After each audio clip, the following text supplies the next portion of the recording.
个新衣裳，唔只是本意在相许嘅标志，而是本爱人勇气，让爱人无拘无束做啲个嘅披风弄开脚。爱来自山下，我是热爱嘅勇气弄英雄，我是憧憬平旺嘅全岛中嘅一员。爱也是平旺，爱是书记，爱心无惧。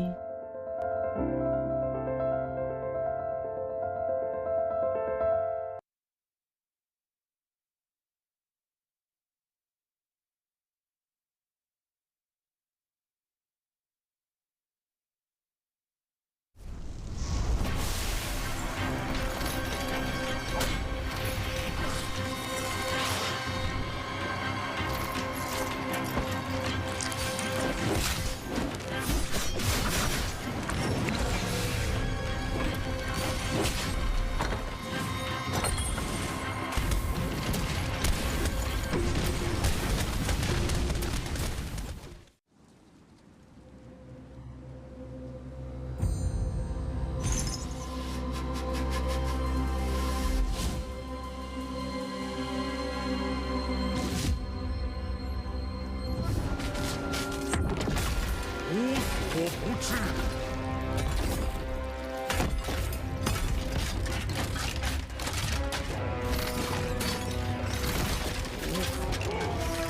为逆。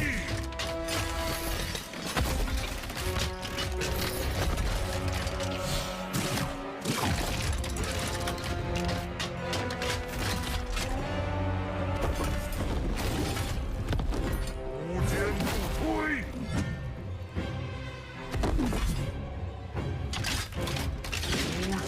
能敌。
我觉得我不是国服第一火男。百猎收割没有刮完的没关系吗？开始虚的这些量，要是一次性真山林。我认为我是世界第一火男。大家好，我是 OUG 的熊猫人，肯定是有想过自己能拿夺冠的。就是来到 OUG 以后，就是孙教练他一直给我精神上的鼓励，然后让我觉得就是我今天确实差点做到了，但是我也觉得就是自己也可以，也是可以的，也是行的。中学的话只是一次那个经验，就是在以后的话还有那个总决跟杰杯要打嘛，路还很长。这个赛季来，我对自己的成绩是比较满意的，因为在 S1跟 S2的时候我都打了复活赛嘛，但这个赛季呢我是直接那个保送了，就是没打复活赛，还是比较满意的，也比较开心。就是我的打法现在就是往那个下限更高这一方面去转变，就是现在我的下限会比较高，然后我自己也学了很多东西嘛。就包括我之前我不怎么去练匕首，然后第二赛季我没技能，然后我就童年死痛嘛，就一定要把那个匕首练好。像神庙啊，还有江南这些英雄，都花了很多时间去练。然后这赛季的话，基本上也玩太刀也玩的很少了，因为匕首确实很厉害。最开始玩游戏的时候，当时不是很多人玩那个魂男去点扫吗？当时就觉得这个操作就好帅啊，然后就我一定要玩这个英雄玩到很强，然后就针对这个目标去努力嘛，那有结果的。但是一丝血随便打一下就没有了，看跳了！这波空中被接住一丝血，燃油是够的，有没有？百裂，好稳，一丝血。我觉得我不是国服第一魂男，我认为我是世界第一魂男，因为在我用火男上泰斗的那个版本，火男真的很弱，但是我还是就是靠的一个意志嘛，就是把它坚持用到上那个泰斗，就是我觉得应该不会有人在那个版本就是可以像我一样，就是用那种就是用很弱的火男去上那个泰斗，我觉得应该没有这样的人，除了我。最困难的就是没有成绩的时候，就是你很难对自己去进行一个自我肯定嘛，就是很多时候你觉得自己很厉害，但是你没有任何成绩，这个的话就是会导致就是自我否定的那个倾向在嘛。但是现在没有了，因为来到欧游剧以后，就是教练只跟我说，就是我是可以的选手，在心理上开导我。记得是在 S1的时候，当时不是在那个舞台上摆那个姿势嘛，然后有人截了个图，然后把那个脸 P 成一个正方形的，然后就开始那个有人传那个表情包了。我自己一般是不会去用我自己的表情包的，他们用我的表情包我是无所谓的，就是怎么说呢，大家只要开心就好，能够给大家带来快乐也挺好的。我能有今天的那个成绩的话，都是与我的教练。就来到欧游剧以后，他对我的打法做出有很多改善，然后还要感谢那个鹿龙王跟那个我们的老板古总，就是当时的话是面临到就是没有那个比赛打的一个情况嘛，就是当时的就是比较紧急的，就是也没有队，然后呢，古总给了我个机会，让我来欧游剧去打单排，就很感谢我老板给我这样一个机会去展示我自己。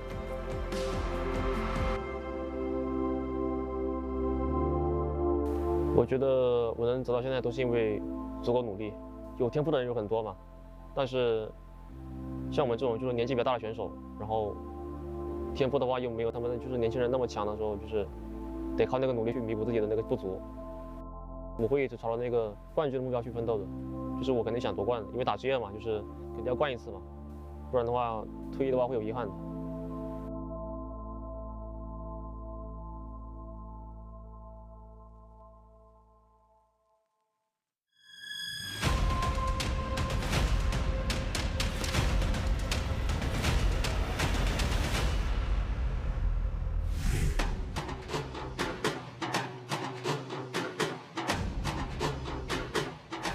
Has also picked up that Phoenix Blast Soul Jade. So much damage coming out onto Mike. Finds it again. Goes to 7. Reki picks up the Soul Bloom, but does not care as Age. Oh my God.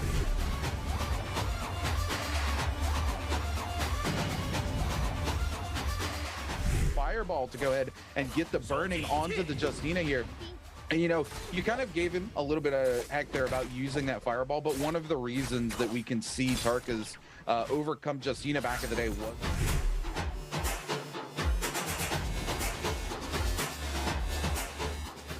been able to catch the grapple into uppercut combo here on the katana, putting a ton of pressure onto J-Team's Action. Action really returning the favor here. Catch as well. If he can land the spear, that's going to be it for Shenyuan. And this is what we talked about.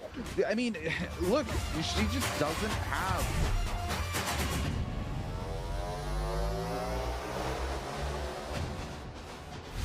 big attention on him. A lot of damage. He does not have the ultimate. That F is probably going to come off cooldown very soon, but we see the first ult come out from Railgun. Nowhere near Panaman. Doesn't even come close to colliding onto him. The second one, this Akko's pick work will catch the uppercut, come back in. Panaman though finds it, goes into the uppercut, goes to knock. He needs one more hit.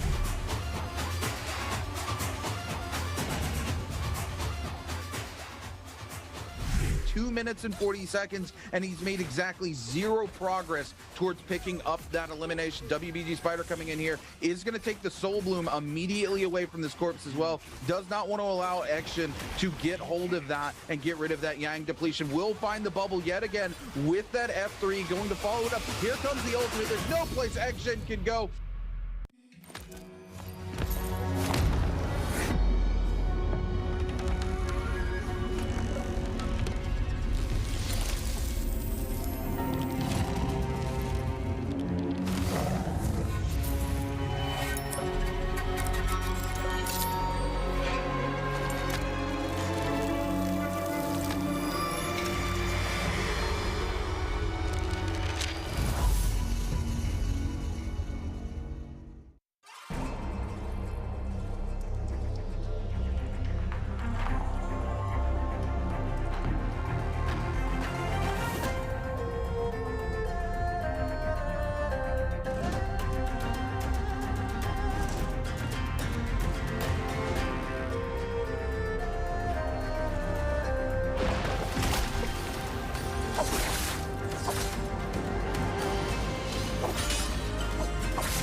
Guess who's getting new gear?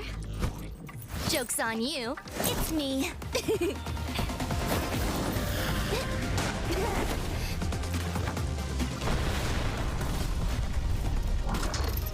Like Kurumi needs a new outfit.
我是蓝小璐，我是浙江泰顺人，是下属民歌、下属分手的专心人。在小富的嘴巴，在最穷国你们仨，小鹿也要穿凤凰装。我细时只就喜欢对着台山唱歌，喜欢坐山林都跑啊跑。唔是只，只有老人头上嘅盆王記可以教我定路腳步。我也對我講，平王裝是不你在台先嚟以後將可以做嘅，所以我經常拿佢嘅平王裝對着將在看待新顏。夢想地個台先嚟以後就像平王裝嘅樣子。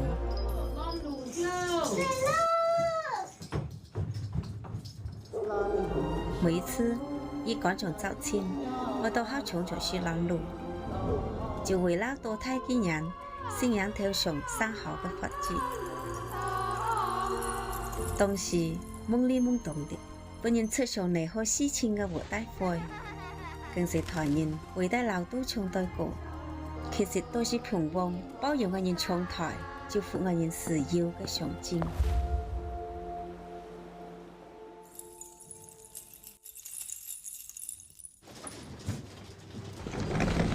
這條台先來，就像是太太外班嘅時候是先落樣子。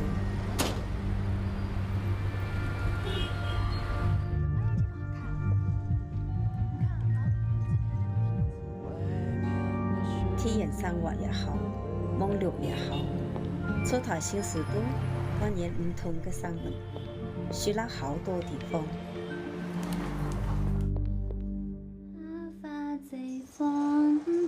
妈，你干嘛？老给我戴这个呀？我要戴上这个。伴隨我女面面台先來，也面面教我，像啲細時隻外文對平王嘅熱愛盡顯露出。所以我十分堅決將頭歌上。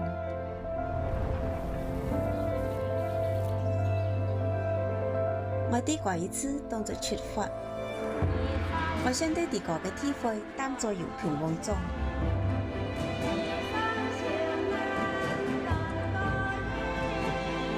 山下嘅歌啊，唱了一輩子。現在我在舞台上唱出啲個嘅故事，啲民俗嘅進行都上了革新嘅色彩。革新衣裳唔只是俾你在相處嘅標誌。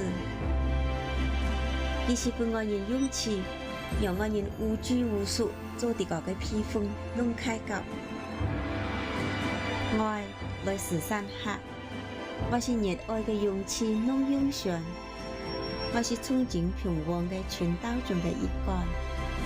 愛也是平王，愛是書記，愛心無懼。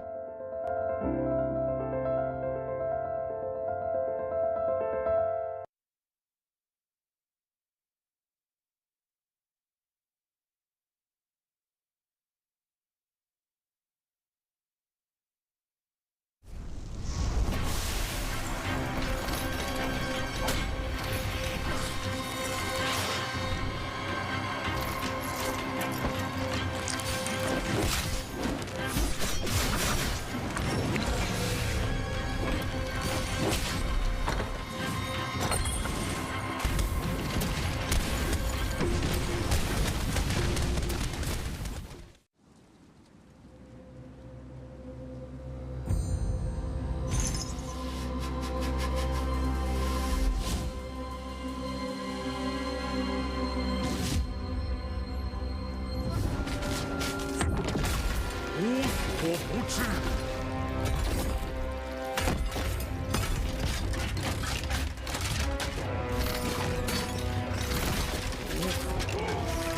为你。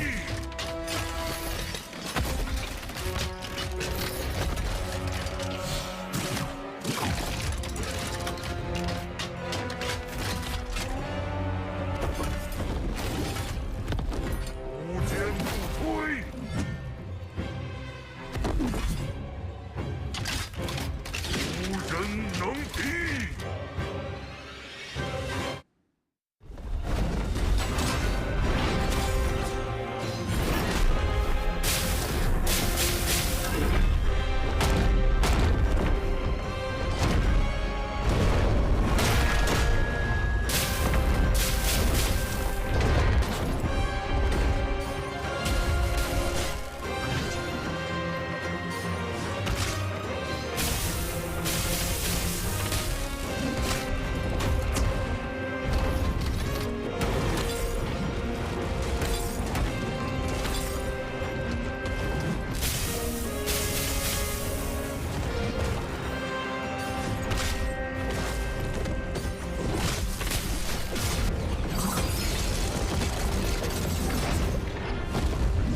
我觉得我不是国服第一火男。百猎收割没有刮完的没关系吗？开始虚的这血量，要吃一丝血，真山林。我认为我是世界第一火男。大家好，我是 OUG 的熊猫人，肯定是有想过自己能拿夺冠的。就是来到 OUG 以后，就是孙教练他一直给我精神上的鼓励，然后让我觉得就是我今天确实差点做到了，但是我也觉得就是自己也可以，也是可以的，也是行的。周决的话只是一次那个经验，就是在以后的话还有那个总决跟节杯要打嘛，路还很长。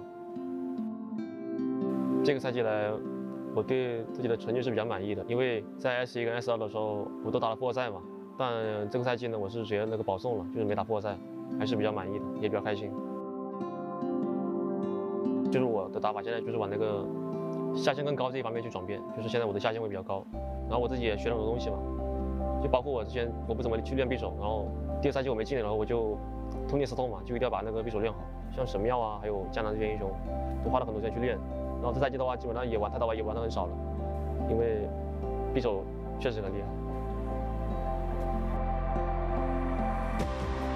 最开始玩永劫的时候，当时不是很多人玩那个火男去点少吗？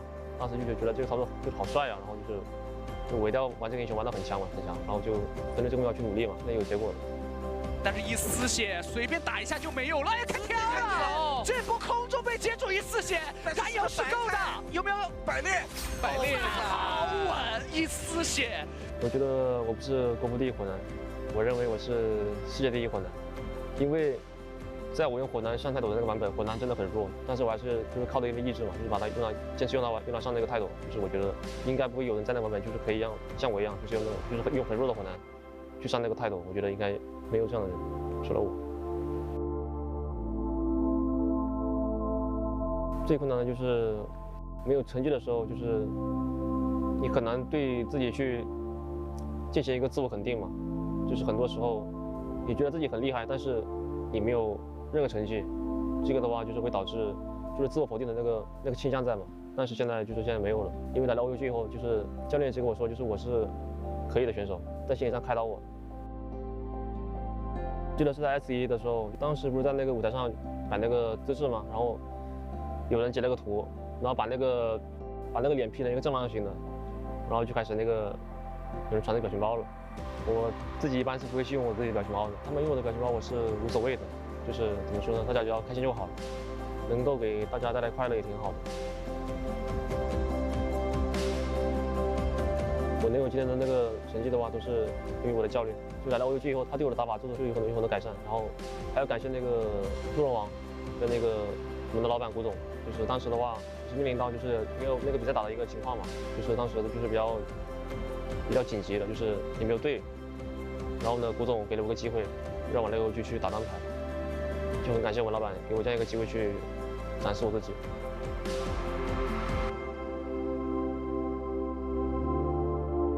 我觉得我能走到现在都是因为足够努力，有天赋的人有很多嘛，但是像我们这种就是年纪比较大的选手，然后天赋的话又没有他们就是年轻人那么强的时候，就是得靠那个努力去弥补自己的那个不足。我会一直朝着那个冠军的目标去奋斗的，就是我肯定想夺冠的，因为打职业嘛，就是肯定要冠一次嘛，不然的话退役的话会有遗憾的。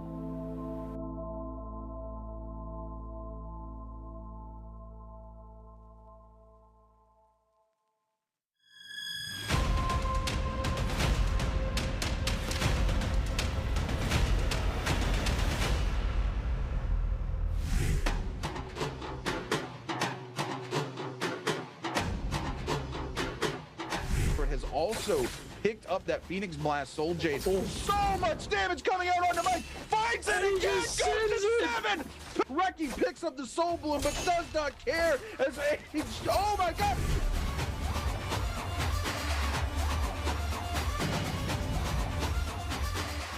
Fireball to go ahead and get the burning onto the Justina here. And you know, you kind of gave him a little bit of heck there about using that fireball, but one of the reasons that we can see Tarka's overcome Justina back in the day was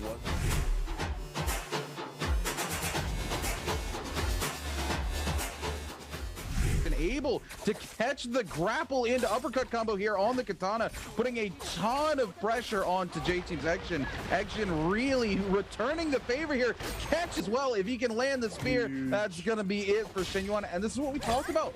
I mean, look, she just doesn't have...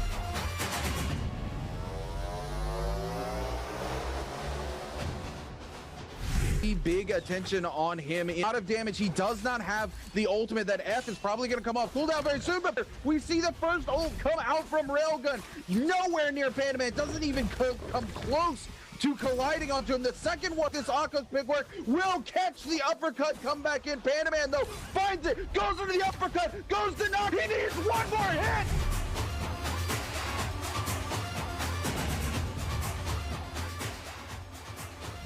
2 minutes and 40 seconds, and he's made exactly 0 progress towards picking up that elimination. WBG Spider coming in here is going to take the Soul Bloom immediately away from this corpse as well. Does not want to allow Action to get hold of that and get rid of that Yang depletion. Will find the bubble yet again with that F3, going to follow it up. Here comes the ultimate. There's no place Action can go.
Guess who's getting new gear?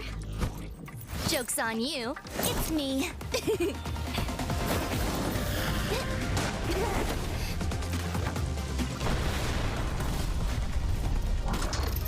Like Kurumi needs a new outfit.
我虽然从未参加过复活赛，但我也从未缺席过总决赛。但是好拉风这一波的话，一旦收掉王僚，直接躲掉对面的赤连斩。小金这边现在血线已经很低了，直接索命，就躲掉对方冲拳，再来索命。赛场是残酷的，有人成功就会有人失败。哎呦，还好他没有集合架，这边是经常见，而且直接震刀，没有 F 了，被压住。哇！复活赛我会站到最后。尽管被称为运营的神，但是最后一周的我还是没有进入主角。过去的已经过去，精神是不会倒下的。我从未想过能够再次回归赛场。有人会怀疑廉颇老矣尚能饭否？我们赛场上见。我对每一次的失败都记忆犹新，但我从来没有怀疑过自己。哇！看一下啊！哦，哎，天哪，玩帅的，说是，我的天哪！这一次我绝不会重蹈覆辙。这一次我会全力以赴。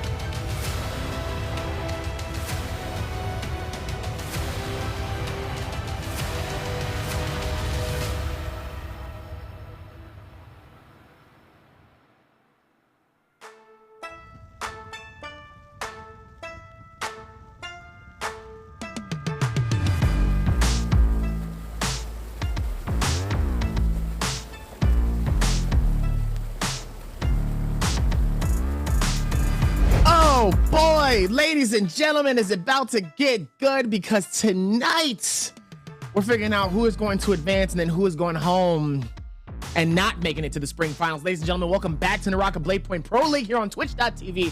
I'm your host, Dalby, and I'm accompanied by Rave today. What up? As we're about to get ready to lock this in. So you missed out on certain things yesterday. I know you've probably seen some of the tapes. But yesterday was interesting. Wongfly is back.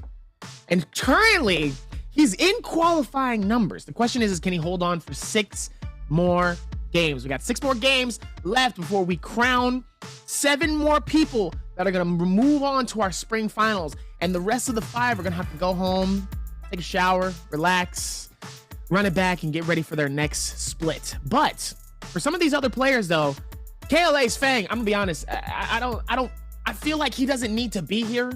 But sadly, because of the points overall and the ranking system, it just wasn't in Fang's favor. But clearly it is for him during these rep shakes, though.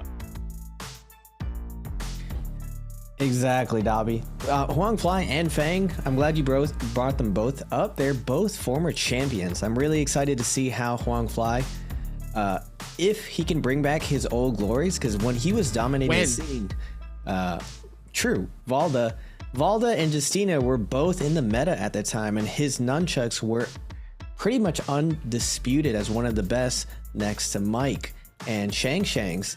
Now, with Valda and Justina being back used against his biggest foe, Tarka, you saw Wongfly kind of fall out of the meta because the Tarka meta and the Takeda meta like took the scene by storm. And it did. Touch of deaths and everything. Just another way of playing Justina / Valda touch of deaths, but not as like Wongfly just didn't like it as much. It seemed like he reluctantly switched characters. So now that Justina is there and Valda is there, I'm really excited to see what he brings to the table and if he adds any new things, given that it's been a year since his dominance to the scene. I'm wondering what new tricks the old dog has up his sleeves, man. I'm really excited to see this last chance qualifier. Can he bring it back? What do you think? I think so. I think as of right now, Wongfly has been doing a really, really good job thus far. At the same time, I think he's been following some of the play styles of KLA's Fang, but doing his own little mix too. He's been coming in with some aggression as well for himself. Even during the halfway marks of some of these games here, he hasn't really been capturing a lot of early eliminations. He'll get some, like maybe 1 or 2, but he really starts to shine kind of in that halfway mark. And most of the time, that's where people start to kind of slow down. They start to pick their pacing up. They start to kind of see like what is more important currently? Is it about going to the realm of Yangs? Wang Fly, I think, has entered every single realm of Yang yesterday. I don't think there was not one realm of Yang he didn't go to. That's just how much he was around when it came to these realm of Yang. So Wang Fly comes into this a little bit differently, and obviously the same thing with KLA's Fang. So obviously it shows that they deserve to be in the spring split finals. But at the same time, for some of these other players that are kind of on the chopping block, which is currently GG Shaw, JL's Ego, KZ's Demo, Yeron, who Yeron surprisingly had some very interesting games. I think some of his aggression came off very well. I think he got some advantages, but obviously just fell short game after game after game. Meanwhile, Rain and Young are just, they're doing their best. They can only do but so much. They're trying, they're figuring it out. They're working as much as they can though. Meanwhile, GG Shaw, I'll be honest with you, I also feel like there's another player here as well that I feel like should be in qualifications, but he has also been struggling as well. Very surprising. I think GG Shaw is also just as performative and just as dangerous as some of these other people, but so far he's been struggling in spaces that in reality this is where he should shine, and he hasn't. So it's like, whoa, what's your show? What's going on? You need some water? You need to take a break? What's going on here, buddy? Meanwhile, when you go to the top 7, it's a totally different story. Now, I said it before when we talked about this yesterday. 7 through 6, the bottom 3 are currently in the chopping block. There's about a 5 to 6 point difference between, I think it's 5th place and 5th place. No, it's 4th place and 5th place. So look at the difference. Obviously, everybody's within a 2 to 3 point difference between 5 and 7, but Alliance's Jin is a little bit ahead of the game. And sometimes all you need is one big pop-off game for you to end up in that qualification. So as of right now, Esrel, Zhang Yu, and Xjin, which, surprising for Xjin, I feel like Xjin really popped off yesterday and did some great stuff. But again, another player got 2 dubs, but somehow still kind of falls short. Weird? Coincidence? I don't know. This leaderboard doesn't really surprise me. Fong, Kai Bao, Huang Fly, all super strong players. I know Kai Bao going into the last weekly finals was crushing the lobby, and I remember RuneKeeper talking to me how happy he was to see Wolves doing so well with Kai Bao able to absolutely destroy the lobby. Now going into this last chance qualifier, game 1, it's looking like a Dusk followed by Hollerouth Night, Morris Isle Daytime, Morris Isle Nighttime, Hollerouth Dusk, and finally a Daytime. So it's gonna be we're starting out the lobby really fast with Firefly games starting out with game 1 and 2, and we're gonna end the day with an actual Daytime Morris. I'm really excited to see if this is a full Justina round. Tryhard was telling me how Justina is back, and Justina V1 is back with a vengeance against her old foe Tarka. And for a while, a lot of the Justinas felt like she was underpowered compared to Takeda and Tarka. I know NA's best Justina, Hypernova, was really sad that his favorite character, Justina, just couldn't outlast these other 2 characters. But with the last patch, Justina's ultimate has been extended, so she's able to sit there and play neutral a lot longer. And looking at a ton of the highlights from the previous games, I saw a lot of Justinas coming back. That old PTSD I felt playing Tarka, running into Justinas, and just having that relentless pressure from their ultimates. Now, opening up with Justina for game 1 means the other nighttime days leaves Valda to counter the Tarkas, so I'm really interested to see how these lobbies deal with this new countering meta. For the first time in NARAKA, there isn't one character that just absolutely dominates most of the cast. It's actually really even. So it's really just a difference now of the type of map and type of gameplay you want to play. Do you want to play fast early? Do you want to play really slow early, get to that end game, try to play some heal off? And I'm really excited, Dobby, for this next patch after this last chance qualifier and after finals, when they start implementing the new Valda, the new Viper, and the new Akos, and you're going to really see such a different version of NARAKA that has a lot more variety of characters. Really, I think we're already on that patch. We're already on the latest. I think we're already on the latest patch. Yes, because I'm telling you this right now. we had a lot more Akos picks than we've ever seen before, and our Valdas actually started to really pop off with a lot more picks, to the point where Akos, certain people couldn't actually pick him again because they've already picked him twice. It was actually surprising. We've never seen that before. The amount of aggression coming in from Akos was absolutely insane, but it also showed the amount of confidence these players have when it comes to a brand new character, especially now that there's a little bit of an advantage. So Akos has a little bit of that buff, same with Valda, and even Valda was able to get a win or two yesterday too. So we are on that patch, and it has changed drastically. We have seen less Z-pings. I mean, like, majority less. We haven't seen one game where I'm gonna say a good 60 to 70% of the player base was nothing but Z-pings. We didn't see that. We saw a lot of variety. I saw Tarkas. I saw a few of the Farias, and then obviously Valdas and Akos was stealing the show yesterday. I'm hoping we kind of see something similar today. But I'm telling you, these games have been absolutely a treat. So you're in for something good, Raven. You're in for something good tonight. I'm seeing some Viper picks, so I'm really curious to see if we're actually on the patch. And I know for zipping, like you were saying, the reason why zipping is going into extinct is because of Akos. Normally, zipping has her shield, it prevents her from getting staggered, but Akos' leap allows him to get a free stagger that leads him to a lot of these big combos. And the reason why zipping was so strong is you couldn't really combo her. It was basically you had to focus her, and she would sit there and just parry camp you. So it was very, very dangerous hitting her. You felt like you wanted her dead, and you had to hit her over and over and over, but it was super scary because you just randomly could just pop a parry on you, especially doubling down with that dagger, having a ton of dodges. It was just such a wall to run into, and now with Akos, you just absolutely bulldoze through that wall, just punch right through with that tiger. And I'm really excited to see what the Pro League has cooking. I'm hoping that Mr. Demo, he's on the cusp right now. He definitely has it in him to get through this, get to the finals. Gotta cheer for the foreigner going through, especially the fellow Filipino brother. I want to see Demo get through here. But now, as you were saying, Akos, Huang Fly on the Akos, Kai Bao on the Akos, Jin Shah on the Matari, X-Zin on the Akos, Demo on his tried and true, Tarka Yong on the Valda, Yiran on Akos, Shang Yu on Valda. A lot of Akos. I'm wondering what the interaction between Valda and Akos is going to be like. Rain with the Temi. Violent. That's what I say. Very violent. Absolutely violent. And then Fong on Matari. So on this first day, actually, yeah, I believe this is a Firefly day. You want to play really fast on this day, and you want to play your violent characters, as you were saying, Dobby. You want to play your Akos, you want to play your Tarkas, and then you're seeing a little bit of that countering where Matari's kind of in the middle of the counter, but Valda is absolutely the hard counter to Tarka.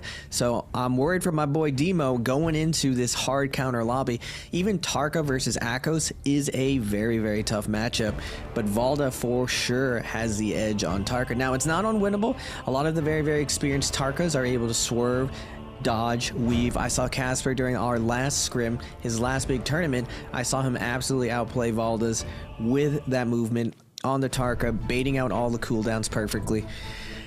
Going into this first game. Ooh, look at that. All right, Eventide is going to be actually a jam-packed circle here, especially in an early game too. We usually don't see this. Sometimes we'll see it maybe a little bit later on, but Yeron, XXY, Jin is going to be heading straight to the Hall of Penitence, not wasting any time. Meanwhile, we have at least a KLA's Fang. We have GD's Yoon that's also going to be on this right side. We have Emerald Cottage and Infermos for that other side. Meanwhile, nobody's going to be realistically anybody else. Nowhere's heading to Celestia. We have one that's going to be headed close, very, very close to Sunwing West. So he's probably going to go and get a lot of decent loot for a good, strong start here. Meanwhile, Shipwreck, Shadow Jade, Celestia, none of those main spaces here are really going to show anything of any players here. Meanwhile, Huangfly, it looks like he's going to be going straight towards where Demo could potentially be here, as Demo is going to be looting all of this inside here.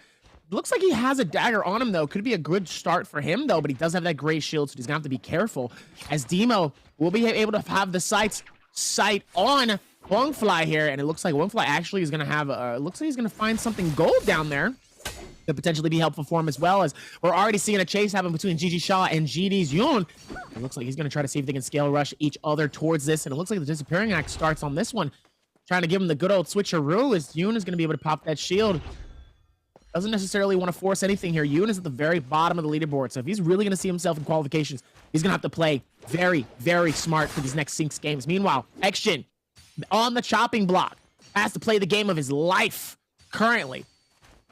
Same with JJH. JJH has to keep the same momentum as Yoon here, trying to keep the game alive for himself for as long as possible. Those ranking points are only going to keep you alive, and is going to keep you to where you have the advantage potentially, where you could qualify, but obviously getting those eliminations are going to make it oh so sweet, as Xjin could potentially be flying out here, as Eagle's going to capture him with the... Looks like they're still going to be able to push around this, though, as Rain is going to potentially try to see if he can find some stuff. Fang is also going to try to fight this out. Looks like Yoon doesn't necessarily want to, as they're both going to fight it out. Nice backflip, trying to see if they can connect the shots, but is unsuccessful with that. KLA's Fang is going to be able to go with the rotation. GD's Yoon just trying to see if he can back off. This Fang was able to get some nice clean shots here. Beautiful right click, though, actually catches him on this interior section here, trying to push him back right into the bubbles, but it's not going to be able to do enough. The beautiful defenses on each side, but Fang is going to have a lot more heals to work with here. Yoon playing a little bit desperately. Meanwhile, a nice mauling happening on the other side as Xjin is just absolutely putting in work with Kaibao. Tiger against Tiger. Both ACOS is being absolutely dangerous here in this space. Nice little hit on the inside, but that heavy sword is going to do massive damage and claim the life of Kaibao into this one. Nice work. JTX and with the weapon swap combo still really, really powerful. They took it out of the game briefly and then they put it back in. I was super excited to join back into solos now that the advantage state wasn't absolutely insane, but they put it back in and it's still as explosive as ever. Now seeing Fong, that dagger wall going in, still super, super strong in the meta. Those light attacks is just the window of opportunity to punish a Matari with dagger. Now XXY with the big parry. Jin, great sword versus dagger. A really tough matchup. Gonna absolutely disengage out of here. Doesn't want any part of having his armor stripped. And with you only having a great sword, has his staff set up. I'm curious why he's actually moving around with that great sword. Now we're tuning into Ego versus Railgun on the outside. Flat round, Valda versus Tarka. We got the Squirrel Squad versus the Fire Dog. Tarka with the F. Getting a big focus attack. Now Ego against the ropes and the third party's going to come in. Ego does have the staff. He's able to dodge out of here using the focus, trying to break line of sight, but Xjin is in hot pursuit. He smells blood in the water. Ego is trying to make it back to the bushes over here. If he can make it back to the bushes, he could possibly survive, but he's forced back to the houses. He does have Phantom Step, giving him that glitch in the Matrix, that ability to disappear for a second. That melee assist having a hard time tracking him, but Ego is going to try to escape down the buttery rocks. The rain shots are coming out. He's 1 HP. Can he survive versus Xjin? He's looking for a place to survive. There's a couple buildings in front of him that he can possibly make it out. He's going to scale rush out of the window, but he's still being chased by Railgun with the pistol shots on the outside. Those pistol shots being like a shotgun. Ego running away, just trying to survive here. Doesn't have ult anywhere in sight, only at 21%, and Xjin's gonna get the jumping LB and close out that kill. Now Railgun, Xjin. Railgun always known for powering up late in tournaments, but now he's actually trying to start out this tournament really, really fast. He has Xjin against the ropes. Xjin's doing super, super well, but all these two players are right on the cutting block. Now, GG Shaw and Ego are 8 points behind, and 8 points is kind of like a big pop-off game. Now, as I said, a Railgun popping the ult. Now, trying to get this kill, but Xjin is able to knock him back, and now both of them are in ult form.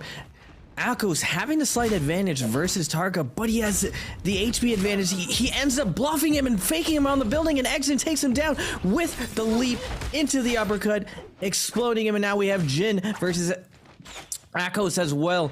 Matari popping that ult, invisible.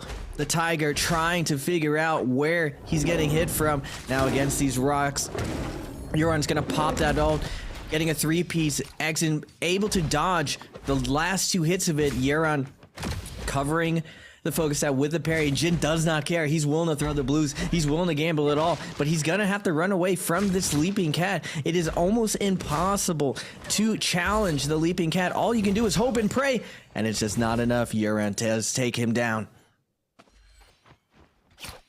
With that nice little takedown here, Yeron will be able to move on as well and keep the game going for himself as he has that first elimination. Meanwhile, GG Shaw and Zhang Yu back at it again. Going to try to see if they can fight it out as GG Shaw sadly does not have the advantage as Zhang Yu is going to hit it with a massive dagger.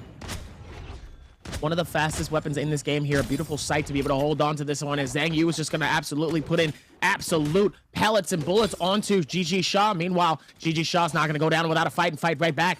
Nice little anger breaker coming in from the staff here. It looks like they're going to go quick for a reset here. Shield coming through on each side as Kai Bao's going to be sneaking up on the back. He's going to have to be careful here. Could be a tough situation here. So has to pay attention to what is going on. Still working towards what's next here. Zhang Yu looks like he's going to be able to pull up off top here with the pistol. Going to try to see if they can connect anything here. Doesn't look like he did, as Zhang Yu is going to end up getting parried, though, by GG Shaw. Beautiful find here, as it looks like the Realm of Yangs are also going to start as well, but it looks like none of them are worried about that, as the ulti comes in from Zhang Yu. Trying to see if maybe he can connect this onto GG Shaw, and decides actually to retreat. It looks like Bauda, Huang Fly versus KLA. It's going to be a nice little rematch to see who is going to be able to clutch this one up. You love it to see how they can put this one down here towards it. As Zhang Yu is just going to try to dip out of this. Meanwhile, back inside of the Realm of Yang, Huang Fly fighting it out with KLA's Fang. It looks like Fang is able to get a couple of hits in. Dangerously low on his shields here. Fang is going to try to use this as the momentum here. Looks like he does. Connects to it as well. Takes out the majority of his shield. And it looks like he's also going to be able to retreat it back as well. So does the same thing and says, what's up? The staff actually putting massive amounts of damage here on KLA's Fangs. He's going to do the disappearing act. He's going to try to see if he can do it. Pops the Tiger. Tries to see if he can catch him. And just like that, he's able to. And ladies and gentlemen, that's going to be a wrap. As Huang Fly is going to be able to capture the elimination. Meanwhile, back in the second part of our Realm of Yang, Yeron and XXY fighting this out here. That's why Yeron retreated. He was mainly just going to focus on trying to get to the Realm of Yang here. Having that opportunity is going to be impressive, but it's not going to be as good if you end up losing, as XXY is going to capture a beautiful parry onto Yeron, forcing him to retreat, does the second parry, and just like that, is going to claim it, get the finish, and also get his beautiful rewards. What an excellent trap by TTXXY. He actually completely baits out behind the pillar, knowing that his opponent is going to go for the blind side. Focuses back now, X in, looking for a kill on GD's Young. Young on Valda versus his Akos with the purple dagger. He has him against the ropes, but you really don't want your opponent to reset here with that purple armor. He's always going to benefit a little bit more having a bigger health pool. Switching over to Fong. He does have that Yang depletion. He has 3 minutes and 20 seconds to find a kill, so Ego is going to be that Soul Bloom that Fong needs. Fong does have his tried and true, that purple dagger, his favorite weapon, his only weapon. He will use that white dagger over everything else. Now, unfortunately for Ego, this dagger is purple. Now, one of the TKXXY shows up with the buff, interrupting Fong. Sees his Yang depletion going down, and now Fong against the rope, stuck down here in the cliffside. One of the worst places you can be. It feels like you can traverse this terrain really, really well, but actually these cliffsides end up being very buttery, and you just end up getting grapple staggered over and over. Fong able to get all the way out using the 2 blinks on his Matari, able to put him and Ego between XXY, but Fong making it to the buildings. It doesn't look like these two are going to give up chase. They're both maxed up. They both have purple armor. Fong's looking like a blueberry. He's looking like a snack. He does end up, yes, sir. He does end up cutting noise and breaking some ankles. They're completely juked. They don't know where they went. Fong perfectly ends up dodging both of them. Ego and XXY end up like grappling each other, staggering each other, and it leaves Fong a tiny window that he just jumps through and disappears like a ninja. Now Ego and it has to deal with this buffed XXY. He's able to push him into the bubble though. He does have Phantom Step with this dagger. Dagger versus Nunchuck, the classic matchup. XXY getting that jump parry though, and getting the massive punish with that nunchuck parry, and he does it again! He does it again. This has been a new evolution in the gameplay. Everyone has been doing jump parries way more than the standard shift parries, the standard scissor parries. You're seeing jump parries everywhere. Now with that V2 Valda coming out, the giant health pool is coming out. It's only going to last 16 seconds. Ego, 16 seconds are gone. Now he's back to his normal health pool. He's trying to survive here. He does find the armor reset, and Fong actually jumps back in, and XXY is just getting all these jump parries. If you throw a blue near this man, he is going to magnet and give you some of this red. Now Fong jumping in with the parries as well, but Ego now getting a parry of his own, ends up getting...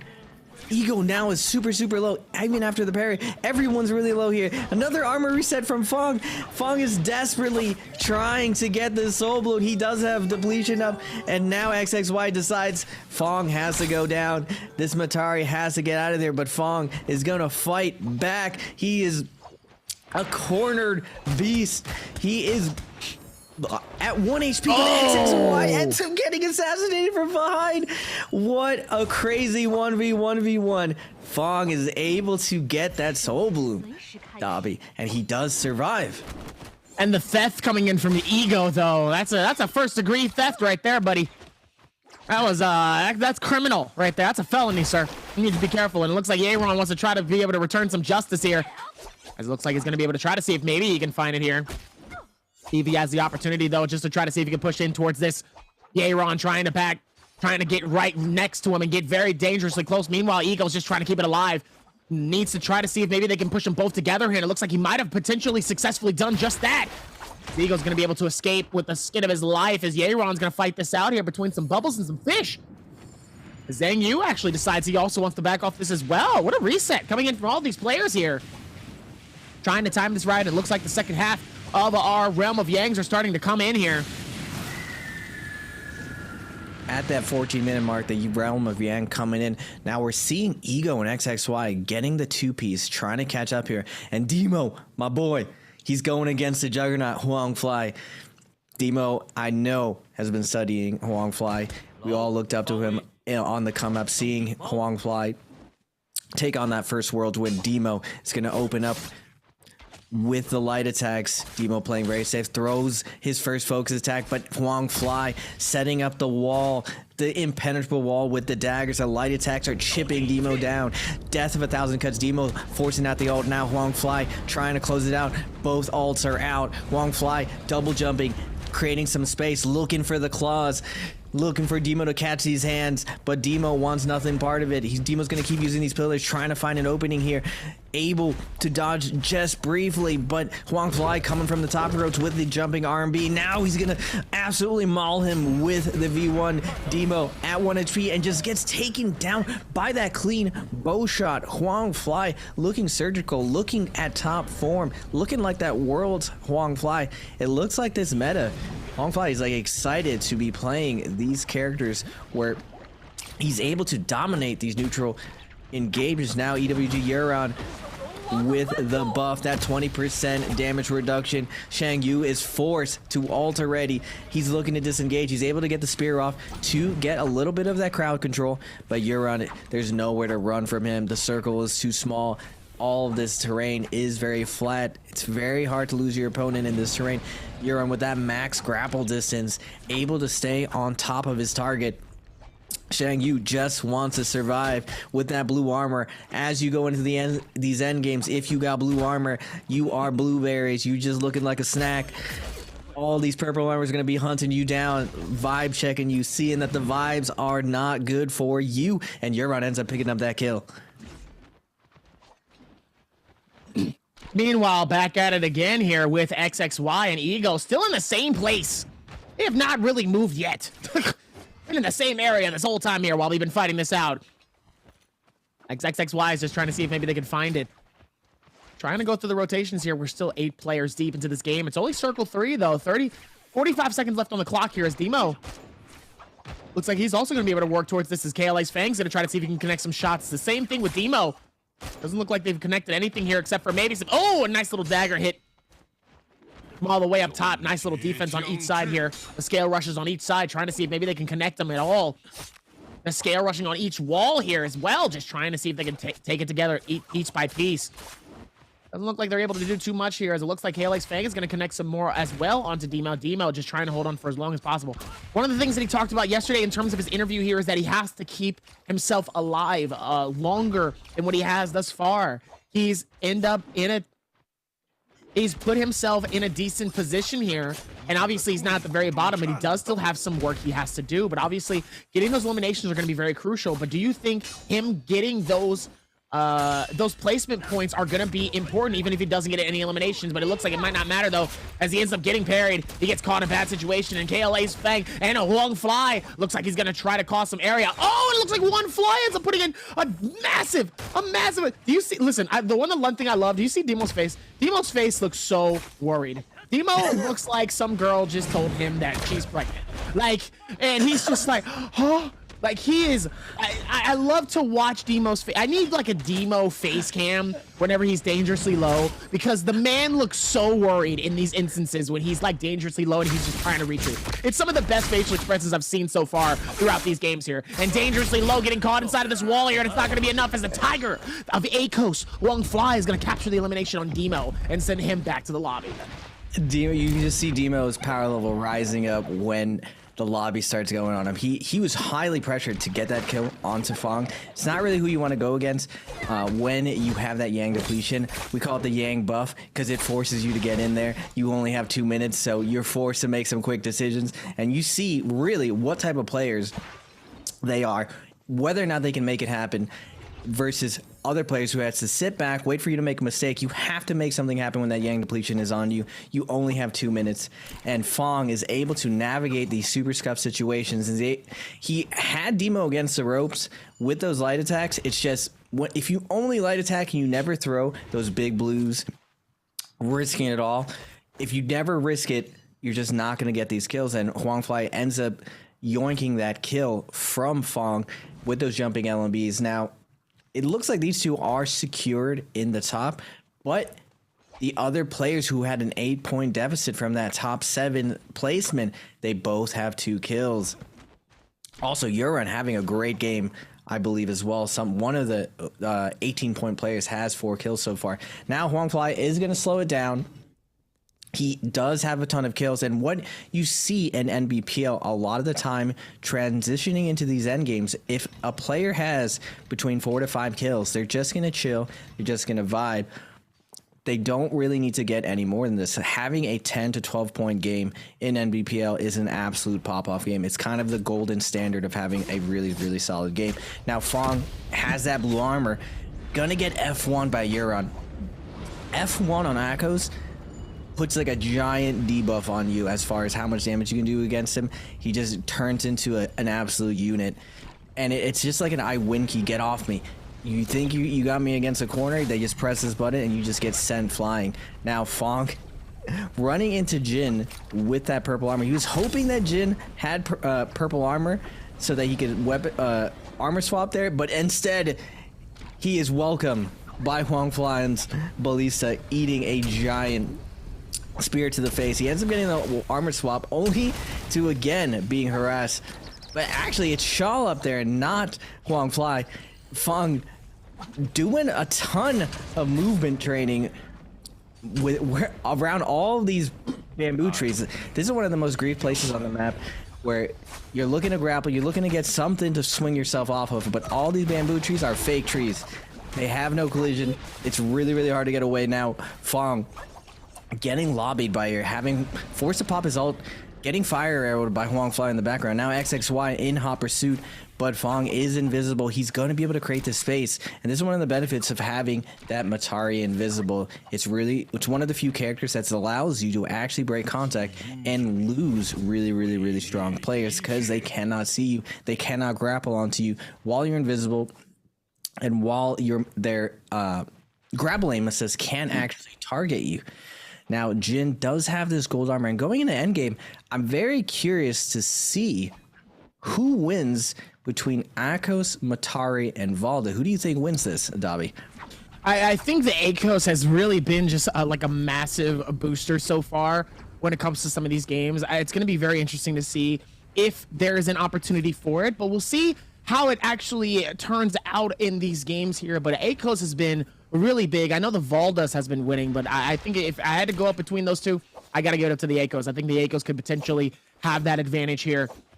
That aggression is going to be very, very helpful. I think when it comes to going up against players like the Z-Pings and the Justitas, they do play a little bit more passive. And with an ACOS, you can just W key. I think a W key potentially wins this. So we'll see what happens at the end of this game. Meanwhile, ALA's Fang is going to be able to go for the retrieve. Goes for the first Morris Blessing that's already been open. He's going to try to go for a quick little hiding spot here.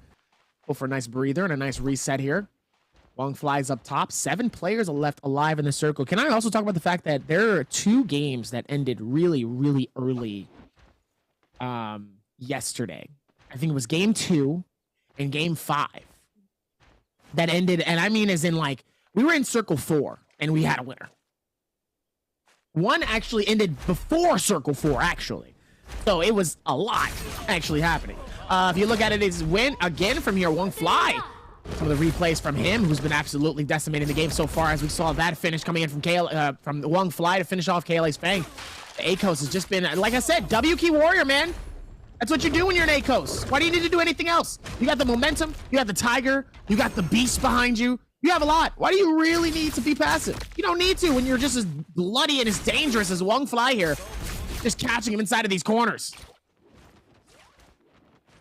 Exactly. The ACOS meta right now, he cannot be stopped. All the tuning that they just gave him, he just cannot be stopped while he's ulted. As I say, there's a melee breaks down below the Ballista. Euron's trying to hold his ground, claim some of this loot, using that Dragon Ward, guarding the edge of this. But on the outside, there's 4 people just mashing, and Jin's throwing some cannon shots. And now Fong comes from the top ropes with a longsword. Very rare sight to see Fong not on his dagger. He ends up getting a huge parry on Euron. Now Euron under a ton of pressure, stuck in this little corner, but he's gonna get a huge amount of siphon from this V1. Fang jumps back down, looking to pop out, looking at investment. Euron forced to go out in his ult form, and this ult just lasts forever. It's only halfway done. He's able to get down the cliff. Now we'll be able to get a reset.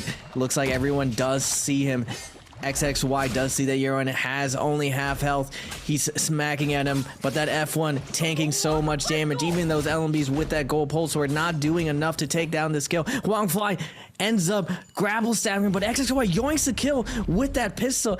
Wong Fly cannot be happy about this. He's trying to soak up all of the kills, but XXY on the cusp of getting to that qualifying point at 27.8, and GG Shaw still in the running. He still has a chance to take the win here, depending on how the Zen game goes.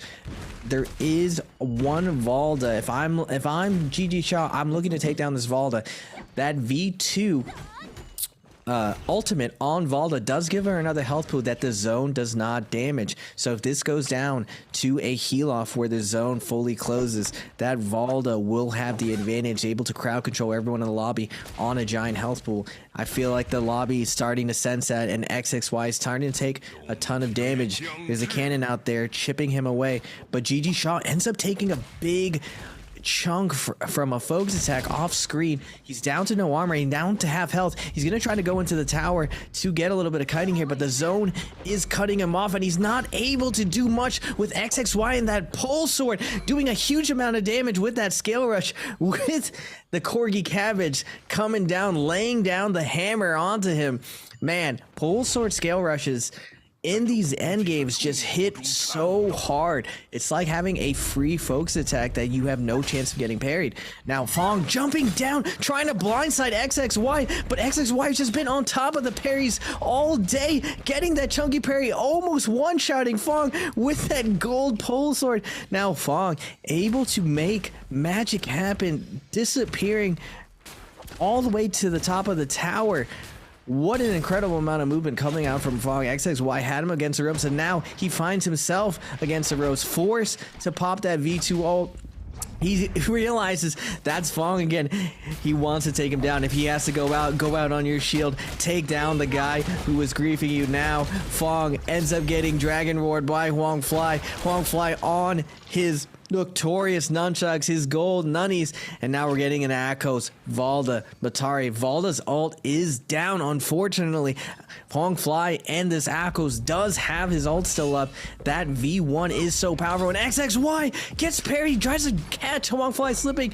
Huang Fly is not sleeping, he's come to play. He comes in with the Dragon War, unparryable gold focus into the F1, knocks XXY into the zone.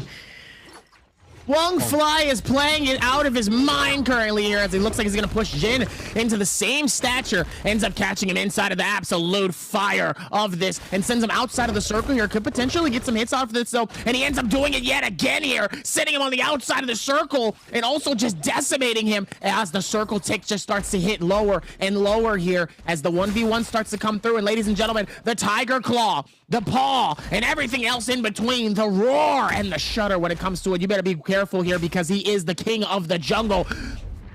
Tiger coming through as a massive defeat coming through as Jin just trying to get away from all of the slashes coming in from this Tiger, but obviously it's not going to be enough. The Tiger is always going to be able to win that fight, and I told you before, Akos is going to be the winner of that. You asked me that question before. You said, who do I have for this? I said Akos, and knowing that it came from Huang Fly 2, the confidence was even higher, expecting for him to absolutely put on a show, and my oh my, did he do just that.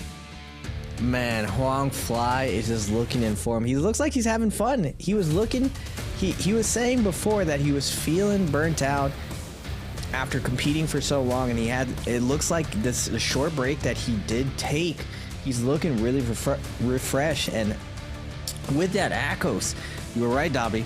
You said that it was absolutely dominating the lobbies, and that Valda, she had a chance of winning, but I feel like this is the curse of Valda. Every time I see a Valda in endgame, on paper, it looks like it should do well. And in reality, it never does well. She always gets lobbied by everyone. She's not able to hold her ground, and XXY does have Fong against the rope, but Fong pulls a rabbit out of a hat, disappears up the tower, and ends up getting XXY lobbied, and XXY in his dying breath tries to take Fong down, but Huang Fly, who was hiding in the bushes the entire time, finally steps out into the offense and is like, hey, clocking in, I wanted to hold these 5 kills, but it looks like you guys are going all in, so we're gonna just yoink these kills with his Dragon War on those nunnies. That double hold coming in with the gold focus, unable to get parried, and he just comes in and yoinks the kills. Now going into the next round, I'm excited to see that the bottom 8 of the lobby is showing up to play, but it does show, you were saying that a lot of the lobby was dead round 2, round 5, and those actual rounds were Firefly rounds, and it makes sense to me because the top 8 in this lobby, really, they don't belong here. They belong in the finals lobby. There is a difference in fighting capabilities, and those guys in the top 8 are to be feared compared to the bottom 8.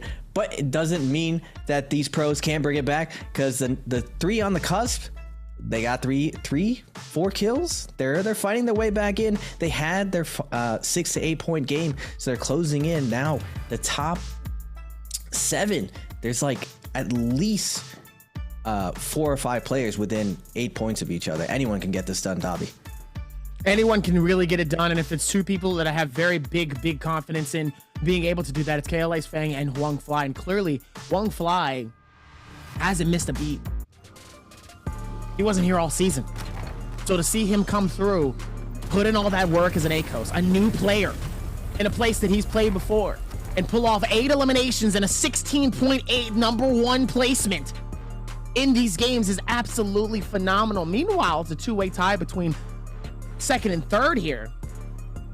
Between the kills, 4 eliminations each apiece, and an 8-point score coming in from TK's XXY, and a 6.6 coming in from Ye Ron here. Very surprising because these two are definitely close to the bottom.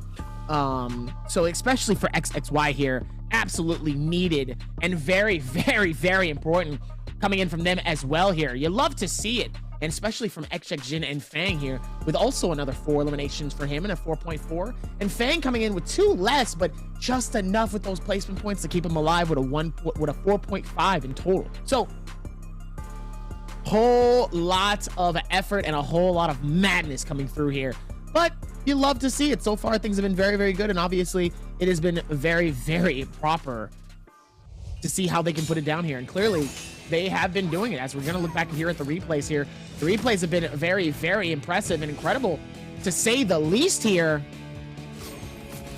Obviously, the finish here coming through, Wongfly just being the absolute MVP of this game. So clearly, we're just going to show a lot of Wongfly. I'm going to be honest with you. The finish that we saw from earlier here, I mean, that Tiger just putting in absolute damage and work here. And like I said before, what's better than being a massive Tiger? Being able to W key the whole lobby. That's XXY trying to see if they can go through with the chase here. That beautiful parry, the jump parry and the shutdown here. And then look at the steal coming in from Ego. Ego's going to be able to take that over. And obviously, Wongfly in a very similar situation. It does the exact same thing, the turnaround, the shot, and obviously taking out XXY, bullying him not only out of the corner, but also sticking him on the inside here and just causing him problems, causing him grief, and just absolutely shredding, not even giving him an opportunity. And obviously, the 1v1 between him and Jin was just absolutely spectacular. What a game coming in for Wongfly. What a strong start for him. Wongfly with the Dragon Roar, Sky Force. He's looking super stacked with almost 17k damage. He did start the day with the dagger. Dagger still being the go-to weapon, but when he finds those gold nunnies, it seems that every single pro is willing to play those gold nunnies, especially if they get Dragon Roar. For those of you who don't know, Dragon Roar, this golden jade allows you to double hold, and on that 2 charge, when you meter dump on the nunnies, you're able to turn it away while you're in blue focus, and when it turns gold, you're able to turn it back. And normally, for most blue focus attacks in that situation, you can get parried, and most players will cover the double hold with that parry because they don't want to take that massive damage. But Wongfly does it masterly, where he spaces it out perfectly, comes in blue, turns it around, and brings it in gold, so you're not able to do anything, and he's able to secure 2 kills basically scot-free. And a year ago, Wongfly was a mile ahead of the meta, and it seems like only now are players really catching up. But how close are they? It still seems that Wongfly has a massive edge on all of these players. You see it in his confidence, you see it in his composure, you see it in game where it translates to Wongfly's like meticulous spacing. He was able to perfectly clutch out that endgame situation. It didn't even look hard for him. He just absolutely destroyed that Matari. Not at once did it seem like the Matari had a chance of winning, sitting perfectly in that mid-range, and then at the last second securing it. And it looked like Akos just fits him. Against all of his opponents during that whole game, he would just use that V1 when he knew his opponent was absolutely cracked. Like, you just saw him against the ropes, and Wongfly sensed the weakness, sensed the vulnerability, and every single time he pounced, and he just mauled all of them, Dobby. Akos, like you said, is super aggressive. All right, we're going to be tuning in to Spider, and we're going to be going to his interview, and we'll be right back, folks. 最大的改动对于赛场来讲的话，我觉得是大家的进攻性更强一点，因为毕竟大部分都是进攻的英雄嘛。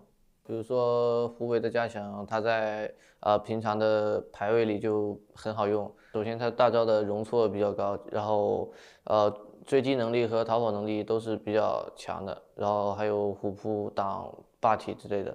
然后红叶也是属于说进攻性比较强。强就强在他的 F 技能伤害比较高，大招又可以让你放不下技能，而且可以打你个僵直。我觉得水娘的 V2 是增加自己容错率的存在，既可以有假血用来拉扯逃跑，也可以大招逼对面走位。但我个人更喜欢偏向 V1 一点，因为 V1 有斩杀的能力。当前版本中 T0 英雄，我觉得应该是护卫吧，因为他在平常的排位里非常好用。武器上的改动，我感觉不是特别的大，因为长枪首先就是说它的蓄力给不到你太大压力，即使增加那个浮空高度嘛，你也很难去抓到对面僵直。我觉得英雄选择上面的变化，复活赛的话，我觉得应该是，毕竟新版本大家都在试胡维和红叶好不好用。但是总决赛的话还不确定是什么情况。And what do you think what Spider says about Viper and Akos, Dobby? Not surprising though, to be honest with you. But I mean, mind you, I mean, Akos is still new, but at the same time, Akos is going to be a very dangerous character, especially like I said with this new patch though. I would like to see maybe still some Tarkas, and obviously we've been starting to see them start to sprinkle themselves a little bit over on top of a, you know, a nice little cupcake, you know. So it is possible to see them there into that space. So let's hope that just maybe there's an opportunity for that one to absolutely pop off. But to be honest with you, I don't know. I think the advantages are a little bit different depending on what map you're on and just how you're feeling as well. But obviously, I mean, it's still very, very important depending on what you pick too. Because at the same time, you don't necessarily want to be the odd man out, right? Because everybody kind of picks like certain characters. You know, I've noticed that you don't want to be a Yorihime in a room full of Farias. You don't want to be a Tarka in a room full of, let's say, Z-Pings. You don't want to be a Viper in a room full of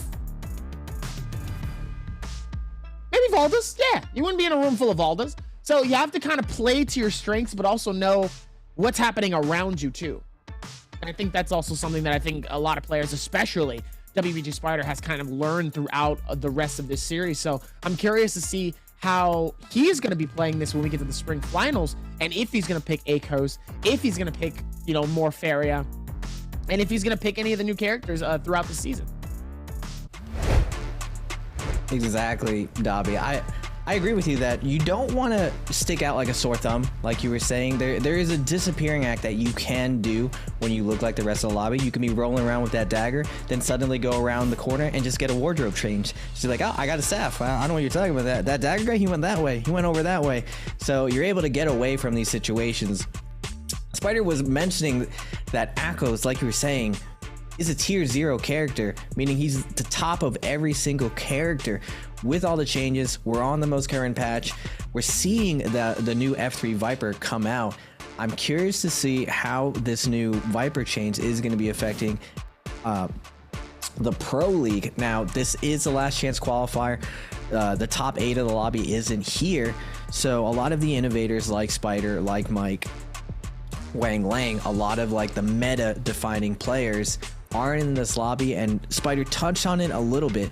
Now, what Viper's change does to the lobby with that F3, he was mentioning how the F3 is essentially a focus attack that is unparryable.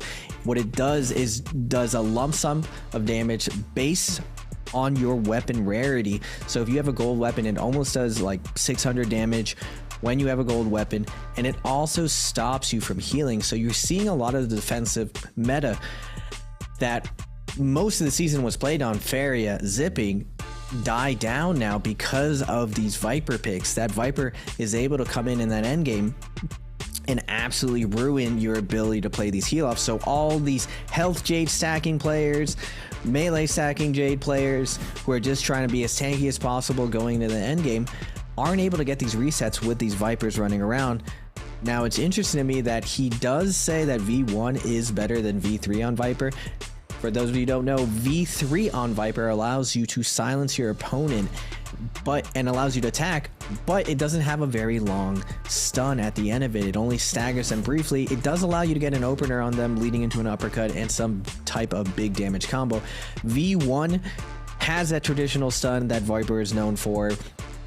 Tethers onto you, giant AoE, and when it does stun you, it stuns you for 5 seconds. It also reduces all the incoming damage, so you're able to do this in endgame.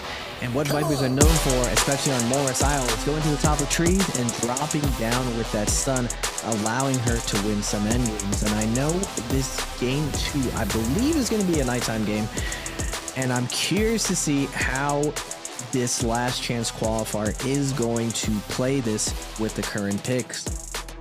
I think I want to really see what Huangfly picks here coming back into this meta. I'm guessing, oh yeah, all the veterans, like I imagine, on that Holorath day. It's actually not a nighttime, that is daytime. Now, daytime days, because there's not a lot of Fireflies, a lot of players are known to use this as their defensive day where they're trying to get to endgame. And a lot of the veterans know this, and they try to hunt them down. And that's why you're seeing Huang Fly, Kai Bao, Fong, Ego, all veterans of the lobby on that Viper. And I'm happy to see Demo, a little bit better of these character picks, going with the high kill choice here on the Viper as well. Now Jin running the old meta, trying to play that Freya. He's going to try to get the endgame. Same with Shaw, with that Valda and Xin and Railgun. I'm curious to see if Valda is able to make it to this endgame. It seems good on paper, like I was saying, but it never seems to get there. Now we have the middle ground, though. Matari. Matari's kind of like, she can go either way. She can play defensive, she can play offensive. She's right in the middle because she does counter Valda and she does counter Viper. Her heal off game is okay, especially on Holoroth now. On Holoroth, this wide open area, it feels like you can get away. It feels like there's so much space to go around, but as that circle starts closing in, you realize there's actually nowhere to hide on Holoroth, and that's why Holoroth games don't really go to heal off and have very, very stacked end games, because there's nowhere to really hide once you start getting there. On Morris Isle, a lot of buildings, a lot of trees, a lot of sharp corners to hide against, but not on Holoroth. Holoroth is wide open, and now going on to the puzzle platform. Huang Fly, his tried and true. When you do the puzzle over here, you're able to get this big armor, and it looks like OC Shangyu is going to be challenging the old gold Huang Fly, the old dog. Does he still have it in him? It still looks like he does, though, with the Kanata. Now that F3 coming out, doing a massive amount of damage, and Xiangyu's able to get that armor swap, but his armor just instantly got deleted. One light attack into F. He does get the scale rush, and he uses that F trap into the stagger. Huang Fly using the wall, able to break the combo, so he's not taking a massive punishment. Now he's against the rope just based on this weapon swap. He's trying to create some space, trying to get to a flat ground where he can use his superior spacing ability. Unfortunately, the terrain dodges his F3 and Xiangyu. Now he knows he has him against the ropes. There's nowhere left to go. But also the F3 coming out from Xiangyu, not able to get the stagger, but Huang Fly is at that 1 HP, able to get that LMB, but doesn't get the stagger, and Xiangyu takes him down, taking down one of the best players in the lobby off spawn. What a great kill from him. Now GG Shaw on the cusp on this Valda, fighting Kai Bao at the top. One of the juggernauts of the lobby, but Shaw puts him down with the 1-2 from the dagger. Now we got a melee breaking out with multiple players going down. Shaw wants to get out of here, wants to reset, wants to find a better spot to find an opportunity to pick up more kills off spawn. Euron coming in with the fake and the jump parry. Now Demo against the rope. No, my boy Demo. It's all right. Shake it off, Demo. We can come back. We can run it again. JJ Rain on the outside. Looks like 4 players were all out here now, but going back to the platform, looks like Railgun's trying to get a timing attack onto the platform. Ends up being the food for Xiangyu, though. Xiangyu feeling himself after taking down Huang Fly. Railgun trying to find some opportunity to get out of here, but that LMBs from Akko's just so oppressive. The claws coming out and absolutely destroying him. Now Shaw having a party over here with the waves, was against the ropes, able to pop that V2 and just absolutely explode his 2 chasers, able to create these space, disappear into the buildings. He's looking for an armor reset here, but he's gonna be able to get these heals off. He's out of white heals. He's able to get a full armor heal. Now Ego showing up to the party.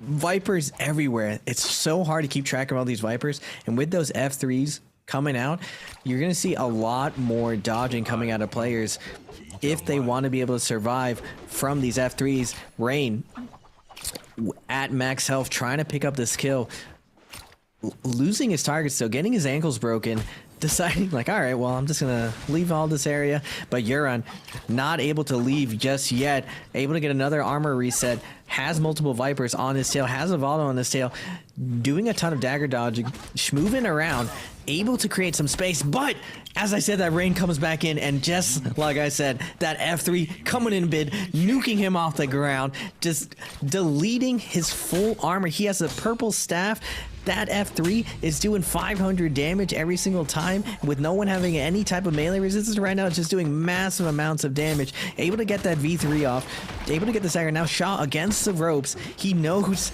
that F3 is back on the table, and no need. Rain just doesn't even need to do that. It just ends up just clipping him and taking him down with the light attacks. Now Ego yoinking the loot, but Rain lulling him into a false sense of security, coming out and parrying him. Now Ego against the ropes. Demo coming in. Come on, Demo. This is your chance. Demo trying to get this last hit, trying to pick up the skills. Demo needs to have a big game. He is all the way at the bottom of the pack, but if he gets this kill, it's going to be great for Demo's momentum, and he picks up this kill. Demo coming back strong. Coming back strong as always here, as Demo is going to get a nice little shutdown here. And it looks like Fang, looks like he's going to be able to push upwards towards this center section here. You love to see how people can play this a little bit differently, especially at Hollow. Hollow can be just entirely different range of emotions coming into these games here, as it looks like we're going to find Xshin in his next stature trying to fight this out as well. Let's see if we can find a space here, as Huangfly is just so high up in the air. Where are you, Huang? Goodness gracious. I don't even like heights, but even that just made me a little... Meanwhile, XXY, try to see if he can go forward toward his rotation here.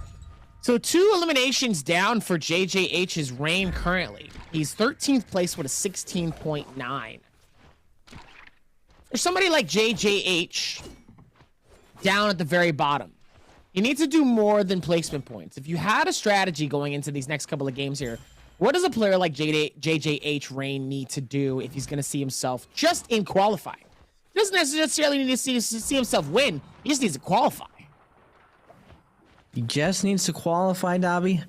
I would say you have to have an emergency strategy. A strategy that you know, if you're far back and you're going to go for this Hail Mary, how are you going to do it? Because you got to do something, and it can't just be sitting back, playing it very safe. You're going to have to risk it somewhere.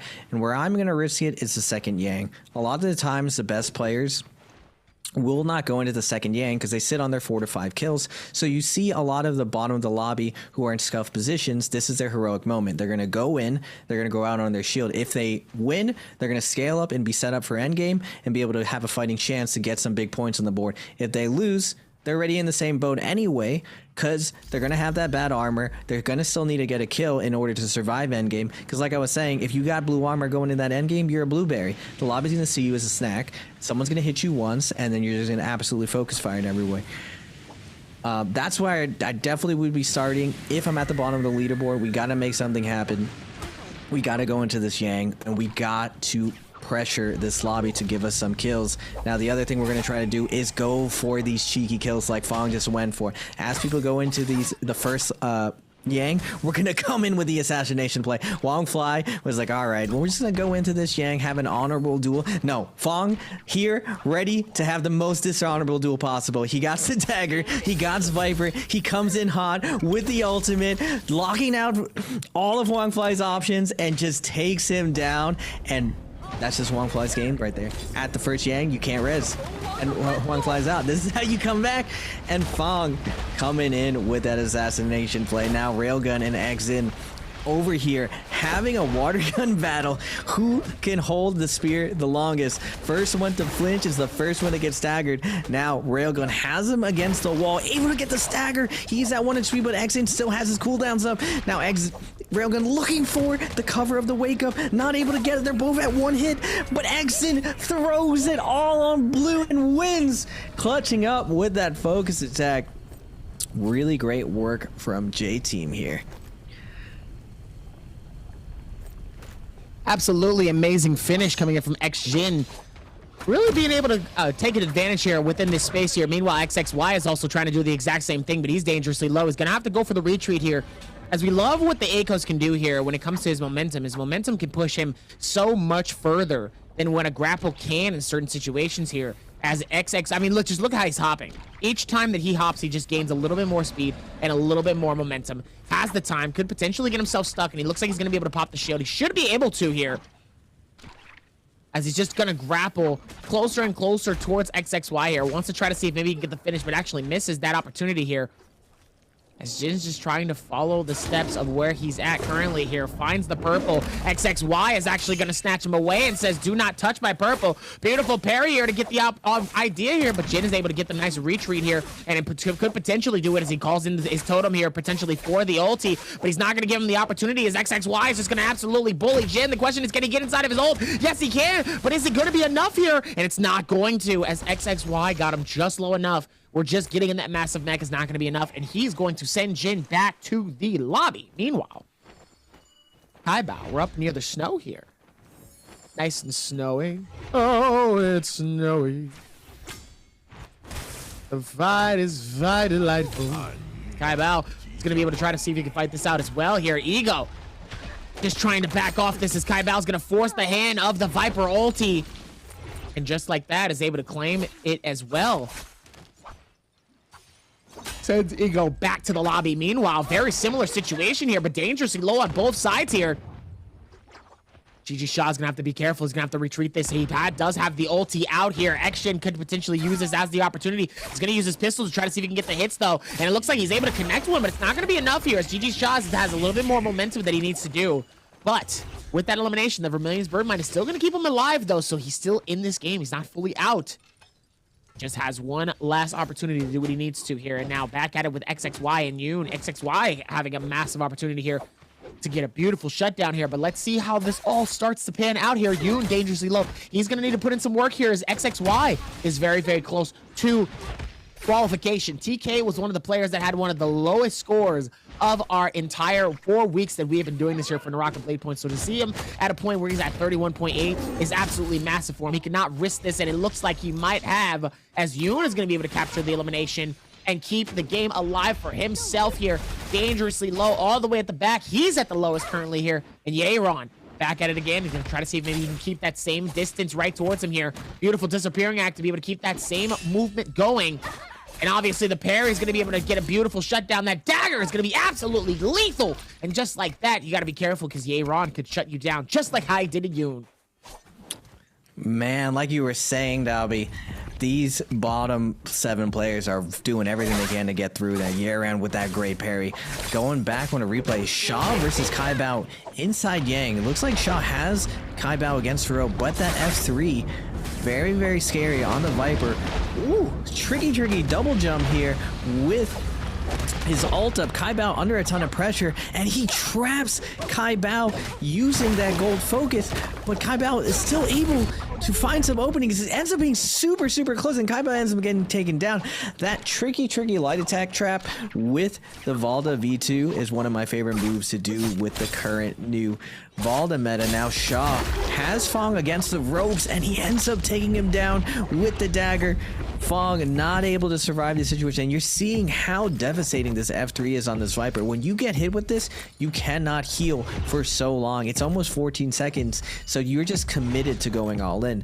Now, in that situation, it's not the best situation for Fong because you want your opponent to back off and not go all in on you, but Shaw is not going to back down. He needs to qualify.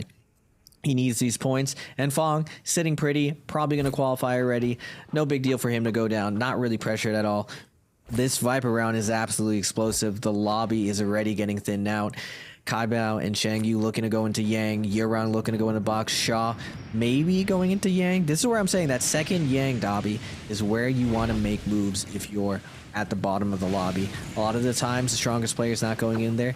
Now, Huangfly just kind of doesn't care. He's always been this type of player. He always will go in. Now, fortunately for everyone else, Fong did take down Huangfly, but we're going to see GG Shaw versus Kaibao. This is going to be a critical round for GG Shaw. He does have the gold dagger. He's going to be Viper versus Valda. Very tense matchup. Both new to the meta right now. Kaibao's V3 coming out. Shaw's V2 coming out. Able to tank a little bit of his damage. He's not going to take any damage. He does get the blind parry onto Kaibao. Kaibao trying to sneak in that focus attack. Not able to get it. Now Shaw with 2 spears coming out. Kaibao fighting back, throwing those one charges, but Shaw getting the long distance spear.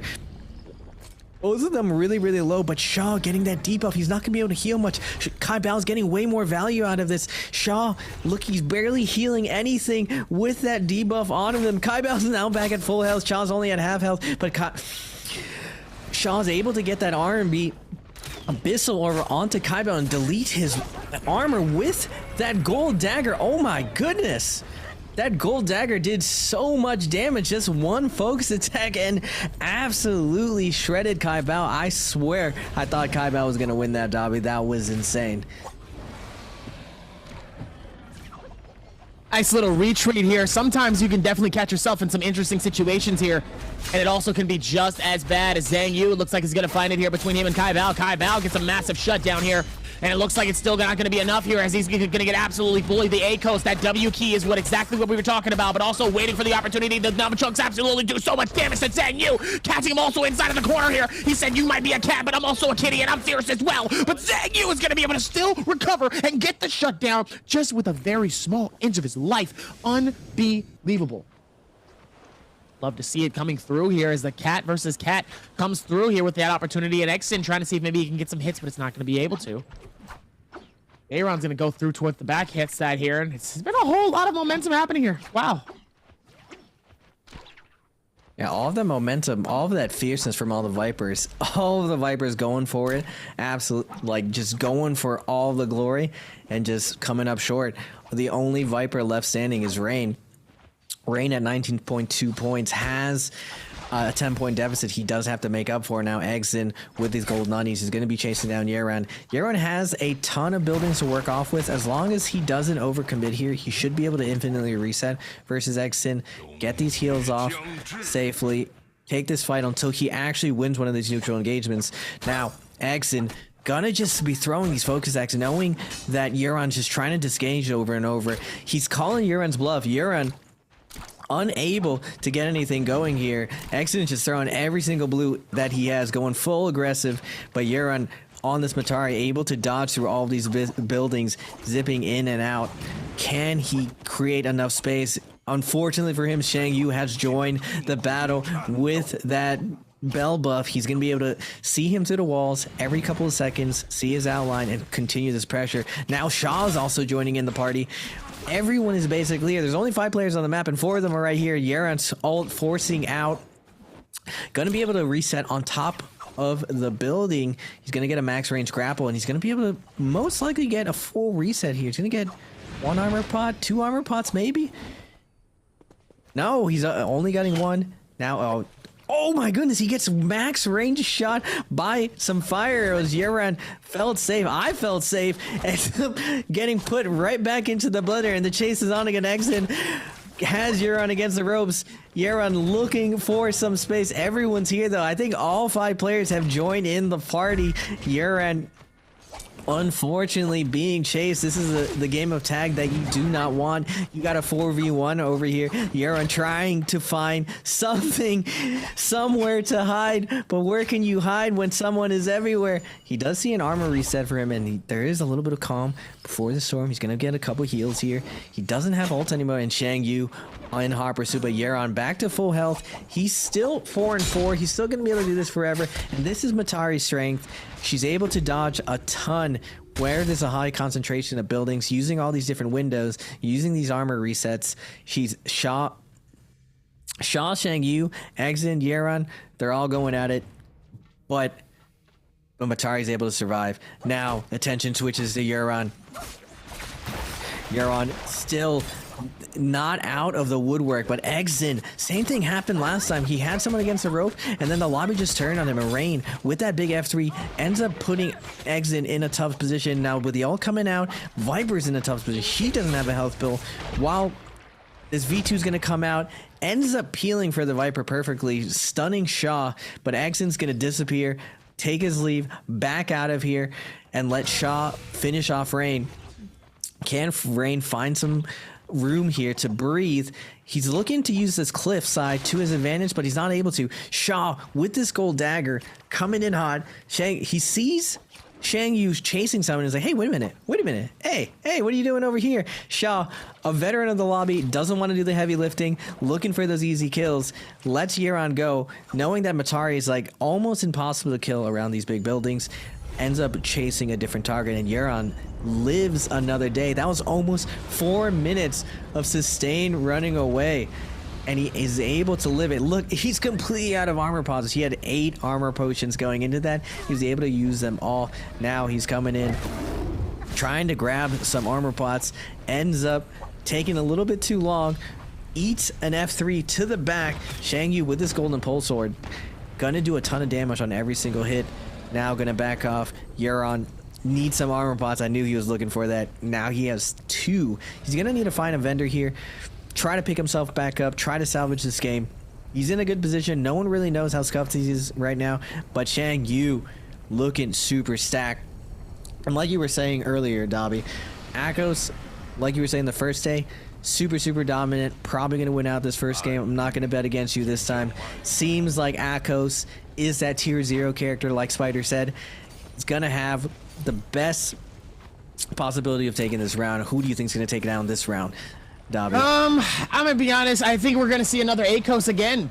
Honestly, Zhang Yu is also another player that at this point, we've said it before, I feel like he's somebody that we should not sleep on. I think we've had a lot of instances where certain times some of these players really can be a little bit passive here, but also if you play it right, if you play it smart, you really can be a very dangerous asset as a solo player here. And obviously, Zhang Yu knows exactly what that role is, as he's gonna get some nice hits though with his bow, but also he has that gold shield. That gold shield is going to be very helpful for him, knowing that he's a very aggressive player. GG Shaw is going to be nearby here, trying to see if maybe he can take it away. So I'm going to be honest. I think I'm going to go 2 for 2 so far when it comes to the Akos. I think it's going to be very fun to see how it's going to be possible, potentially. But you never know where that stature could potentially go. And obviously, with even more stuff happening here, it's only going to get tighter and only going to get crazier. So I say, let's figure it out. And I think it's only going to get better here, as it looks like he found him on the outside here. Nice little surprise inside of this bush here. It looks like JJH Rain, looks like his spot was found. It looks like GG Shaw looks like he's going to have to dip out of here as much as possible. Tries to put it down as best as he can. Wants to try to back off, and look what happens. Gives him that opportunity. We are seeing these 2 Valdas in these end games, and I see 2 Valdas, and I've always said, like, on paper, it seems like she can win these games, but every single time she disappoints me. I feel like I'm a believer again. I see 2 of them. Shaw does have a gold dagger. There is a chance, as long as Shaw plays this really slow, he has a chance of taking this now. Akos with that gold pole sword and this cliffside endgame. As I was saying before in game 1, when Greatsword or Pole Sword has these walls to scale rush it off, and they have a gold, and their gold, it does so much damage off each scale rush, and it's practically no risk. They can do it over and over and over, back and forth, just punching you in the face from these max ranges. There's just like a bludgeoning hammer in these end games, and these rocks right here are one of the worst things to play in these end games. It feels like you can hide somewhere, but there's actually nowhere to hide as this zone closes. You end up getting stuck in a lot of like cliffside animations where you're either grabbing on the cliff or you're just like sliding down, and it just feels awful because normally when you're defending yourself in NARAKA, you're trying to hold focus attack. You're trying to prevent staggers just so you can always act, kind of make a good decision at any point in the game. But when you're on these cliff sides, these buttery rocks, a lot of the time, the most aggressive plays end up being the most profitable because all of your opponents are not able to defend themselves correctly. We're seeing all these players, even though dagger is the strongest weapon in the game right now for these solo situations, and these terrain situations, the best weapon kind of changes. And you're seeing a lot of these players go with their gold weapon. And this is one of the best parts of NARAKA. It's continuously improving. This patch is probably one of the most balanced I've seen the game as far as the say. There's still a tier 0 character with Akos. But with every new character, it's always going to be a very strong character, so everyone has fun with it. And there's not really much counterplay to it because no one's figured out the answer. There probably is going to be an answer to the Akos, but as it is right now, when Akos pops that ult, that leap is almost impossible to stop. You can on reaction dodge it, but at what cost? He can just do it over and over and over. There is no stamina like there is on Tarka, and as I say that, the Akos ult is going to be popped out. He has one of these Valdas against the wall, but these walls, super grief, not able to get much off of it. The fire arrow was coming out, limiting his heals here.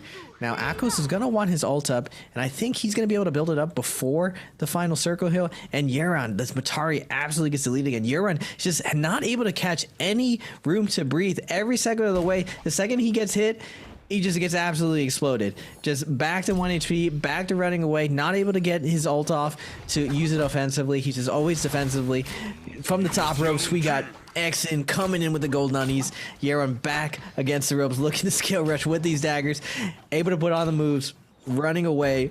He does have 29 grapples, so if he's able to get this endgame, he's going to be able to grapple cancel forever. But can he get there? He has the whole lobby chasing him, and there's just nowhere to run with these buttery rocks, and he ends up getting taken down by that F3 from Rain, able to yoink that kill. Giant focus attack with that F3, doing 500 damage, and now Exin with the debuffs, going to try to reset here. Hide in the bush, stay safe.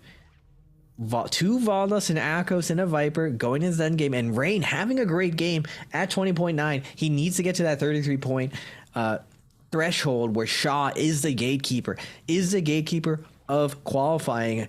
In 8th place there is Railgun, and in 9th place there is XSY. All of these players are within 4 points of each other. That's not that much of a lead, and if Rain is able to pick up this round, he's going to be in great striking distance to have a fighting chance to qualify going into the next half of this day. But before that, are we going to see the first Valda win? I have literally never seen a Valda win an endgame in this Pro League. They always get here and they always get taken down first because the whole lobby knows that they're going to be able to win this heal off. Now Shaw against the ropes with the gold dagger, able to put a ton of pressure onto the Viper. Shaw against the ropes, still has another health bar behind this, able to yoink the Soul Bloom and heal himself almost back to full, but Exit going with the Trident 2 jump parry, not able to get it. Perfectly spacing out Shaw, still has his ult up, and he's going to invest it here. He's not even going to heal up. He knows that he needs to go down now, but Chang Yu on the Akos, able to come out. Oh my god, Dobby, it looks like Akos is going to win it. You said it last time. Akos just keeps winning this game. Listen, what I've been saying before here, I don't know what it is. I think I've had some really decent calls so far here. I could actually be wrong here, as Zhang Yu is actually getting absolutely bullied here by Xjin and the Nunchucks here. Meanwhile, the Tiger's going to put in a lot of work here. Nice little hits of damage on each side here as Xjin is going to try to see if he can keep it alive. Meanwhile, nice fights on each side. The Bubble is going to try to see if maybe he can close it out, but the Roar is going to be able to cause a little bit more distress in this situation as he hits massively on each side here. Dangerously low here. He does have that secondary, but it's not going to be enough as he actually loses to the Vault. Listen, I'm actually stoked because I'm gonna be honest with you. I love Valda. I'm a Valda fan. I really am. I've been a fan of Valda for a minute. I said it from the very get-go when the season started, when Valda was introduced. I want to see more Valdas, and obviously it took time. I waited patiently. I knew there was going to be an opportunity for it, but at one point I said, "Cool, we're gonna have the opportunity to really piece it together," and I'm happy to see that the main Valda is back in action and putting in work. You love to see it, and obviously look what happens. Woo! You love to see how it goes. I was surprised. I really thought your prediction again with Akos, it was looking very spicy. He had the great ult timing coming in hot. With the pop, had someone against the ropes, but Xin with the clutch, just crossing him up with the 90s, forcing him in the zone. He was able to, this is the only counter to Akos right now, is you have to know exactly when he's going to use his cooldowns, and you have to iframe it using that tap dodge. So you have to sit there at a decent amount of spacings, respecting his ability to trap you over and over. Right now, Akos just has 3 I win buttons. When he pops that ult, he can either leap into you, he can pop the lunges, or he can use his F3 trap out of nowhere. And at any point, if you try to hit him, it could just be a trap. You could just stick your hand in the cookie jar and he's like, no, get your hand out of there. But Xin managing to wear it out, dodging all 3 of the cooldowns, finding his positioning, knowing that he had him against the ropes, and he's able to push him into the zone and clutch it out with the nunchucks. I'm super surprised that Xin was able to do that, especially on this Valda with no cooldowns. And like you were saying before, that was game 2 ending super fast. It's not going off the heal off. The days of the old zipping meta where it was just a snooze fest is over. We're not doing that. We're not doing that no more. The zip pings with the snook. It's done. We're not doing that no more. Finished. Finessed. Flaco. Finesto. Fin. End. The whole 9. We're not doing that no more. Okay? It's no longer heal offs. There's no more trying to survive. If you're in the final circle here, you better be fighting. You better be fighting for your life at the very end here. And that's exactly what we saw all the way towards the very end. And this is what we've been missing. This is what we've been wanting, especially getting closer and closer to the finals here. Oh, I can't. These spring finals are going to be oh, so sweet. I know it's going to be absolutely action-packed here with a lot of momentum and a lot of stuff, especially now knowing, like I said, I'm excited to see how players like AOW's Mike and how WBG Spider play Akos, how they could potentially play Valda. We've seen, I think, AOW's Mike play a Valda once or twice, but not on a frequent level. So now knowing that they are part of the meta, I'm excited to see what advantages they're going to use for themselves in these games. Now, obviously, coming into this, Zhang Yu sadly gets to 2nd place and does end up falling short of a dub. But 2 unbeknown characters that we don't usually see fighting it out to the very end. I'm happy. I can't really be bummed about that. I know Xjin can't be bummed with his 7 eliminations and a 15.2 game score. What an insane secondary finish. And obviously, Xjin with his first MVP of the night, but he's had a lot of MVPs. He had 2 yesterday. So coming into today, 2nd game, actually, I think he did it again. No, because his 2nd game, he also got a dub there too. This is a deja vu. What's going on here? Meanwhile, Zhang Yu, 4 eliminations. Same with GG Shah. But those 3 ranking points are going to put him up there for a 9.4 and an 8 for GG Shah. Same with JJH's Reign with 3 eliminations and a 6. Obviously, KLA's Fang also tying it up with a 3 as well, but a 4.9. That 1 point just absolutely struggling here. But still, it's been very good for some of these players here. And sadly, some of the other players down at the bottom, some that we usually don't see. And one surprising one, Wong Fly. Wong Fly got held to a goose egg. When you asked me that question, like, what would you do if you're at the bottom of the lobby? I mean, we're pulling out some gimmicks, basically. If we're trying to bring this back, if I'm Rain, we're pulling out some gimmicks. We're going to do the lamest play possible. And we see Fong immediately pull the play out that I was talking about. He comes in with the assassination play, with these players trying to wait to going into Yang. And a lot of these players who are going to Yang feel like they're usually very confident players who are very dominant. So they're not used to someone just coming out and being on the back foot where they're just getting jumped on right as they're going into Yang. Fong jumps in, immediately pops the V3, so Wong Fly can't press any panic buttons and fight back right away. He's just immediately put into this neutral situation, and normally Wong Fly, he likes to space you out. He likes to sit you at arm's way distance and time you perfectly with his counter hits. But Fong is able to jump right on top of him, sit in front of him, like, hey, we're not doing all of that. You're going to decide right now how you're going to win this, and if you don't got the right answer, I got you. And he just assassinates him, giving Huang Fly a goose egg for the first time. Now I know Huang Fly is probably going to make that adjustment going into the future, but this is one of the tricky things on these Vipers in solos and even in trios.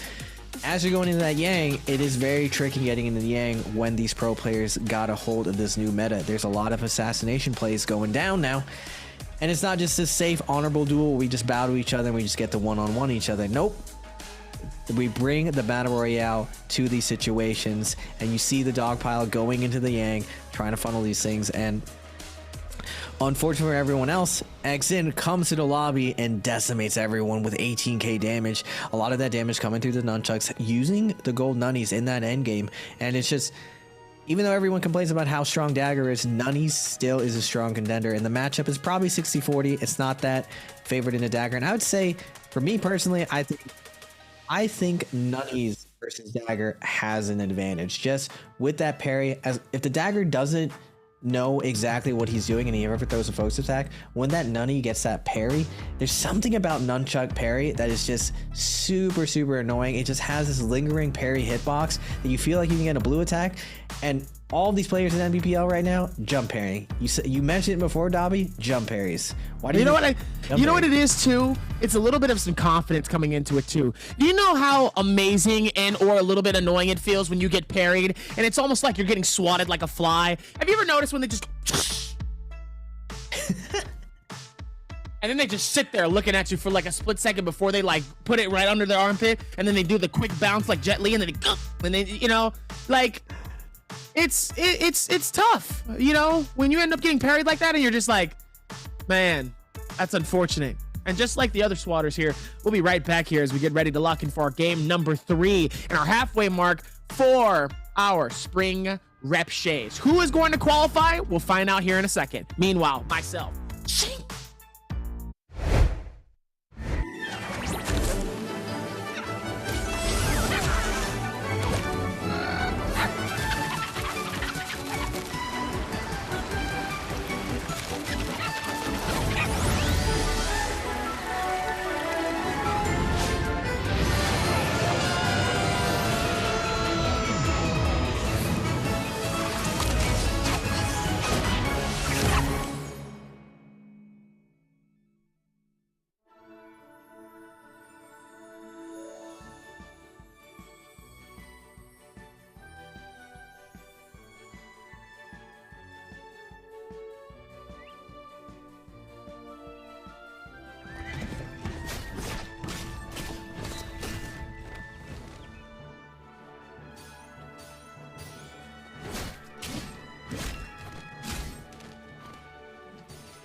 最大的区别，我觉得最大的区别是我的心态吧。现在这次回来过后，心态其实放松了很多啊，觉得其实没有之前那么紧张了。虽然之前打得挺不错的，但是还是会有些时候会紧张，但现在感觉不紧张了。OK， 我觉得没压力啊，我觉得其实放开打就行了。然后就毕竟我说实话退役这么久，我只有2天半的练习时间，比不上别人1个赛季的进度，肯定就是有差距。我就放开打，能进就进，进不了就回家了呀。那像麦克啊、Spider 啊，如果我进了总决赛的话，希望跟他们交手，给他们当兵补。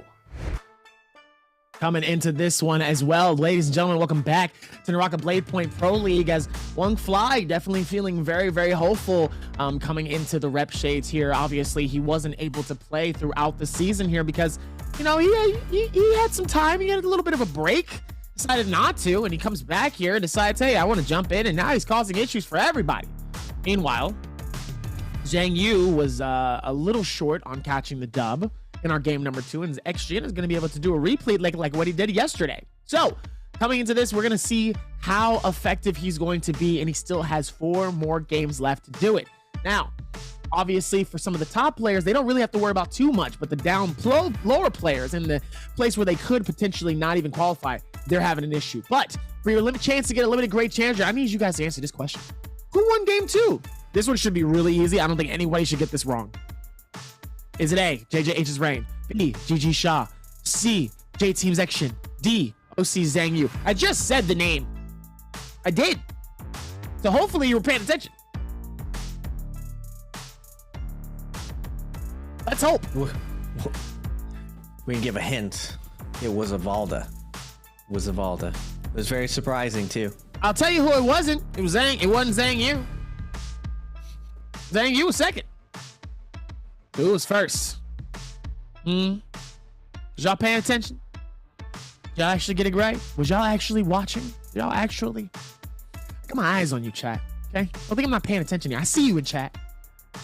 I'm watching. Okay? Now, as we go back and we look forward to game number 3 here, we're down to our halfway mark. Our halfway mark is where things get a little bit different. Usually, it becomes a flick of the switch. What I mean by the flick of the switch, it's either it can be a little dangerous because if you are not W King, someone else will, and they go WQ on you. Or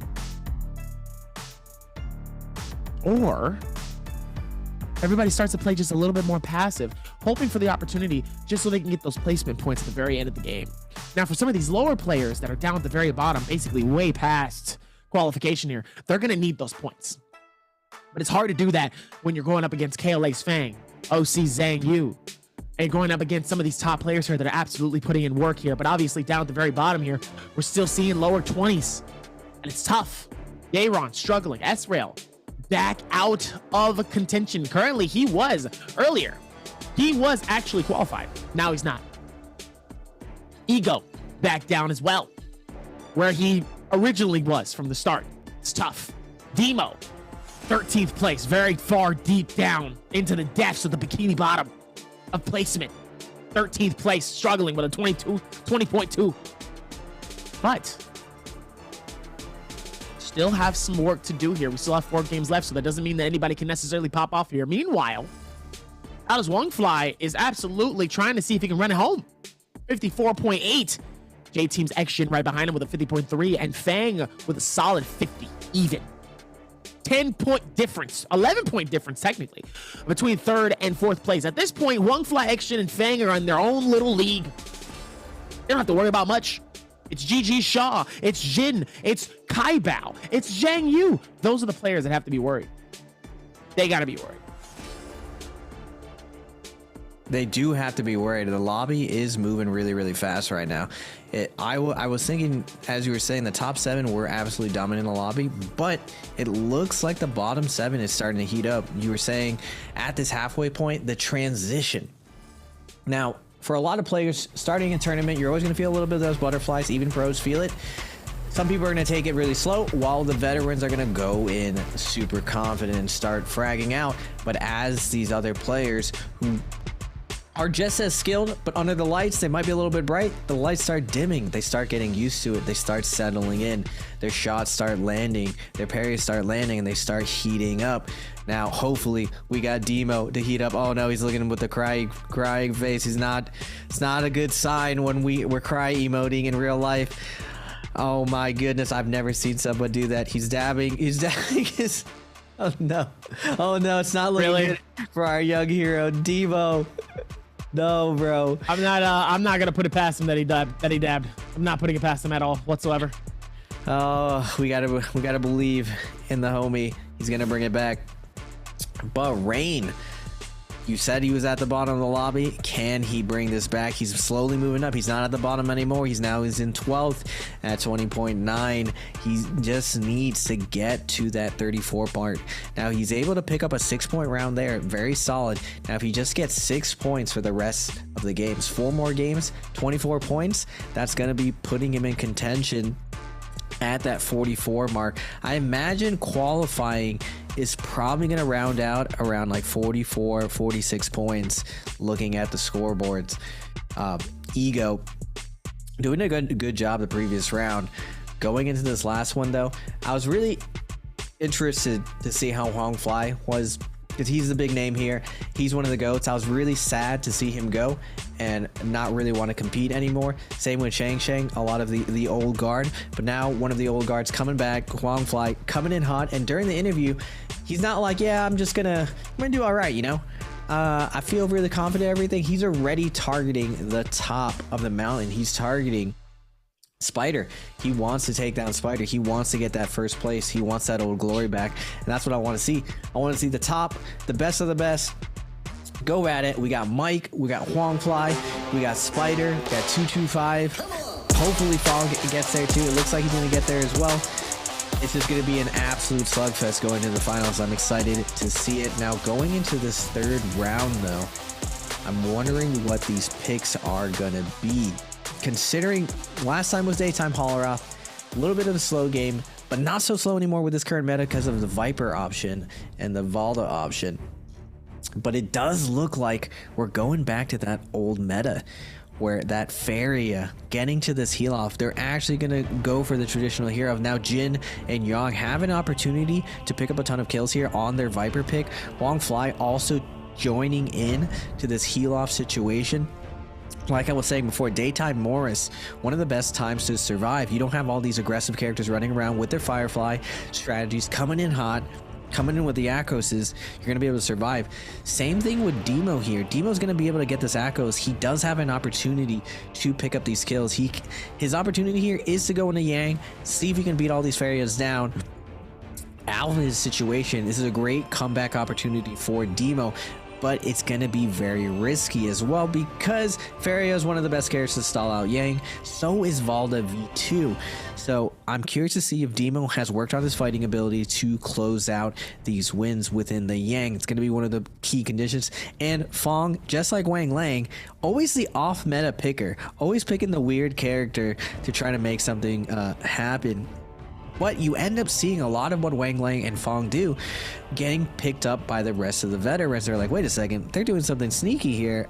Why are they doing this? And slowly, like a week or two later, they realize, oh, that's why they're actually doing it. So I'm curious to see what Fong's strategy is going to be here off spawn in mid game and end game, because Justina being the one Justina, like you were saying before, Dobby, if you're the one character out, if you're the odd man out, they just see you. You can't disappear into the crowd. There's no wardrobe change. Everyone sees you, and it's very easy to get lobbied. Definitely do not want to get lobbied in this massive opportunity here. Definitely have to be able to pay attention to this, as there's going to be a decent amount of people heading towards Shipwreck's Expanse. I'm seeing at least one team headed towards Zest Winery, and we're seeing one team headed straight towards us, the Celestial Corridor inside of Celestial. Meanwhile, there's at least a 4 to 5 stack headed towards Sunveil Dwelling right near the Wayne Shrine, aka the massive tower that we see inside of this, as we're going to see the fights happening as Huangfly and KLA's Fang immediately are going to fight this out. You love to see where that energy starts to come from here. Huangfly could necessarily shut down KLA's Fang from the very start here, but with that gray shield and a decent fast-paced retreat here, could potentially do it, as he actually ends up making him dizzy and could potentially be missing him as well here. Heavy Sword coming out as well. KLA Fang is going to be able to find the shield swap here and is going to be able to keep the same momentum right onto him, though. Doesn't want to also risk getting hit, though, because he does have that gray shield, so one really big hit could also mean Huangfly's life as well. Looks like he's going to be able to come through with this course and is going to be able to squeeze it tight. You love to see how it is with KLX Fang. He's going to be able to do it to Justina. Going to be able to at least go through with the reset. The bubble's going to be able to catch him on the inside here, but it's not going to be able to do too much as he does try to go for the retreat here. You love to see it as KLX Fang might potentially find it here. Let's see if there's an opportunity for it. Absolutely insane, trying to see if they can go for the find. Let's see if maybe they have the opportunity for it, but they've just been juggling back and forth here. The gray shield has been absolutely detrimental, but they both have the daggers, though. Oh, could potentially hit them with the cannon, though. Almost, but he actually ends up missing it. Sadly, does end up getting caught. Nice little bubble's going to be able to catch him on the inside here. They're not going to give up. One person is going to have to get eliminated out of this fight here, and it could be KLA's Fang, and it is, as a Huangfly is going to be able to connect 3 of those shots and is going to be able to continue to make that happen. Beautiful finish. really, really defensive play by Huang Fly versus Fang there. You're just seeing matchups make exciting matchups, and those two players are very, very defensive where they try to space out and bind their time. Now we're seeing Kai Bao and Shaw. Shaw does not waste any opportunity, immediately traps him with the big parry, and Shaw able to get that armor swap. Now Kai Bao forced to pop that V2. He's going to be safe for at least 10 more seconds here, but as soon as those 10 seconds are done, Demo is going to be jumping in here. He's already peppering up with those musket shots. Now, Demo, with that gray armor and Shaw lurking on the outside, these two players need to make something happen. Kai Bao is at the top of the lobby. Demo and Shaw need to get this kill. Their off-spawn strategy is going to be coming in huge. Shaw coming with that staff. Kai Bao not with an ideal weapon here, using that pole sword, trapping Shaw, holding the whole LMBs over and over, ends up getting stomped off. Now Kai Bao doesn't have any grapples. He has nowhere to run here. He's forced to commit to this. Shaw gonna immediately pepper him inside the mech with these turret shots. Demo's looking for this his last hit, patiently waiting for Kai Bao to come to 1 HP, but Shaw fully charged up, has 3 shots, misses the first 2, gonna try to zone out Demo, but Demo will not be denied. Picks up the kill versus Kai Bao, but Kai Bao has a second life. He's going to be able to come back. Demo now with his ult. Gonna catch out Shaw coming out of the mech. Shaw under stress here. Demo looking for the V1, ends up missing it. Actually on the V2. Gets to stagger though, sending shots to the skies. Shaw under a ton of pressure now, tossing out the focus attack, but it doesn't matter. Demo coming in hot. We're up to 2 kills, climbing the leaderboard, getting up to 12th place. Let's go, Demo. Just 10 more points. Demo's definitely capable of getting that pop-off 10 kills. When he opened up in the league, did super well. We're hoping to see more of that today. Now, Railgun, Shang Yu, all in Celestra, all on this Feria. You're going to just see back and forth. This character is super durable. It basically has 2 lives. Now, Jin having an opportunity on this buff Viper. Viper being the new counter to Feria with that F3. He's not able to get it, though. Shang Yu with the perfect spinning, hides in the doorway. Now, Jin against the wall. On his back foot, forced to pop ult. He's not able to get away. He has no more stamina, and he ends up getting taken down by Shang Yu with those dual blades, cleanly taking him down. And now Ego juggling in Rain also on this Matari.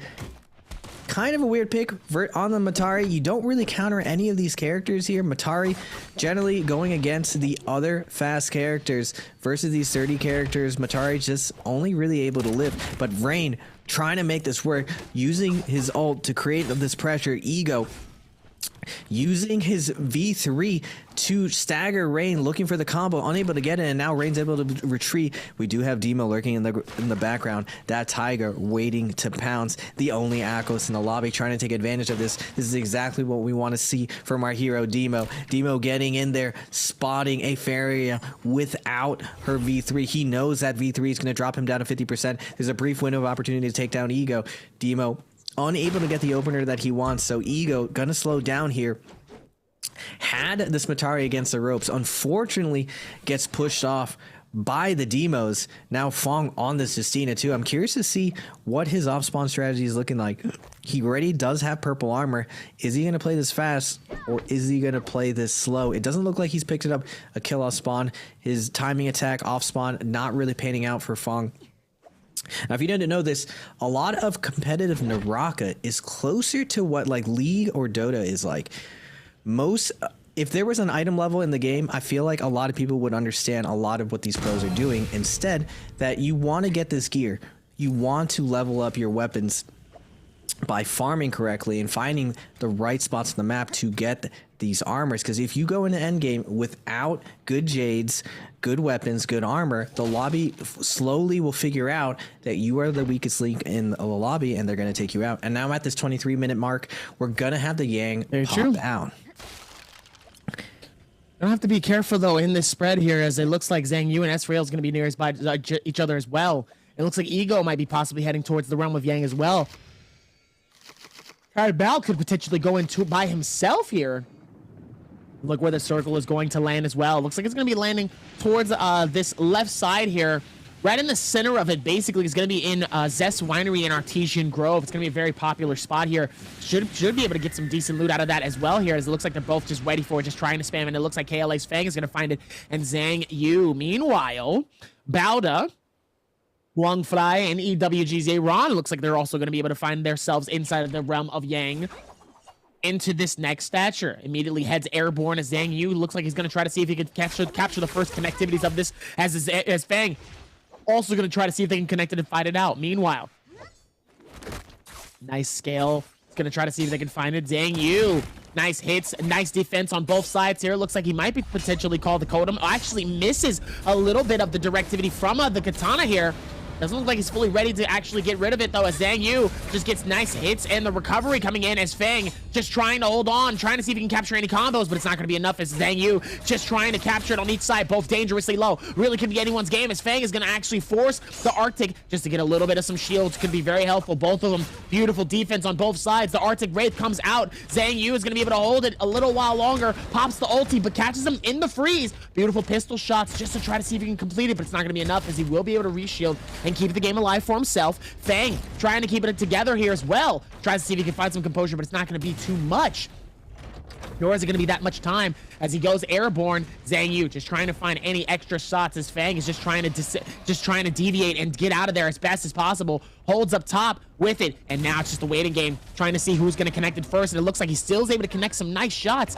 Nice cannon hit as well, and it looks like they're both gonna die to the realm of Yang, taking too long, and they're both gonna have to try to see if they can get some resurrection. All they need to do is get one elimination, and just like that, they're back in the game. This is one of the tough things in these very defensive lobbies. As I was saying, Feria, either tie or win. Even with the Justina, even with all that pressure, Fang is not able to get it done. Now, Fang's playstyle is generally very, very safe. He tries to beat you down with death by 1,000 cuts. He's not able to get it done there, and both of these players are going to be getting that Yang buff, as we like to say, where now Fang with that 4 minutes needs to get a soul bloom off a body. He doesn't necessarily need to get a kill, he just needs to loot the soul bloom off a body, and unfortunately for Huangfly, he will be a victim of Fang's death by 1,000 hits with this dagger. Just relentless light attacks, holding that V2, trying to get Fang off of him. Fang super stacked, like barely taking any damage from Huangfly, and now the ult coming out from Fang, looking for the stagger, looking for the combo setup, not able to get it. Huangfly using his movement to his advantage to create an opportunity here, slowly chipping his way down, but Fang with the jumping LMB 4 times in a row. What is this? I'm just left speechless, like who does that? Jumping LMBs with the longsword over and over and over. Calling out Huangfly's defense there, saying like, you're not gonna ever throw a focus attack, Huangfly, who you kidding? There's just no focus attack here. He just jumping LMBs in his face, disrespecting him, and he's gonna be able to get that soul bloom. Safe to live another day, but Zhang Yu coming in hot, sees Justina lacking, testing the waters here. He does know this has to be Fang, though. Someone on a weird character. Now Fang with that dagger, getting that big parry. Now Zhang Yu regretting his decision, but does he regret it yet? Gets a big parry with the purple katana, putting Fang against the ropes. Now with that V1, he's going to be able to heal up slightly. He's going to be able to space out, and now a third party comes in. XXY trying to scoop up a kill, seeing a moment of opportunity. This mech bouncing around here. Zhang Yu trying to climb the stairs with this clunky mech, trying to get some heals off, and now Railgun as well joining the party. 4 people around these buildings, trying to look for an opportunity to pick up a couple kills here. Fang switching in the longsword. Very rare do we see Fang ever off his baby, his dagger. He's actually using longsword. Fang is coming to win. We're seeing a slight adjustment from Fang that in these big group situations, longsword is one of the best weapons to use, because when it throws its stage 1 and stage 2 focus attacks, it's throwing out this giant AoE that hits people just as hard as a greatsword. Now Zhang Yu on the outside feels like he's a little bit safe, ends up getting surprised by Fang, and Fang continuing with the jumping LMBs over and over. I'm curious to see if other people follow suit here. Nbpl on the latest patch. Now we're seeing what the best players in the world are doing with this latest patch, and what we're seeing from Fang is this Justina Now he's on the pole sword. He just has every single weapon in his pocket. This is such a treat to see Fong on all these different weapons. And Fong ends up picking up the kill with his purple pole sword. It's so confusing. Why is Fong doing all of this? He's able to ice off a lot of that damage, literally popping that F1, healing a little bit of his armor. Now he's going to continue this pressure on XXY. Rain still at the buildings, was just chilling, was poking out earlier, still over here camping. Pitching a 10, but XXY against the ropes. Fong switching to his pole sword on this chase down. Gonna slow it down though. Whoever was on his back was just getting a little too aggressive for Fong's liking. He's like, you know what? You got it, G. You just get in there if you want this kill. I'm not going to risk dying here. I've already got my kills. I'm going to set up for some endgame here. XXY again, ulting mech inside the building. On fire, though. Absolutely on fire. And now Railgun joining in the party. Railgun, one of those slow starters. Now that we're at the halfway point, this is where Railgun usually clutches up, and every single time you count him out, he's always made the finals, and the later half of the tournament, he just heats up. EWG Year-Round with the gold dagger, looking to get into Yang, and now we're going to see another Faria matchup. This is just so risky, though, going in here. When you're Faria on Faria, it's not risky in the sense that you're going to die.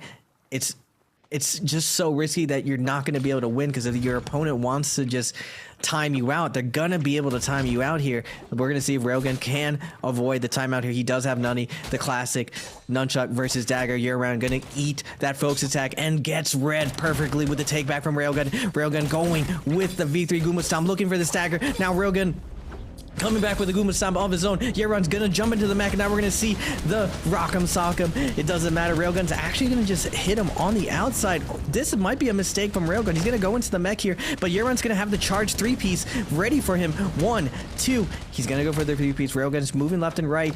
Now he has another 3, but this might be a mistake from Railgun. He felt like he could get this killed off, and now he's against the ropes. He ends up getting D-mech before Year-Round, even though he came in second, and now Railgun trying to avoid the explosion all around him, and he's not able to. Year-Round with the clutch on Railgun. A little bit of a misstep from him, but we still have Kaibao and Fong going at it. Valda versus Justina, the classic matchup, the old school meta.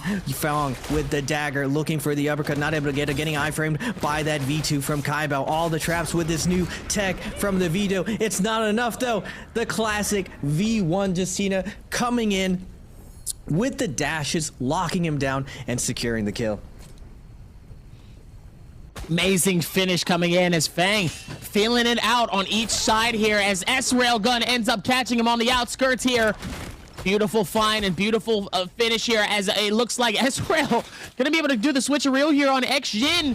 Looks like he's gonna find his place, but he does get hit with that poison, so he's gonna have to feel a little bit of some worrisome near, as it looks like he's going to be able to go all the way around. Does a nice little bit of defense the same way with X-Jin here, and the nunchucks are going to be able to come through. The nice little build coming through. Beautiful hits on each side as the repeating crossbow is also going to create some damage as well, and then immediately S-Rail is going to be able to hit his mech. Decides to go for the back off and the retreat. Goes for the reheal. You love to see that secondary option here. Realizes that it's more important to be able to get out of there than he is to get eliminated this early into the games. Still going to be able to work towards this. You got to be careful in these situations here, and obviously it's very helpful for him. Let's see if we can work towards this as S-Rail is going to be able to run through it and go for the reset, but still has an opportunity though as X-Jin gonna find the next space here. He ends up getting hit by S-Rail. S-Rail doing amazing work, putting in a massive amount of damage, but it looks like S-Rail is gonna be able to do the exact same thing, run it back towards X-Jin, giving him that amount of pressure, but also the disappearing act, also leaving S-Rail confused, putting him nice little piece into a jungle spree, and also gonna be able to push him right towards this tree. Nice little run back towards the 8th side, and ends up putting him all the way down. Doesn't even give him the opportunity, and just like that, X-Jin is gonna shut down S-Rail for game number 3. Fong actually attempting to fight this buff Year-Round against the ropes. Even though he has his 20% damage reduction, the lobby just decided that you're going down. Year-Round's just like, wait a second, what's going on here? I'm going to jump in my mech. Get off me, Demo. Fong's just like, all right. We're just going to wait this out a little bit. Start toasting up that armor. Year-Round's mech already at half health. Oh my goodness, Fong just absolutely going automatic with that musket, deleting the armor. Year-Round barely has any mech left. Gonna jump out of here using a double F. The boost his way to safety. able to create a ton of distance here. He's super confused. Like, wait a minute, why am I getting focused here? I have 20% reduction. Like, you're never killing me in this situation. I'm going to retreat to the buildings, buy some time, gain some space, and I'm going to come back with a vengeance with this gold dagger. I imagine Yuran's going to be coming in back in this endgame. Now, it's so rare. We're seeing Fong with the katana, ends up getting parried by the dagger, not even taking full armor health. He has to be super scaled up. Demo, though, with the big parry onto Yuran, you're seeing that 20% damage reduction. Normally that would delete his armor, only taking half of his armor. Yuran, Kaibo going at it, Fong exiting, going at it, and everyone's just getting in there. It's a full melee, breaking down in these houses. No one's looking to try to target whoever's low. Everyone's just going at it. There's just so many people with this Yang depletion. We have Kaibao with a minute 20. He needs to eat a soul bloom here. He doesn't need to necessarily get the kill. He just needs to loot the soul bloom off a dead body. So Kaibao is trying to cause some mayhem over here. Exiting as well. Everyone's busting out. Demo on the Akos, trying to take advantage of the situation, not fighting anything, but Kaibao still desperately only has a minute left. He needs to find a kill here. He needs to force something to happen. As just anyone, he's just looking for anyone. He's going up to the buildings. Demo's trying to not be that person. He's trying not to be someone's buff. Demo working his way to the windows. That's getting scooped up by the staff, the 1-2-3, the classic, the basic, taking down Demo. Demo's leaping to safety, trying his best to survive here. Able to get a slight bit of help off this V2, but KLI Fong ends up taking him down. No, the Obi, Devo, you still can bring this back. There's still a lot of Naraka to be played. We're at this halfway point, but Kaibao now under a ton of pressure. He was looking for a bloom. I wonder if he ended up getting it. It doesn't matter though. He gets absolutely lobbied from him. Rain from the downtown with the bow shot takes him down. Fong gonna be able to reset here. Look around, gain some armor back. He wants to get out of the middle here though. Yuran trying to force him back to the middle, and now he's gonna take to the skies.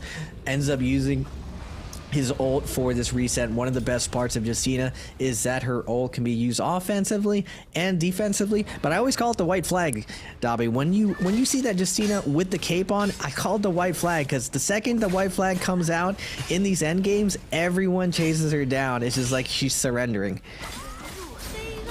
Right, you have to be careful in that situation, but the surrendering is going to have to be forced here on JJH's Reign, where he was absolutely struggling. And can we talk about the fact that we are 3 players deep into circle number 4? We talk about the fact that there's only 3 players alive now, and they're all here. They're all here. We can fight this out. We can call it. We can get to the halfway mark. We can do our interview with the amazing Leah, and we can call it a break. That's just how quickly some of these games have been going so far here, because that aggression has just been powerful for a lot of these moments. Meanwhile, Yeron is just doing a ring around the building right here with Xjin. Xjin trying to get out of harm's way here, and it looks like he will potentially be able to do that. Melee's Fang looks like he could have the possibility of fighting this out, but he's tied up with Yeron currently here in this fight. It's going to be a nice little reset on each person here, as it looks like now he's going to go for the reset. Yeron. It's like he could potentially run into this though. Top 3 for each of them though, so they know they're going to get placement points, but now they're just figuring out which one is it going to be worth it for it though. Goes for the goat switch ups here, and just like that, he's going to try to see if they can push forward. Goes inside, finds Xjin on this fight, and here we go. First fight is going to be able to complete on each side. Nice dagger's going to be able to connect on each side. Yeron trying to get hit a little bit more. Nice defense on Xjin here, trying to plan for it as well. Holding on to it. Nice dagger hits coming through as Xjin gets absolutely destroyed. Yeron's going to go for the nice switch here, and is going to go towards the inside here, waiting for the opportunity as Yeron is going to decide to push in on this. He has the big advantage here. He's going to have to scale rush right through it. And it looks like he does the switcheroo right back towards it. Going around the building is not going to make it easy for him as well. I'm very surprised that the third party does not come into this as Xjin. Dangerously low here and does find the next space here. And he could absolutely close in on this. He just has to be able to maneuver this going up the stairs, going right towards this outside. Might actually see Fang right on this front side. And yes, he does. Looks like he's going to try to see if maybe he can intercept through another direction here. But he ends up finding another player, and that is going to be Yeron here in the middle of this fight. And Yeron's probably going, what are you doing? There's another player that's dangerously low. Don't focus on him. Don't focus on me. Focus on him. What's wrong with you? Meanwhile, back at this fight, Yeron getting absolutely destroyed here. Fang might be able to connect these next hits, though. No more shield so far for Yeron. Yeron just trying to split away as Fang is not going to make it easy for him as he does end up getting the connectivity on each side here. And the repeating crossbow is going to put some nice little bit of destruction on the Yeron as he still forces it on the other side. Ends up catching him on the outskirts. Ends up finding it here as well as the repeating crossbow shots are going to hit on Yeron. But he will be able to get out of here and still stay alive in this fight. Meanwhile, nice little bit of call outs coming in here. We might be here towards the very end. I'll be honest with you. I think we might be here towards the end. I think they might play it off little by little here, and we could potentially see a different fight as Xshin ends up catching Fang on the inskirts here with that staff and also doing the nice little bit of an ankle breaker here. Finds the reset, almost hits the scale rush though onto Fang. It looks like he's still going to be able to find the reset and run it back yet again. I'm super surprised to see this endgame that it's a Justina, a Matari, and a Feria. Normally, you'd see all the Ferias make it to this endgame, and I think what Fang actually gambles on is kind of genius because the Ferias end up going to Yang, expecting to win, being like, no one wants to challenge me in Yang. We're going to flex our durability of our character.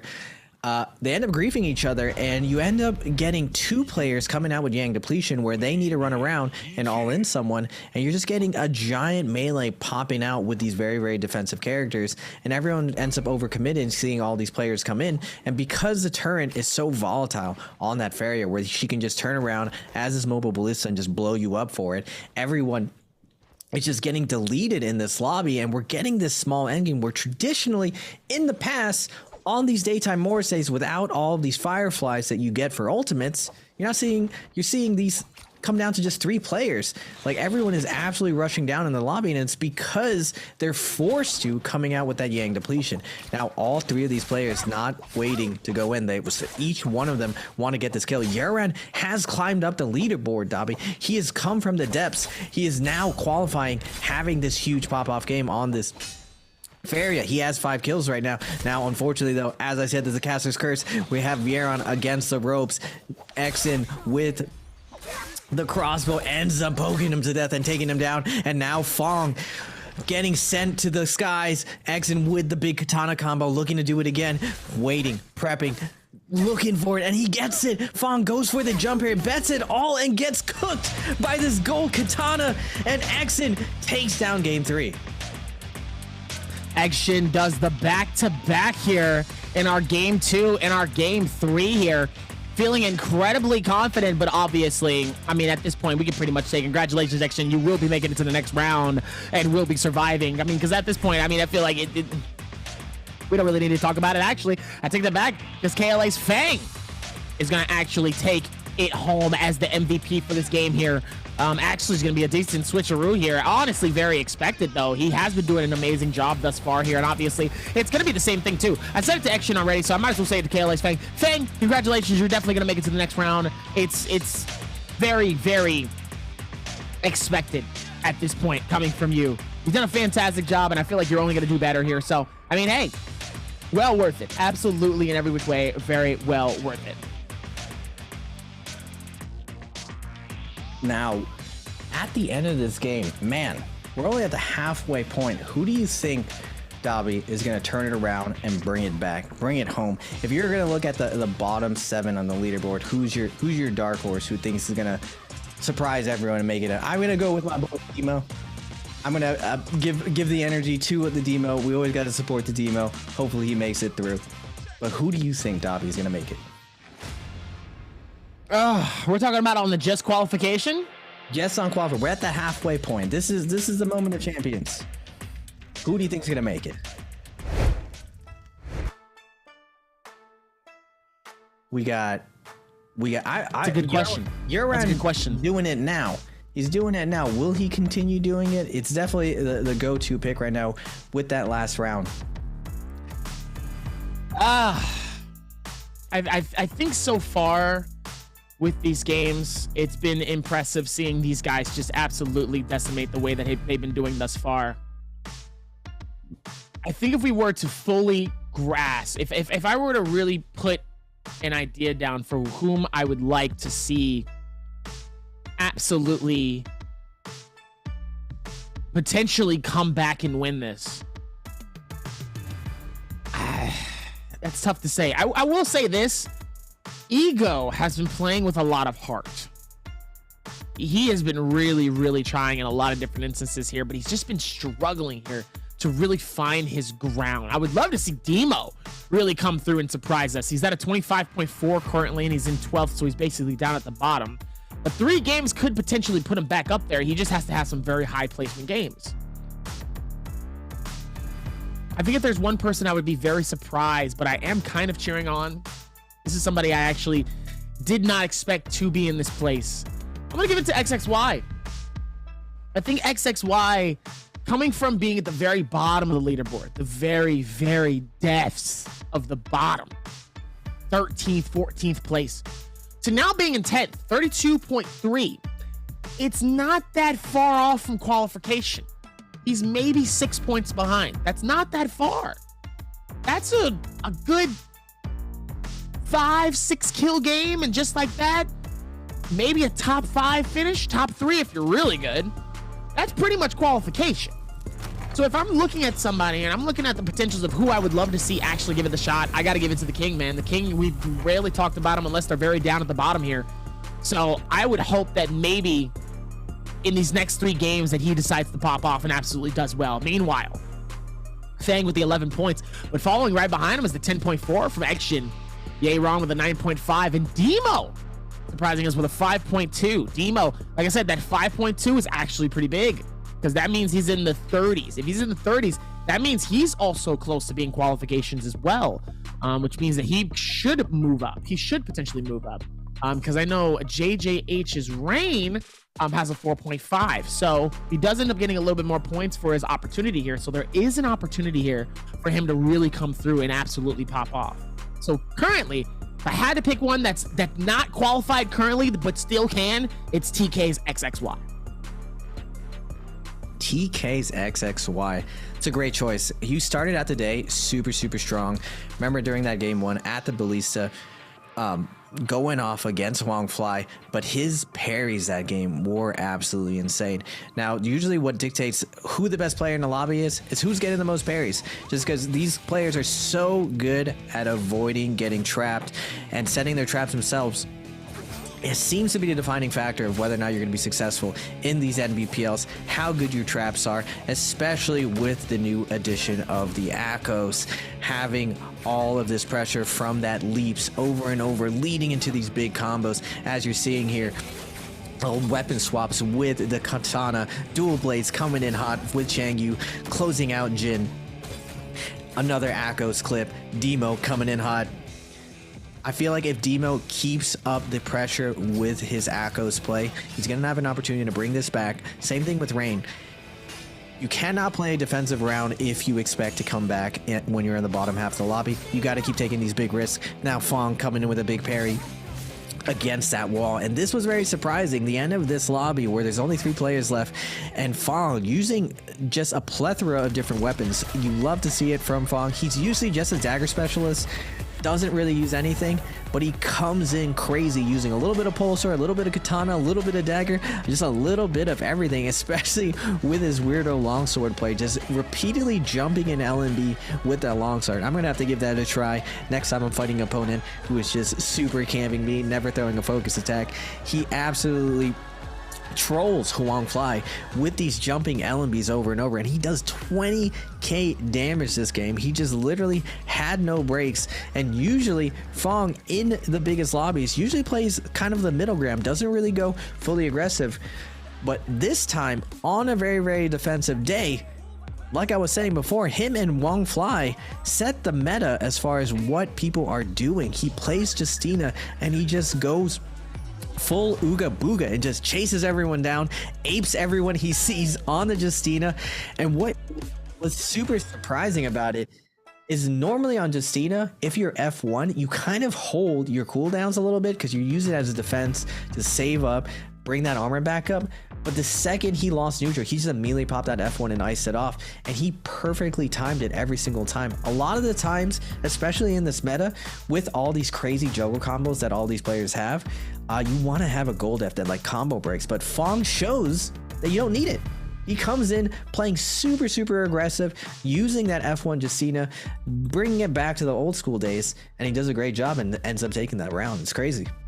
obviously being very helpful as well within many of these opportunities here. He's able to do a lot more, and obviously it was very, very helpful for him, though, in this space. And I mean, KLA's Fang just absolutely pops off here. Some of those replays being a very big part of this, and obviously we'll be able to see a lot more of that as we lock in. We still have we're 3 down, 3 more to go. And ladies and gentlemen, we will be sending 7 to continue on to the spring split and 5 home. But for now, Leah, do your thing. Take it away. Okay, hi everyone, welcome to the post-game interview. I'm Leah. So this time we have 暴打黄 Fly come to our interview. So please say hello to our audience first, Fly. 也是先请黄哥跟我们大家打个招呼吧。Hello everyone, my name is 暴打黄 Fly. Wow, in English, so excellent. You know, so we miss you a lot because you have a really long time didn't come to our Nbpl. So the first question will be, the first time back to Nbpl is to face the last chance qualifier. How's that feel? 那其实我们也是非常想念 Fly， 也是再次欢迎你回到我们的这个赛场上。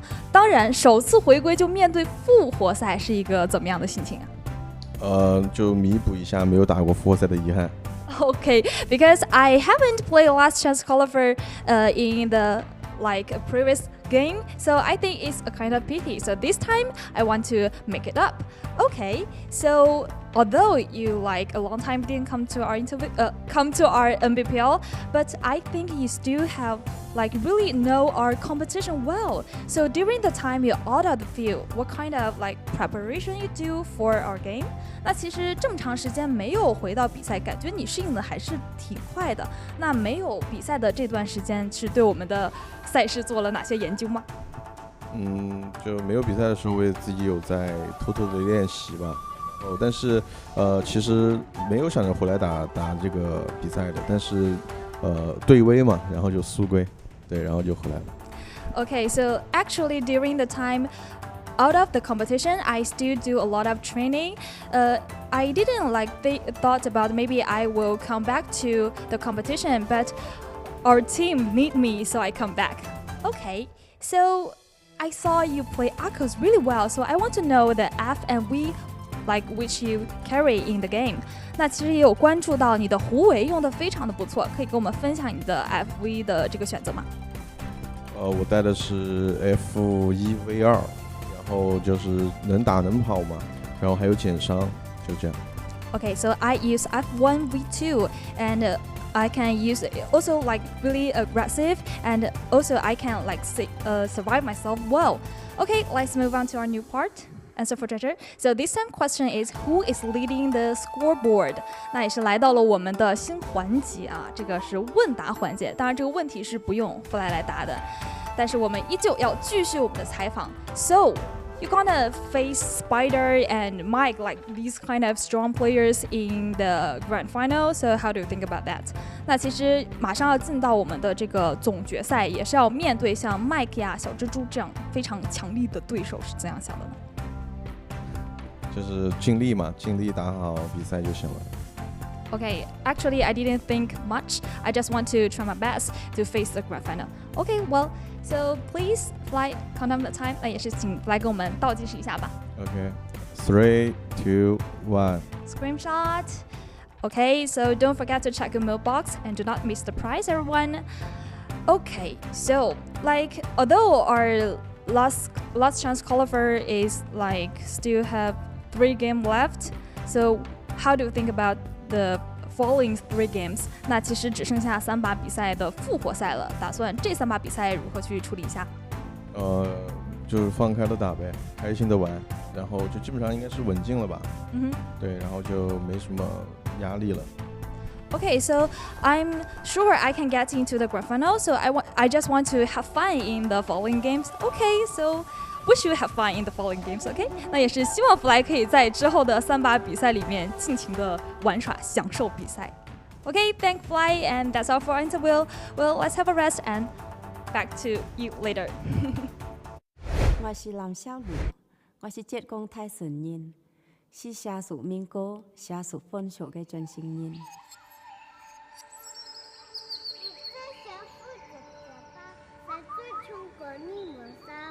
小鹿也要穿凤凰装。我赛事者就喜欢对着台山唱歌，喜欢在山林中跑啊跑。唔是者，只有老人头上嘅平王架可以教我定路脚步。我爷对我讲，平王桩是不你在台上嚟以后将可以做嘅，所以我经常拿佢嘅平王桩对着将在看待心眼。梦想地个台上嚟以后就像平王桩嘅样子。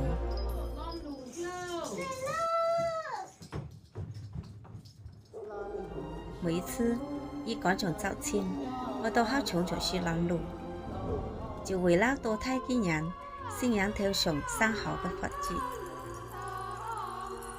当时懵里懵懂的，本人出上嚟好事情嘅活大会，更是台面为得老都唱对歌，其实都是平王包容我人唱台，就符我人需要嘅象征。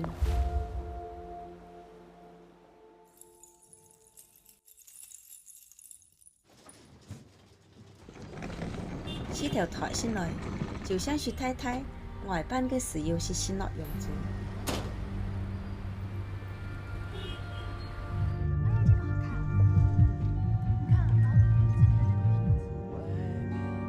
体验生活也好，网络也好，出台小时都当然唔同嘅生活，去了好多地方。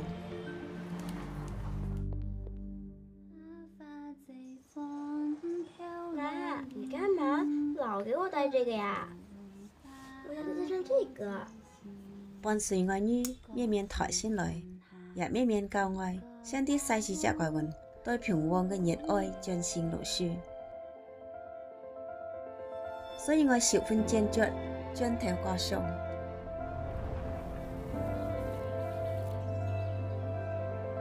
我啲嗰一次当作出发。我想对地个嘅体会当作有平王中。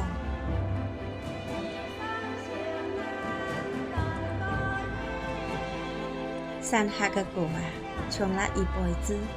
现在我在舞台上唱出地个嘅故事，啲民俗嘅精神都上了革新嘅色彩。革新衣裳唔只是俾你在相处嘅标志。而是俾我人勇气，让我人无拘无束做啲个嘅披风弄开脚。我来自山下，我是热爱嘅勇气弄英雄，我是憧憬平王嘅全岛中嘅一员。我也是平王，我是书记，我心无惧。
Ladies and gentlemen, welcome back to the NARAKA BLADEPOINT Pro League for our spring split qualifier, aka our rep shades, aka our losers bracket, aka wah wah, aka try again, aka back to the lobby you go, boy.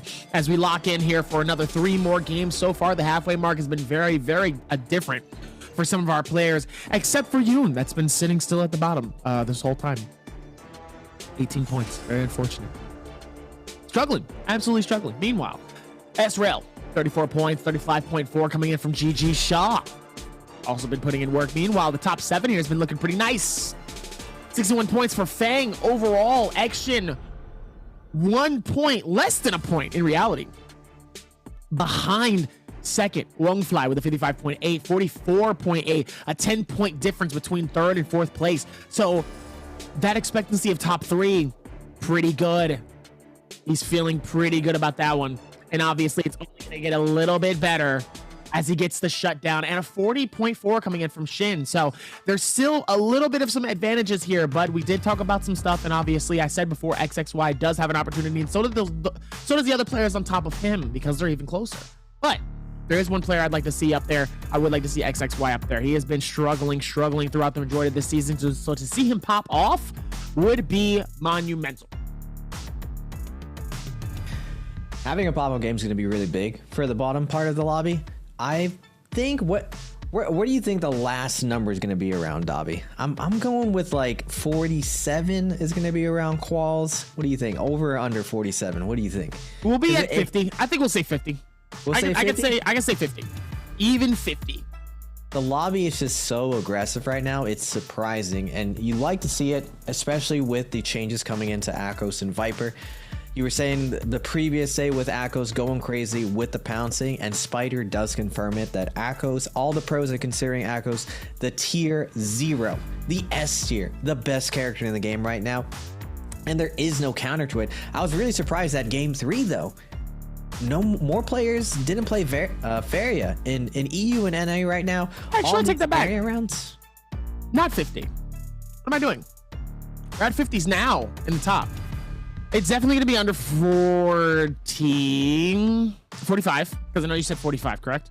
47. I'm going to say under 47. I'm going to say, I'm going to be specific too, just to see. I'm going to just to be specific here, okay? I'm going to say at the end of this, it's going to be like a 44.8. 44.8. 44.8. Count it, write it down. So that way we'll come back to that at the end of the night. We'll go with under 47. I'd be very surprised if it goes over 47, but it's definitely gonna be higher just because of how aggressive everyone's playing right now, and everyone's just going for it right now. I love the way you think. Everyone's like last chance qualifier. We're trying to make it in. It's not like before where we're trying to coast.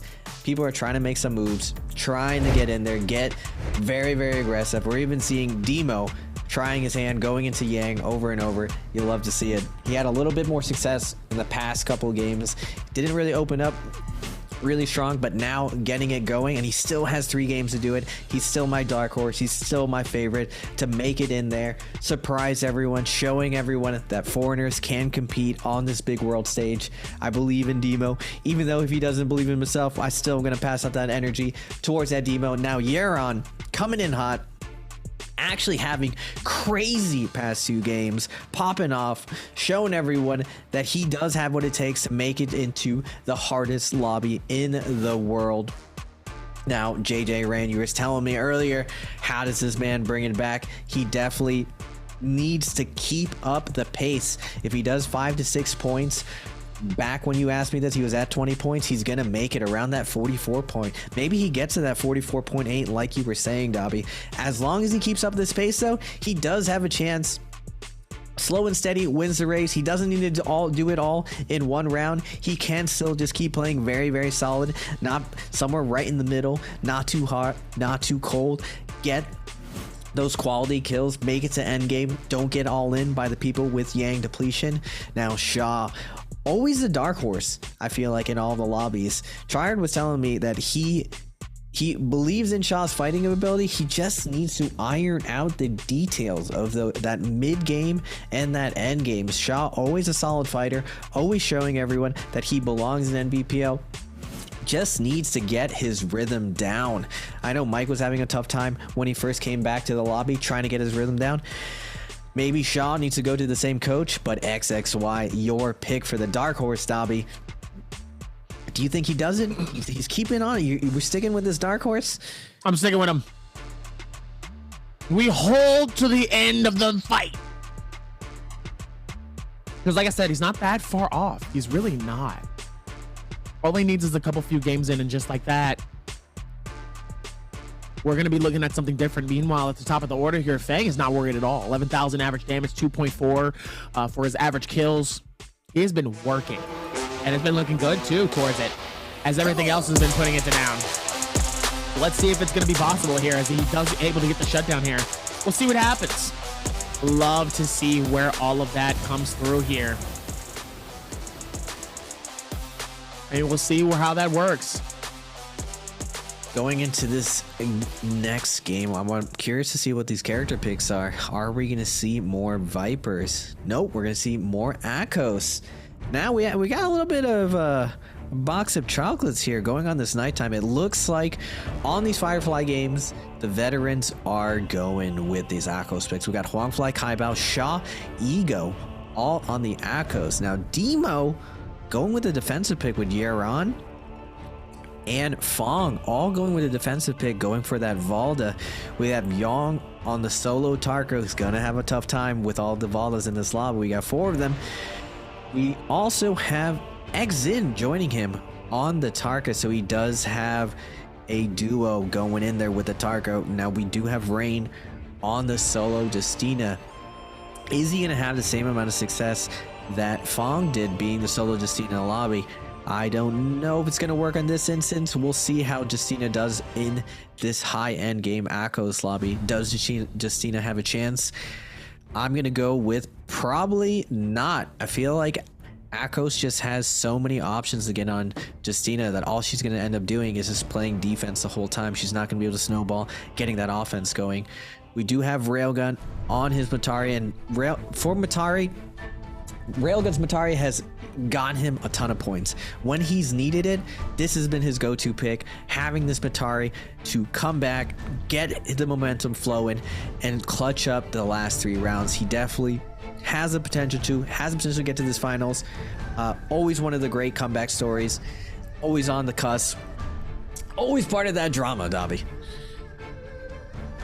More than anything else, with everything else, it's still going to be a little bit harder as we go back towards the main map here, and obviously separated and surrounded by Celestra is going to be all of the players here.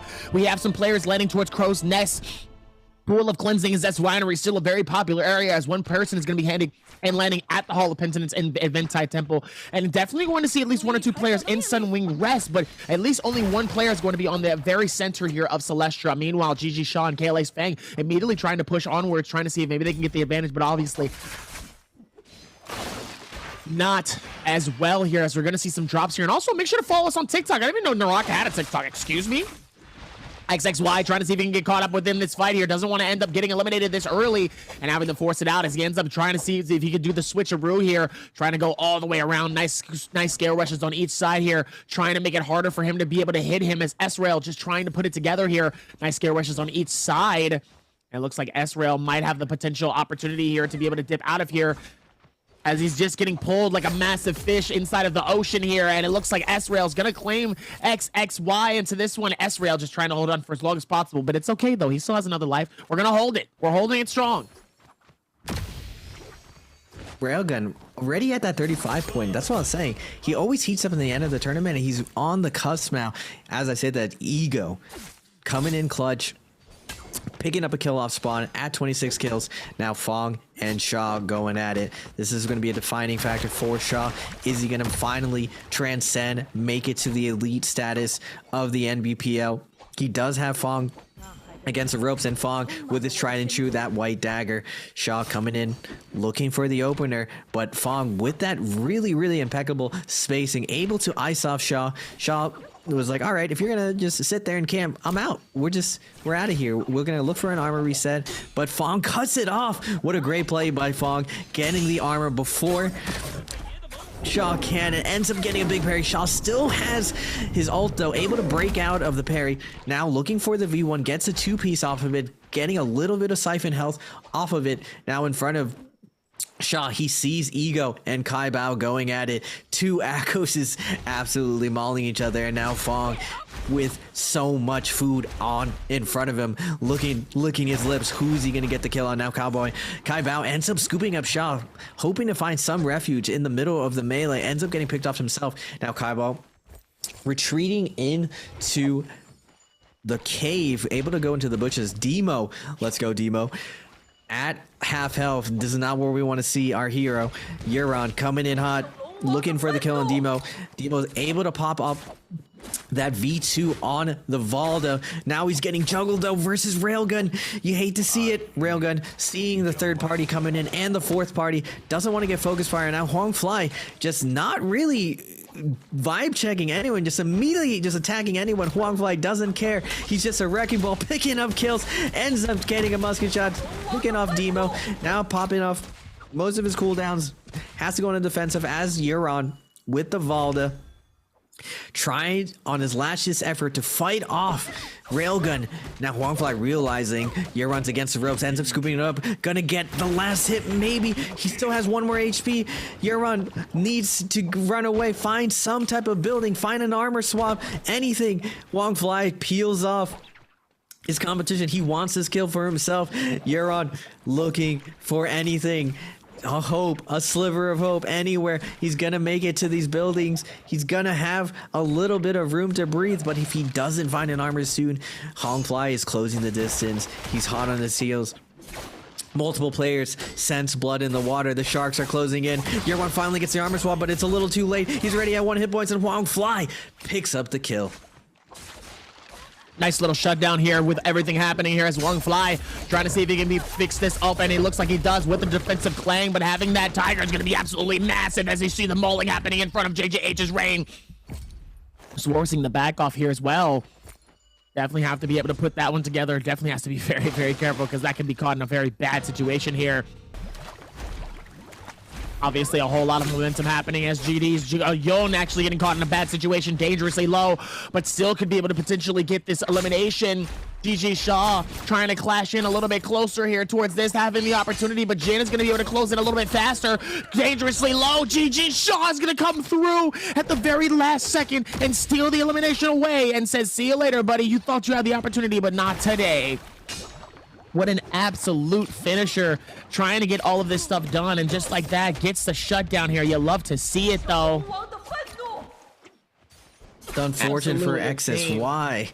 He gets cut off at 32 points. The lobby is going ahead, though. The cutoff being at 38 points, but we got Railgun and Shaw right at the cutoff. 35, 36, only 2 points away. Ego comes in with a big parry on Shaw, says, you're not going to pass it. I'm going to get there.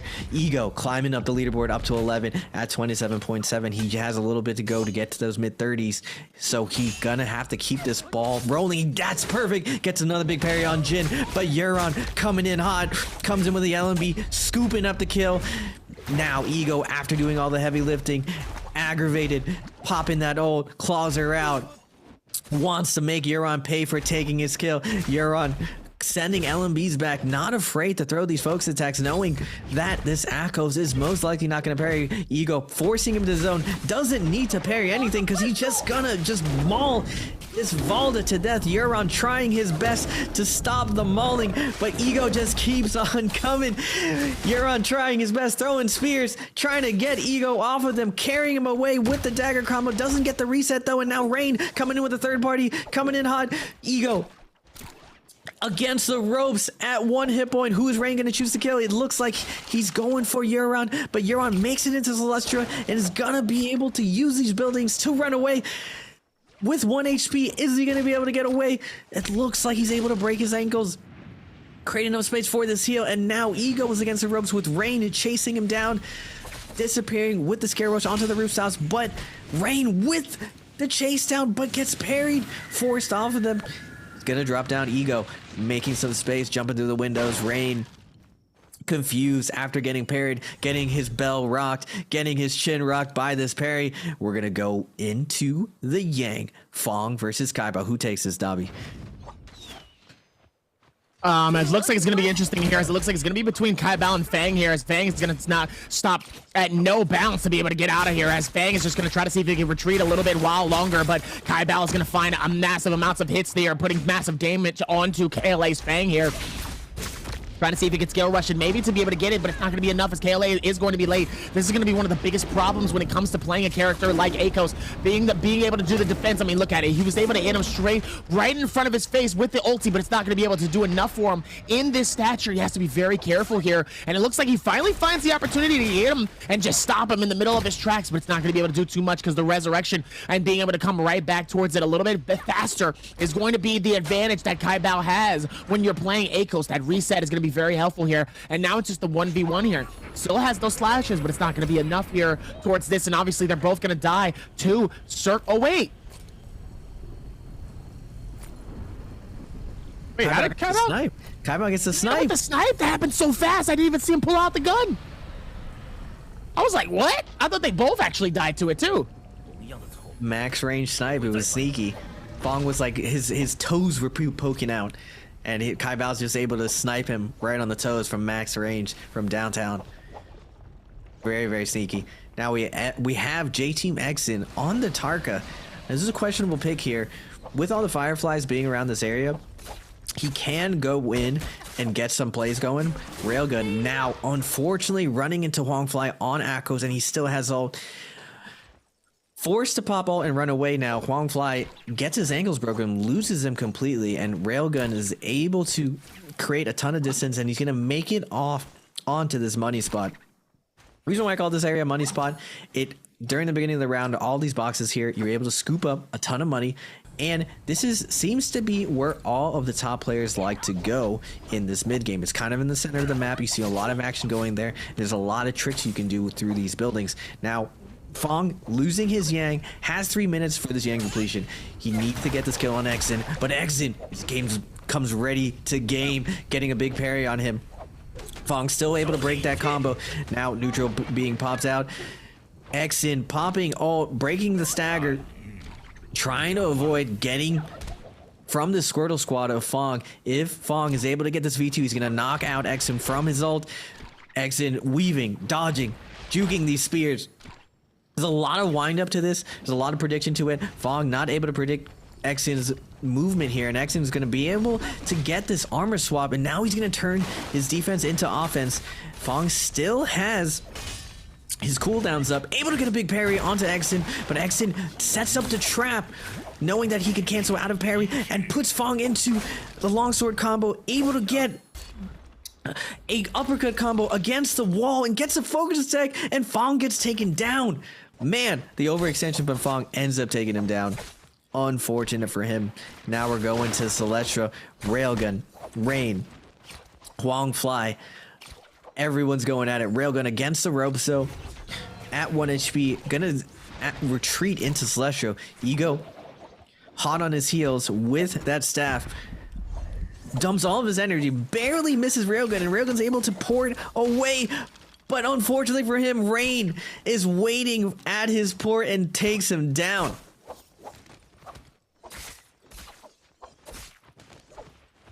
Takes him down as Rain is going to be able to find his access as well towards this as Huangfly. Looks like he decides to back off, but he actually ends up catching in between him and Ego. It looks like JJH's Rain is going to decide to back off this, but it looks like JJH's Rain is not going to let him go that easily. He said, hey, you wanted to get in on this fight? Well, here I am. Ends up going for the freeze, goes for the heals, and decides to back off this. And still, Wolves Kaiba also wants to fight this as well. They're surrounded by a bunch of tigers in a tiger's pit. You're going to have to be careful fighting this out. JJH's Range is trying to see if he can DC8 from this situation, but it's not going to be enough here. Tries to scale rush it up as Huangfly is going to try to see if maybe they can connect it. Beautiful Arctic Wraith timing, though, just to try to see if he can get out of there. Doesn't have to really force anything if they don't necessarily have to, as Wolves Kaiba just trying to close in this gap little by little here. Could be very dangerous for a many of this, as Cole of Wolves Kaiba is going to get an amazing opportunity to go for the parry. Dangerously low on both sides here. It really can be anybody's game, but Wolves Kaiba is going to find Zhang Yu into this fight. Wow, what an amazing find. Wolves Kai Bao with the trap on Matari. This is why Akos, man, there's just traps on traps on traps. He has 3 different abilities that if you press anything versus him, he says, I win button. You want to come in on me? Nope. You're going to get the claws every single time. Going in to this mid game, the Yangs are going to be popping up. Now, a lot of these players on the bottom half of the lobby need to take this risk. But unfortunately for them, we have Huang Fly, the GOAT, the former world champ. He's waiting. He's always going to go in no matter what into any of these Yangs. He's just trying to get into form, ready to fight Spider, backing down to no one. And he was known for this in his prime. He would just rush everyone down the whole time, the entire lobby. It didn't matter when, it didn't matter where. It was end game, beginning game. He was pressing the issue. He never played for placement. He always plays for kills. Love to see Huang Fly come back into it. Now Exin versus Huang Fly. This was the downside of going in. You're going against the purple armor, gold longsword of Akos Huang Fly. Exin, we're going to see, does Tarka have a chance versus Akos, this new character? Exin getting beamed from these bow shots from Huang Fly. Huang Fly wasting no time, already popping ult in the first neutral engagement, doesn't care. Popping the F1, has massive defense. It doesn't matter that Exin's hitting him. He barely does any damage to him. It's basically tickling him. And now Huang Fly clicks his last button and wins again, pouncing on Exin. But Exin has a katana out. This is what Tarka is known for. He's looking for the infinite. Huang Fly jumping LMBs, jumping RMBs, putting Exin at the back foot. Then he jumps in again, but Exin traps him. He gets the infinite going. Can he finish him off? Huang Fly has a ton of defense from his F1, and Exin, oh my god, he fakes that he's against the ropes and clutches it. I saw the katana in his hand. I was like, Huang Fly better be careful. And Exin traps him. A great play by J-Team Exin to clutch it up, Dobby. What a beautiful finish and a beautiful find here throughout all of this. As Jin is going to be sitting right next to JJH's Rain inside of the portal here. Meanwhile, Huang Fly still has to find an elimination here. He's 4 minutes deep into his game. He's going to have to fight it here throughout all of this. Still gonna have to play this smart within all of this, though, as Huang Fly decides to back off this, realizes it's probably not that worth it. It's gonna have to play this a little bit easier here, so we'll see the advantage that they could have in this stature, though. Obviously, it could be massive in all different ways here, as Huang Fly trying to hold it together a little bit while longer. H-Fly just make it a little bit harder for them as well, and able to do it a little bit easier, as he finds so many different opportunities, though, to get the hits. And just like that, look at that, as Kai Bao actually is going to come through and steal the elimination away. And just like that, oh, Huang Fly is mad. Now he's going to come through and try to attack Kai Bao into this one. The massive bowling, both Tiger on Tiger. You definitely don't want to get caught in between this. So Huang Fly dangerously low, and Kai Bao is going to bully him all the way out of this circle and out of this game for our game number 4. 2 more games left into this one, though, and also as well, Eagle's gonna catch Yeron inside of a nice little juggle here with the spear, trying to see if he can close the gap off as well. Yeron is able to get a little bit more heals, trying not to get caught inside of the whirlwind of the pool here, as Ego just tries to get some nice hits, though, as he does connect to it. Question is he gonna be able to find the final hits, though, that he needs to be able to eliminate Yeron from this game? Ego, this could be his 3rd elimination. This could be a big one for him as well, as Yeron is now making it look easy for him, as he does find the great shield swap, and he still ends up continuing on, trying to see if he can head towards the next chest as well.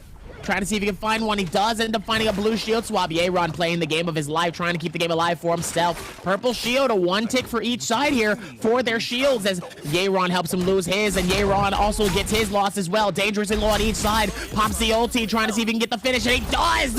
As Ego is going to be able to clutch his 3rd elimination, and ladies and gentlemen, he's also back in the game. Ego popping that ult. It's just impossible to dodge those kitty claws. I hit back in his replay. Kai Bao having a pop-up game with already at 7 kills versus Ego, popping him off with the F1, knocking him out Ego, both of them with the defense buff on the Akos. No damage being done, but oh my goodness, Kai Bao just releases every single attack, shredding him. No parry in sight from Ego.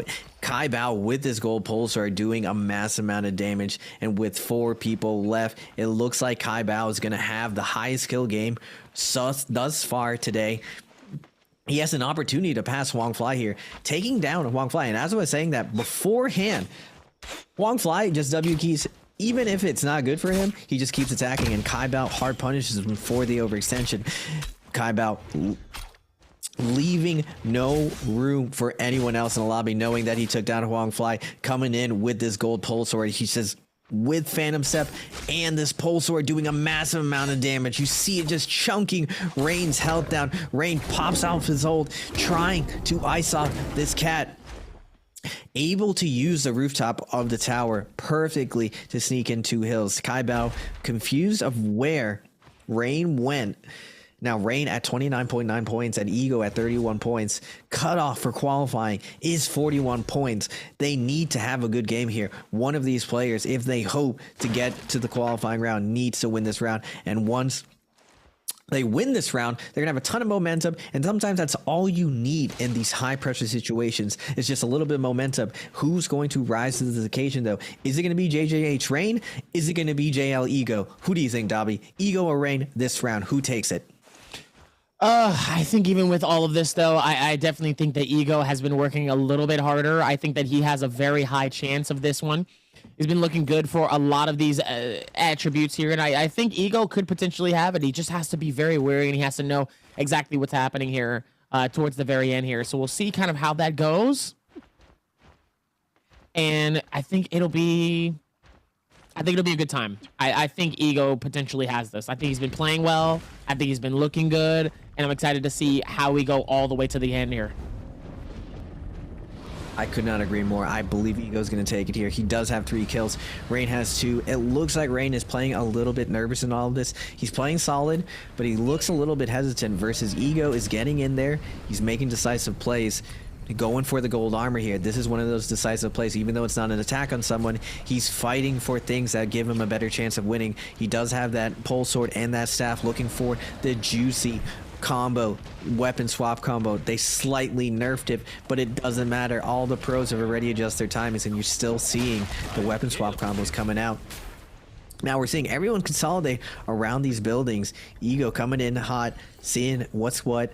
Is anyone really low here? We're going to try to scoop up these kills, try to get on the board. He does have to worry about Kai Bao. Kai Bao does not care. He has no fear right now. He's just trying to take the first place.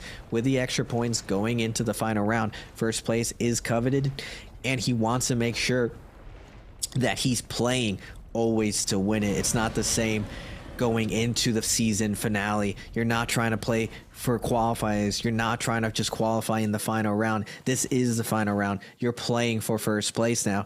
Kai Bao showing great form here. And Wolves as a team organizations usually plays really, really solid. I know RuneKeeper is his favorite team. They always play really, really consistent. And you always think that they're going to pull it off because they play so consistent. And it's just on some days they do it and other days they don't. And Kai Bao today, this round, he's doing it. He's making it happen. He has 7 kills. He's leading the kill charts for today. If he happens to pick up these last 3 kills, he's going to have a 10 kill game. It's going to be a ginormous jump from where he was at. It's going to send his confidence through the roof. He already took down Huang Fly.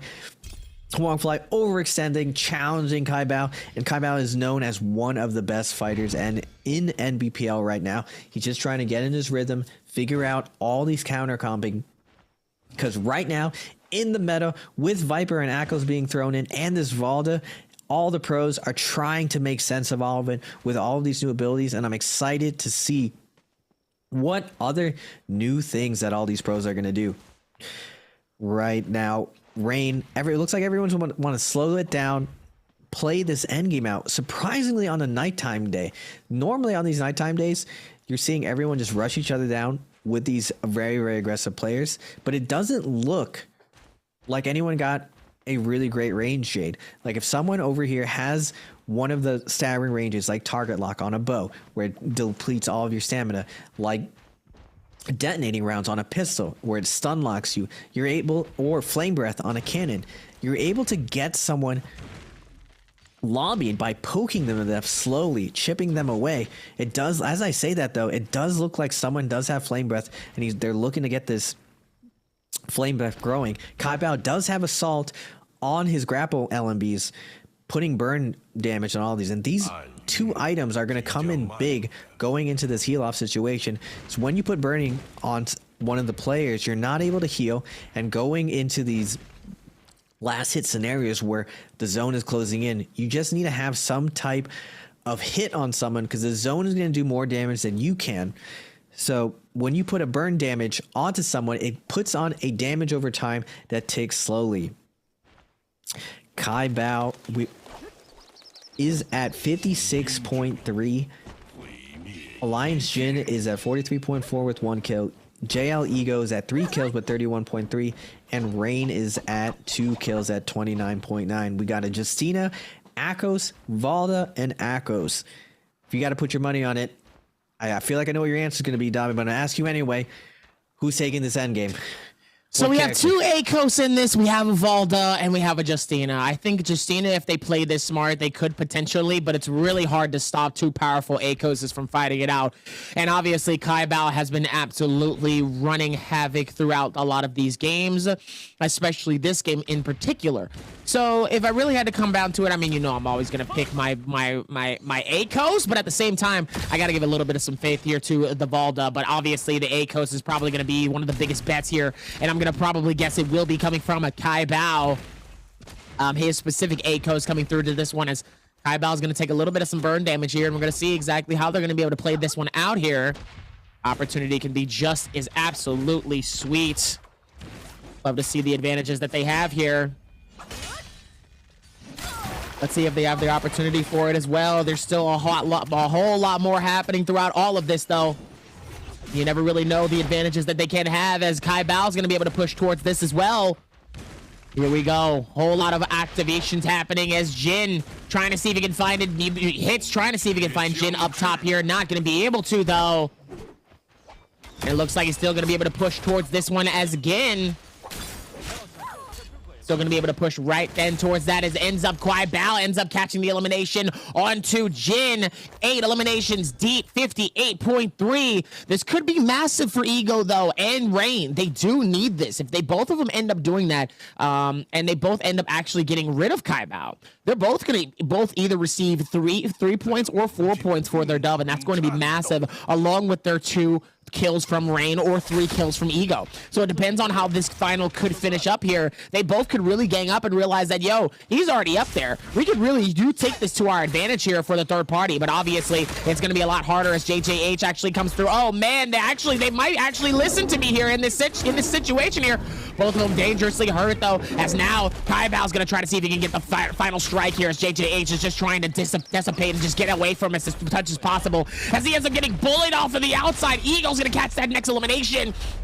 Comes from the outside here, the outside circle take, and just like that, it's going to be both Akoses fighting it out. I called it before, and I said it before, both dangerous players here is going to be able to piece this together, but this dub could be absolutely massive for Ego if he ends up eliminating Kaibao outside of this game. Getting those 4 points, plus that could be absolutely massive, as Kaibao is going to be able to send him outside of the circle. Ego trying to hold on for as long as possible. The circle could absolutely send him going, but it's not going to be enough, as he's just going to try to hold on for as long as possible, but the heals is not going to do it, as Kaibao is going to shut him out. But for Ego, it's still massive. That is 4 points. That is 3 extra points on top of his second place. So that's still going to be incredible for Ego coming into this. I said Ego is going to be one of those players, but obviously Kaibao coming in, 9 eliminations, and obviously a first place finish.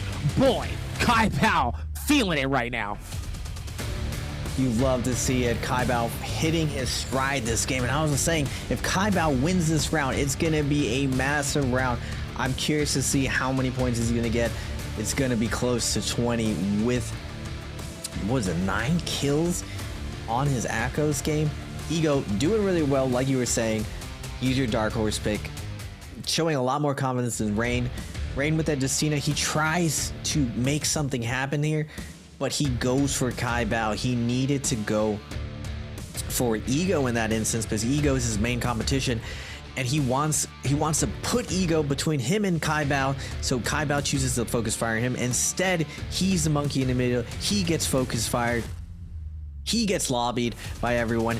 And what was really, really great on Kaibao's part is his ability to land the 3 Bs with the V1 on Akos. That's incredibly difficult. It's kind of like Yodo's ult, where it does 3 slashes and you can change the timings for it. But it's not very easy to land over and over and over because you're still able to tap dodge it. Now, what I'm seeing from all these pros going on it, they're just sending it. They're just no hesitation. It's not like Yodo ult where it has this thin slash. It looks like it has a giant hitbox and they're able to just scoop everyone up. And Akos V1 looking like the meta right now, Dobby.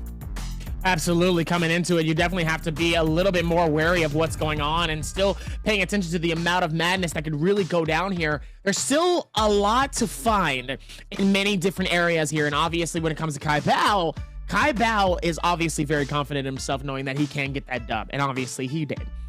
I was right to say that it was both Akos is going to be able to clash this out. I love to see both Akoses going at it. We've seen some amazing fights thus far here, and being able to patch that up, I'm very surprised that he still was able to go outside of circle and be able to take that tick. I mean, the tick is still very dangerous, but man, that could have hurt. That could have actually really hurt. So to be able to see him go through that and still be able to get that dub, that's impressive. So now coming into this, we still have 2 more games left. We're headed to Holleroth here for our 11th game. And look at Kai Bao, 18.4 points for the man himself, the Wolf, or in this case, the Tiger, as Akos is using his name. And 9 eliminations and 18.4, but look at Ego, 4 eliminations, 9.4. That is massive. That is absolutely massive for him, and very, very, very helpful. Insanely helpful. In this stature here, still able to be able to put in more work here, and just like that, was able to do enough to be able to get that going. And now look at him. He has that opportunity to do it, and just like that, the shutdown becomes even more helpful for him, as now it's going to be a lot better for him, though. So it's just a good time, and we're ready to see what's next here. Obviously coming into this, but Huang Fly, 4 eliminations as well, 6.6 for JJH's Rain with a 5 points as well. I mean, there's just confidence all the way around if you really look at it this way. It's looking good. Honestly, it's looking really good. It's super, super close right now, coming down to the wire with these last 2 rounds on Holleroth. I'm really curious to see what this lobby chooses to do with the new characters. We really don't know how this is going to play going into finals week, because the entire NBPL season was played on a different patch. With the Viper change, with the Valda change, with the Akos change, it's a box of chocolates. We don't know what we're going to get, and I'm curious. I bet all the other pros right now who are sitting pretty are just watching this lobby to see what is working, what isn't working. We saw Exin right there with that great clutch on the Tarka, has that katana in the pocket, and Ego carries Rain into the zone with the horse. I've always had mixed feelings about Overcomer. The Pole Sword Jade, is it worthwhile? It just feels like you can just get jump paid at any moment, but when you come in blindsiding your 2 opponents who are just not paying attention to you at all, with Kai Bao being the Wrecking Ball, 21,000 damage, an insane amount of damage, running that max attack, Phantom Step, Advanced Heal, does not care about melee resistance, and we're seeing back to this old meta during these very, very aggressive games that the pros don't care anymore. They're not running max health jades, max melee jades. They're not playing super, super safe. They're running these crazy attack jades, going max attack and just trying to get their kill confirms. And with Akos having so many great openers, so many I win buttons, you're just seeing that old aggressive NBPL meta coming out of everyone. And all the slow Feria play dying out. We're not seeing Feria do super, super well. And I'm surprised people didn't play Viper into these Feria endgames, because Viper's able to cut off a ton of that healing.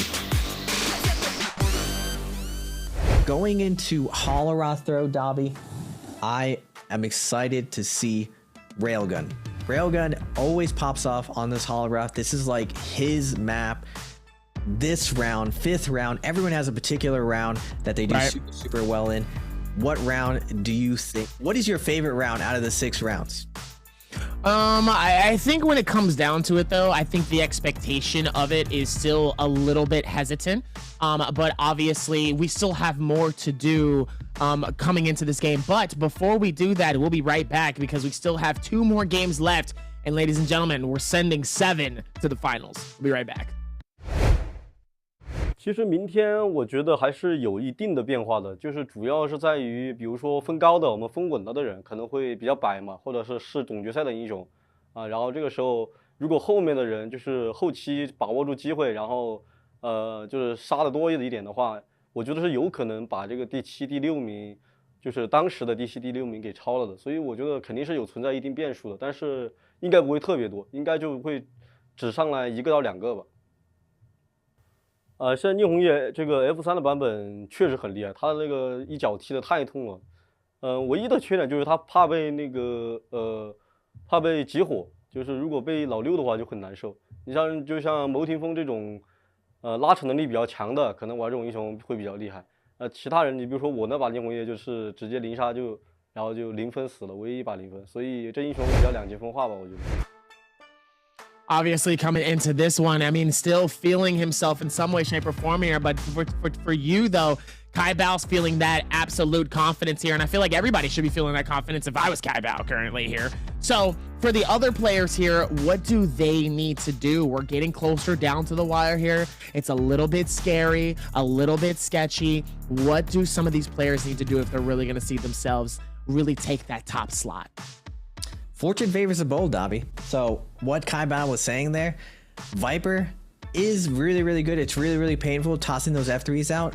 But if you can't run away, like you can't use it because she just gets lobbied super, super easily. And he gives a ton of praise to Fong, saying that Fong is actually really, really dangerous with Viper because Fong's ability to get away is matched to no one, according to Kai Bao. And that's surprising to me that Kai Bao doesn't believe his runaway game isn't that strong because he's doing really, really well. So it has to be decent. Just goes to show being really, really humble allows you to improve your game. And I'm hoping that all these players who have been playing the previous rounds, this is one of the ways that you come back. You go back, you think about what your mistakes were, and you just keep on adjusting. You don't give up. You can't think that, oh, just because I made this mistake, I'm going to continue making this mistake. You got to keep trying to problem solve, trying to find an answer, find a solution, and you got to go for it because you're not playing. This is the last round. This is it. This is your last chance qualifier. True. There's no more chances. We're trying to make finals here. You're not trying to get 8th place here. It's 7th place or bust, or you're going home and you got to sit there and watch for the rest of the season. You don't want to watch. You don't want to be in the silent. All of these guys are competitors, so they got to remind themselves why they do this. They got to dig deep and find a way to win, Dobby. But also at the same time, you got to be able to come into this very, very strong, and you have to be ready for whatever comes your way. And obviously with how that does can also be very, very scary as you look at it. So, I mean, it's just like you said, it doesn't pay to be that strong. You got to come in with a lot of confidence, and you got to be ready for everything that comes your way. So obviously, let's see if there is going to be a little bit of an advantage here. Let's see if they are going to be able to push forward here. And obviously, it's going to be a little bit scary coming into this. So hopefully it'll be even better once they push this one forward here, and a lot of excitement happening here. So let's see if they are going to do it coming into this game. We got J-Team Exin with a pop-off game. Usually you don't see Exin all the way at the top, and you love to see it without like Mike, Spider, 225, Wang Lang, all the big hitters in this lobby. He's able to shine, really test out his strategies and stress tests going into the finals. Kai Bao also doing super, super well. I felt like Kai Bao in the previous lobbies, he would challenge the top players all the time, and I bet he has a bunch of downloaded information ready to go into this finals. Also, coming back, he said he was like, I wasn't on vacation. I was in the lab, folks. Huangfly was, I was in the lab. Don't sleep on me. I'm coming for Spider from the very beginning, and I was always a big fan of Huangfly. I learned a ton from his nunchuck game. He is still, I think, the strongest nunchuck player inside Nbpl. Unfortunate for him, the meta has shifted though to this weapon swap meta, where it's either katana dual blades, staff, pole sword / great sword, or dagger. And there's a little bit of longsword shenanigans that you see in these end games, just because that max range beam coming in hot, like you're able to not take a ton of parry damage a lot of the time, and you're allowed to catch your opponents off guard. It also leads into a ton of grapple combos with the longsword. Everyone can get the 1-2-3 juggle. Everyone can do the infinite grapple combo on the longsword in the pro scene. So now that there isn't as much Takeda, I felt like longsword was a really great counter to Takeda, so you're not seeing it as much. You're seeing a couple Matari players pull it out. If it's gold, they'll still use it, but generally you're still mainly seeing that staff and greatsword, or the dagger, or the nunchucks. Now, going into this game 5, this is one of the championship rounds. Holoroth, I believe it's going to be Firefly, so I'm expecting to see some interesting shifts in the meta. When it's a nighttime day, there are Fireflies on the map where you're able to get your ult charge, and they're static spawns, meaning they always spawn in the same locations, but they don't always spawn. On nighttime, they spawn a little bit more often versus dusk, but they're usually around those areas. And what that allows you to do with your aggressive characters is get your ultimate when your opponent doesn't expect it. You get these power spikes that all of these pros are trying to abuse. Early game, mid game, end game, they're kiting into it. They're finding people who are running these Firefly strategies at the end of their hunting paths. It's a lot of really big brain, galaxy brain strategies coming out from the pros. And now with Akos being the zero, according to Spider, the S tier, the tier 0 character, I'm curious to see if all the veterans are going to pop out their Akos once again here on this Holoroth game. As I was saying before, Dobby, on Holoroth, you cannot get away. It is a lie. It's not like Morris Isle. There is nowhere to hide. You must fight your way to this end game. And obviously fighting your way to the end game is exactly what you want to do in this situation here, as the picks are still coming out. And look at all of the, and there's still some Akos, still some Vipers, a Farrier or two are starting to slip through the cracks here as well towards this one here. So in terms of that here, it's still been very helpful for a lot of these, and you never really know how they're going to be able to do it with all of this. And it's still going to be good towards the very end here. I'm excited to see how they're going to be able to put this one together. They still have to play smart, and they still have another game after this. So obviously they got to think about everything that's happening. They got to think about everything coming towards this next one here, and if it's worth it. And obviously if it is worth it, you got to be able to play to the best of your ability. You're seeing some interesting counter picks coming out. Matari being that middle ground. Demo, this is my chance for Demo to show up. He has the Akos pick. He did decent on his Akos previously. This is his chance, but we're seeing a ton of Vipers going in there, and Vipers are super painful. That F3 does a ton of damage. It's basically an unparryable focus attack, and it stops your healing forever. They're probably going to tune it down in the future, but for now, when you get hit by an F3 on Viper, you're not healing. You better fight back, or you better have somewhere to run away, because you're definitely not getting a reset when that F3 comes out. Now, I'm curious to see whether or not these Vipers are going to run V1 versus V3. V1 is actually going to be really big on Holoroth because they have all these wide open areas. You're not going to be able to run away from the stun. But technically, that V3 is going to be great for rushing down. The damage reduction off of it, you'll be able to get these commitments. You saw Fong earlier in the tournament on the game 2 on Holoroth assassinate Huang Fly, who was just like, I'm just going to just go into this Yang, you know, do my thing, win this over and over. But Fong was like, hey, what's up? You trying to go in there? Nah, just dishonorable dagger V3, just all ends him with the Viper, and Huang Fly is just speechless and gets a donut round due to Fong. But on this awesome, we're gonna see if your boy Dobby Ego does super well. Let's pray for it here. I love how you said that too. You were like, nah, it's all good. He's okay. He's doing all right. Obviously, coming into this, you love to see it here. And obviously, it's going to be a little bit different. But let's see if they can find what is next, as Jin is going to be able to fight this out. Ego trying to hold on as long as possible. Dangerously low here. Trying to back off this. Ego run as GG Shaw ends up catching him inside of this place. And also Jin trying to find a third party. It looks like Ego might actually have a free space here, as Jin actually ends up getting cornered into it. And GG Shaw actually ends up getting eliminated because of it. Meanwhile, XXY catching this fight into into Jin, catching him on the juggle, almost hits him in the entirety of the juggle, and almost catches him again. Beautiful right click, gets the finish as XXY is able to get his first elimination of this game. Look how close it is now. We're in the 30s, 33s, 35s, 41. What did we say the number was going to be? It was 42.9, right? You went with I think 44.8, and I'm at 44.8. I'm under 47. It's looking close though. So we have Railgun and Euron going at it, and I just want to say Railgun ends up heating up at the end of the tournaments, and this is his game 5. This is where Railgun pops off.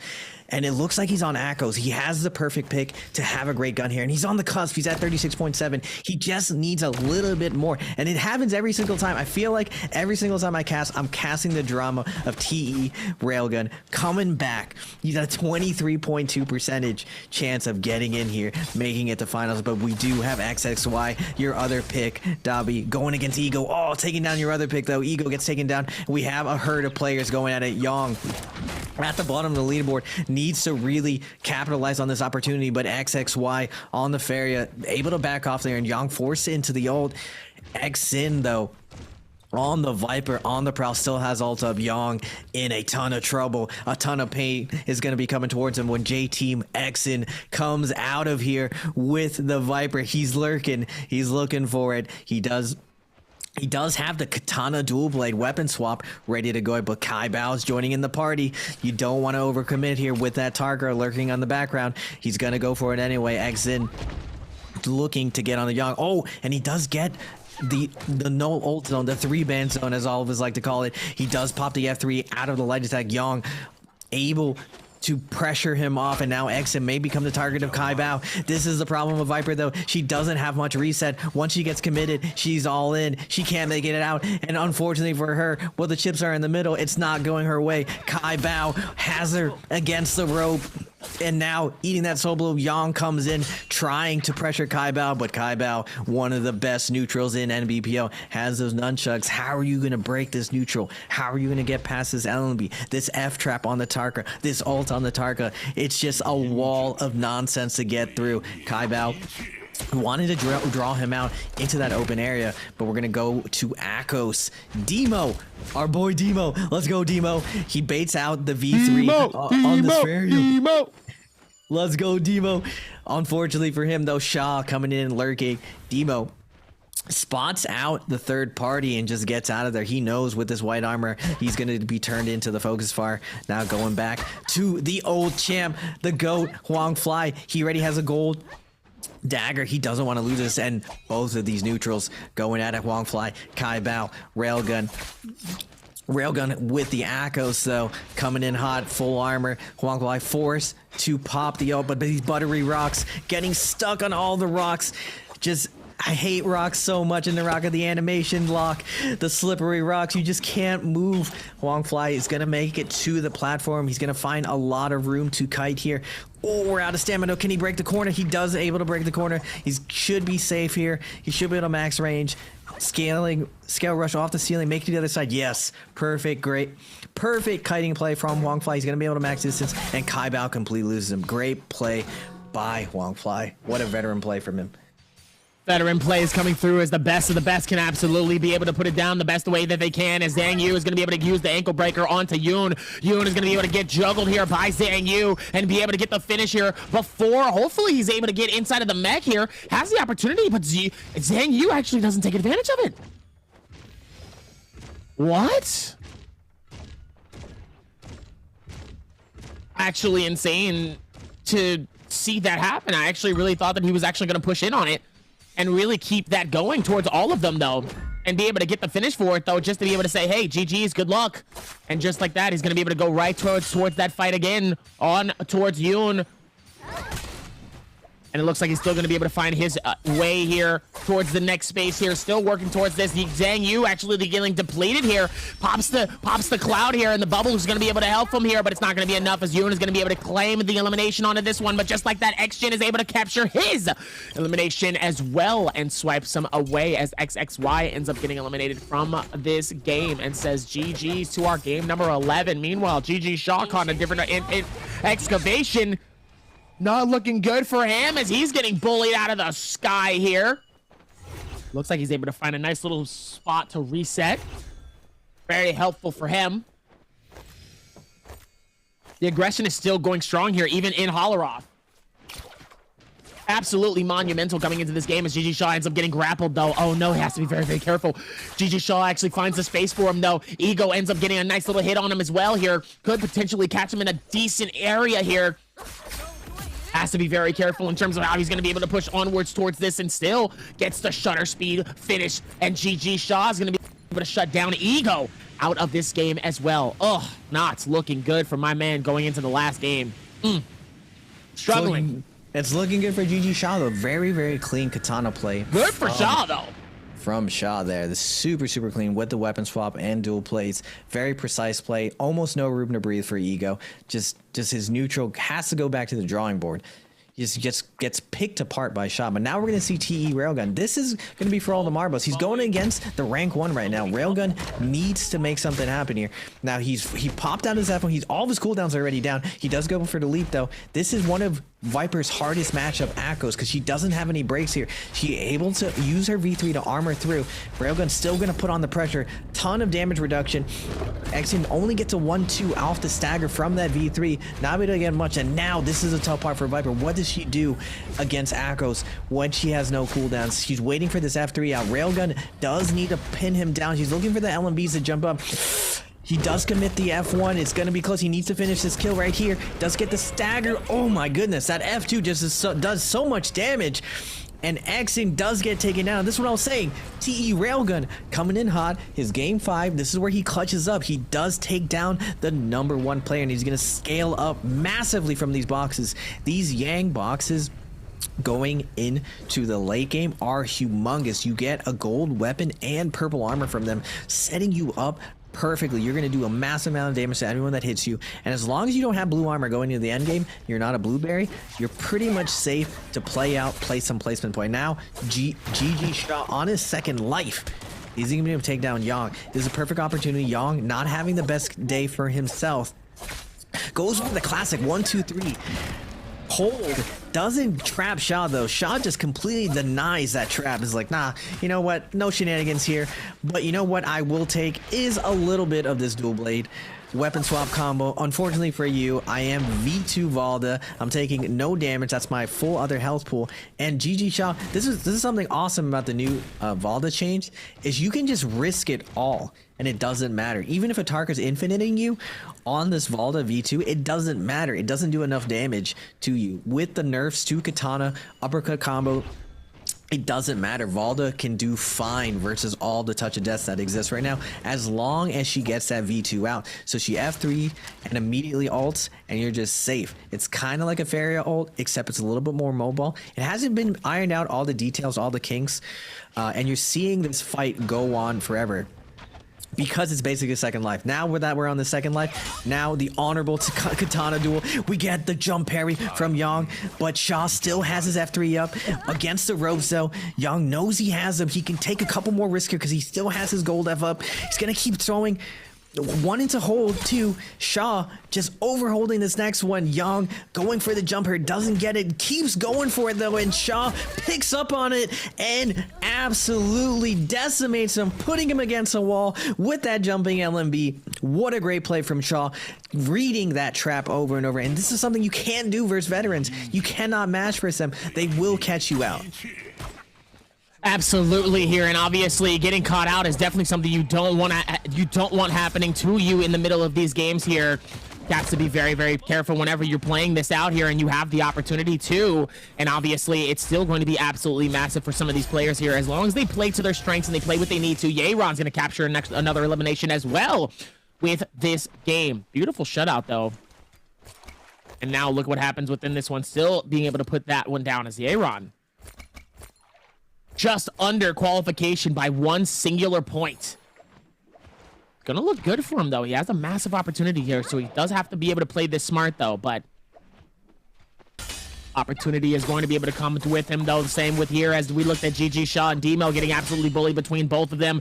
Demo deciding to back out of this fight in the middle of it, and XXY willing to risk it for the biscuit, but ends up getting caught in the juggle, and a right click gets the finish. And then it looks like GG Shaw ends up fighting Demo later on in the fight.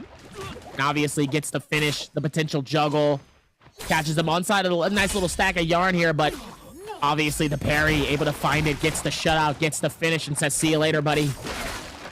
GG's. And also XXY finds him again as well into this one too. Absolutely wild coming through to that one as well. As GG Shaw ends up fighting the next spaces for that with his ego. Still getting bullied here. This is GG Shaw's game. He's playing the game of his life currently right now. Yeah, He's gonna have to play it really smart. GG Shaw's katana is just super, super clean. I think he should just stick to the katana and not play full meta going Staff Greatsword. Staff Greatsword's going to give you a little bit more damage, but like dual blade katana isn't that bad. It still does a boatload of damage. It just looks super, super clean versus Shaw, with Shaw on that katana. He's not making any mistakes. He's spacing out perfectly, and now he is switching to the staff.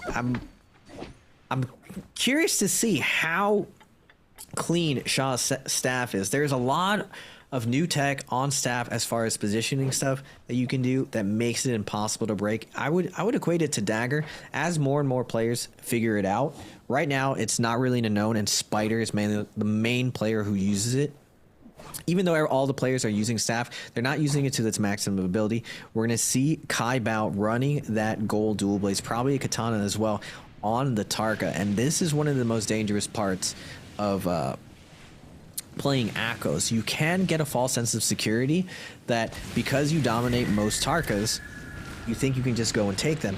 Now, if the Tarka does have a katana, we saw it earlier, the Tarka trapped into infinite.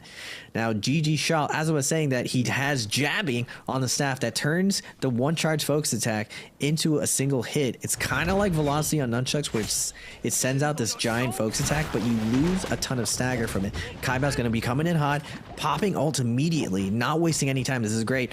He's going to get a ton of chances to get this infinite going, looking for the touch of death onto Shaw. Shaw denying the gambit, but Kai Bao knows that he's going to throw a focus attack, and this is what I was saying. The F is out. Shaw has no more options as long as Kai Bao finishes out, and he does. It's just reads him like a GG Shaw ends up getting finished out of that one, though. What a finish and a well-timed attack coming in from Kai Bao. Kai Bao feeling it out here, and a lot of confidence coming in. As GG Shaw does get shut out of this game, though. This is going to get down to the wire for some of these players.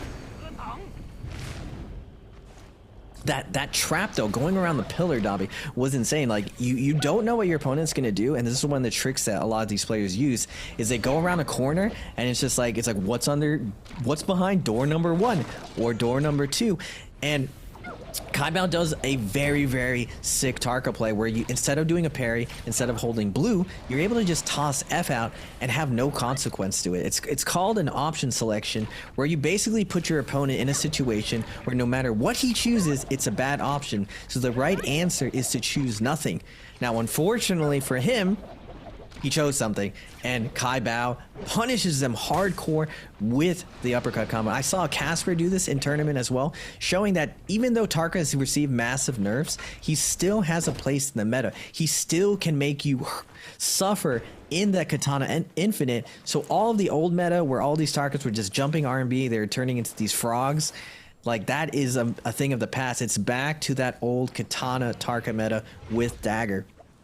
A lot of these players, I feel like Tarka still has a place in the meta, and if these players realize it, they can still use him, run these traps, because you're still seeing a ton of success from Kai Bao with these 3 kills. He does take the lead from Exin, and Exin does get eliminated. Now I say that Kai Bao stuck in this corner. There's a ton of flowers around him. He does have the bell buff. 20% reduction means it's really, really tough to kill him. Now Shaw does have that Yang depletion, 2 minutes and 40 seconds against the ropes, getting juggled, but he does pop that V.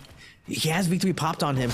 Now, Euron looks like he doesn't want any part of it. Euron's right on the cusp. He's at 43.4. Shaw's at 44. These guys are neck to neck. Shaw really needs this kill if he hopes to secure a great position going into the last game where you can kind of just wait out your opponent, hope that they make a mistake. But Shaw loses track to him, and now Euron is against the rope, so this is the problem with Viper. She doesn't do well once she starts getting lobbied. She needs a ton of great movement ability, and it looks like Euron has great movement, able to swerve in and out, dual blades being one of the fastest weapons in the game, able to create enough space here. Is he going to be able to get away though? Euron using this tower to the great advantage, but these staffs are coming out. The staff with the giant hitbox staggering Euron over and over. He's able to find a way out into a corner. Now GG Shaw does have V2 up. Who do you think's gonna take it, Shaw or Euron this time, Dobby? I think it's going to be GG Shaw. I think GG Shaw has been playing the game of his life so far here. A whole lot of that confidence has been absolutely amazing, as Kai Bao's going to be able to get the first elimination here from this one. GG Shaw decides to back off of this and probably goes for the reset here. It's going to be very helpful for him as well to do that here. Obviously, still going to be able to find his stature into this fight, and GG Shaw is going to be able to find it as well. Nice hits as GG Shaw is going to get the first parry. Massive hits of damage, though, onto this side. The question is Kai Bao going to be able to come back as well? Nice little back flip coming into this as Tarka is going to be able to pop the ulti. Putting a little bit of some hesitancy on GG Shaw, forcing GG Shaw to back off this. And actually plays it to his advantage. The question is GG Shaw going to time this well? And it looks like he could, potentially does. And he gets him dangerously low and gets the arrow and gets the elimination. What did I tell you? GG Shaw is playing the game of his life, and he knows exactly what he needs to do. And that's what he's been doing so far in this game. You got the caster's blessing, Dobby. You say that GG Shaw is going to do it, he's going to do it. You say an Akos is going to win, they're going to do it. You got the caster's blessing.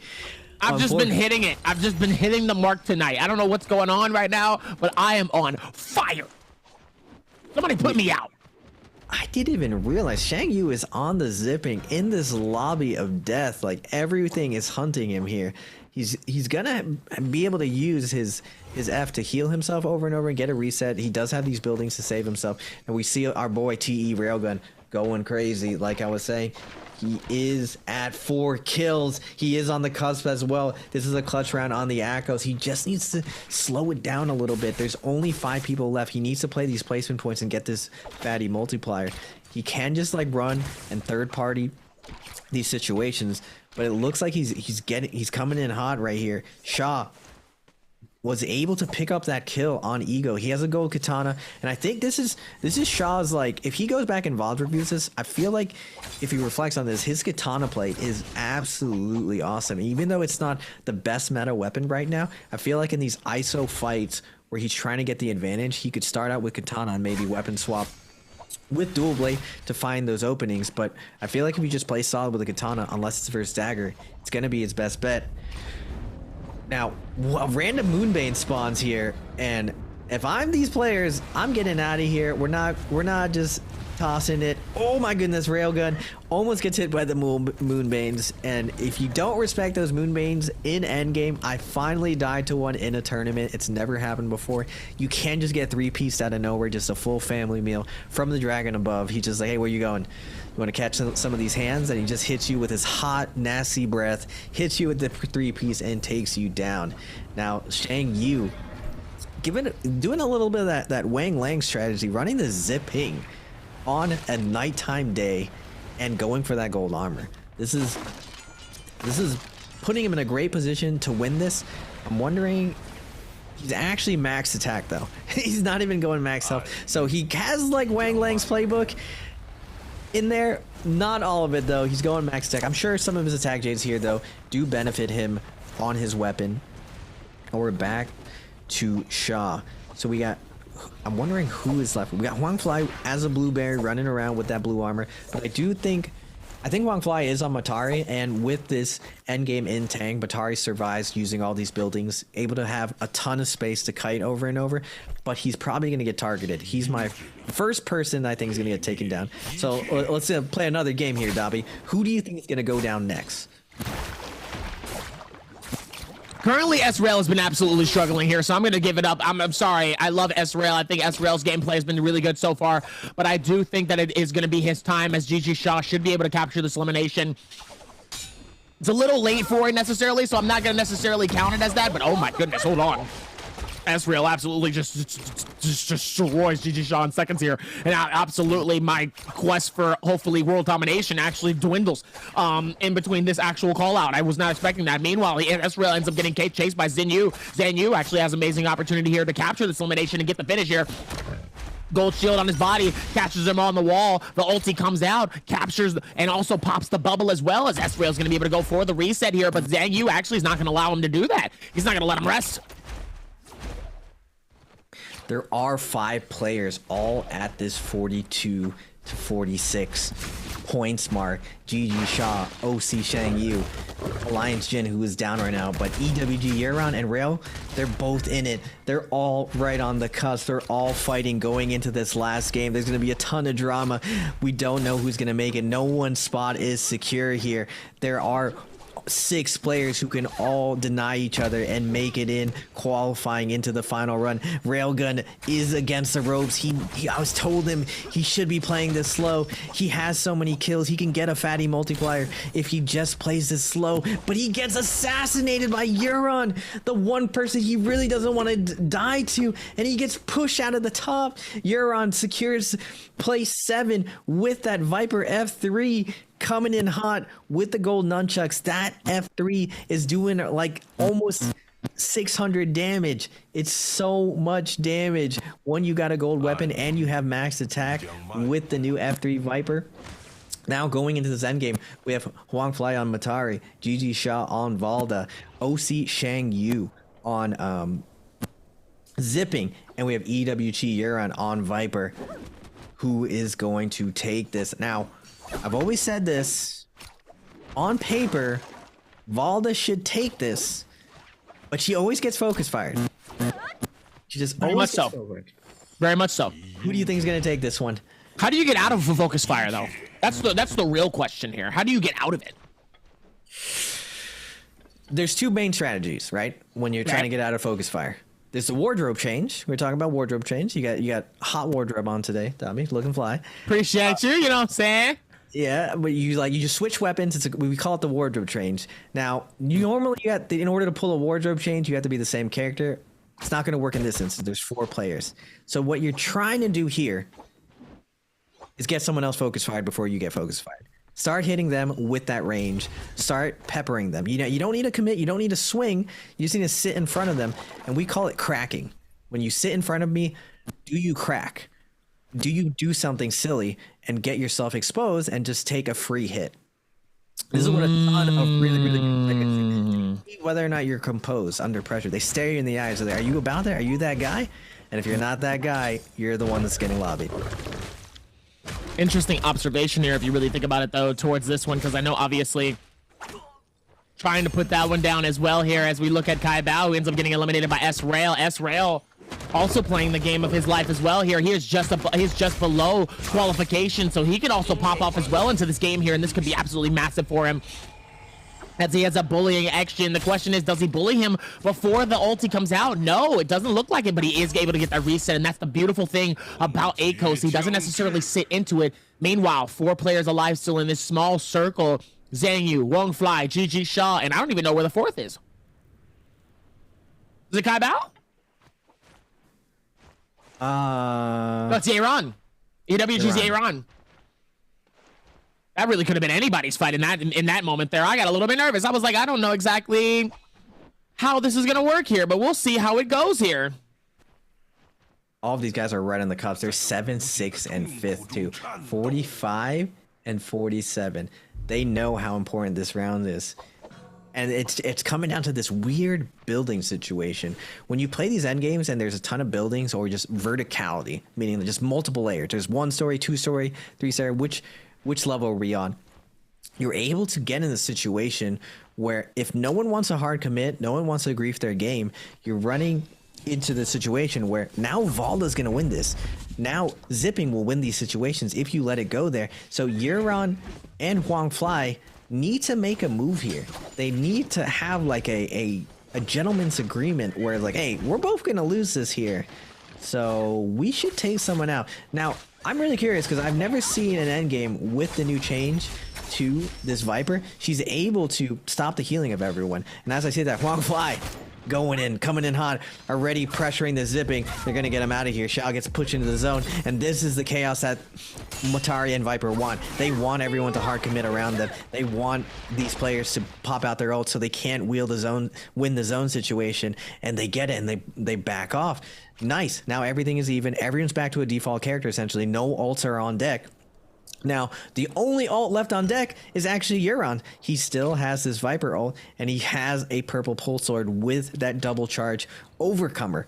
Looking for the horse. He can carry someone into zone after F3ing them, or he can just F3 the lobby, come in hot with that triple charge, and have a nice big 3K right at the end here. Now, with all this weird rooftop scenarios, I've actually never seen one of these endgames, ever. This particular spot, inside Tang, in this little corner, it's gonna be interesting on what the best position is here. And I'm thinking it's the high ground situation. Everyone's like taking. It's got to be high ground. It's got to be right on this rooftop here. You got to be able to pay attention to it as well. The way they've been doing it so far. Let's hope that it does give them the advantage that they need here. But obviously, they still have that open space downward toward the bottom. We might actually see a bottom space here. I don't think there's even any space for them to actually have fun on top of this rooftop. And it looks like Yeron might be actually be able to have the advantage here with the Viper stun. The Viper stun is be able to catch two, at least on the outskirts here, but everybody else is going to be trying to come in, though. Dangerously low. GG Shaw trying to see if he can find his advantage, but it's not going to be enough as Yeron is going to steal that elimination away, waiting for the charge on each side here. Yeron is going to have to put some damage in on each of these players here. Not looking good as Yeron is going to be dangerously low already, but Huang Fly is also going to be in the same space as well. Both of them dangerously low as Zhang Yu is going to be able to catch the dub and those 4 ranking points. The question is, who is actually going to be the MVP of that game? Is it going to be GG Shaw? It is going to be GG Shaw in these moments here. Our 11th and close to our last game of the night. The games have been absolutely incredible. You love to see it. And ladies and gentlemen, we're slowly closing in. And it looks like GG Shaw could definitely kiss his way into the throne and getting ready to fight it out against the best and the best. I'm excited. This is going to be fun.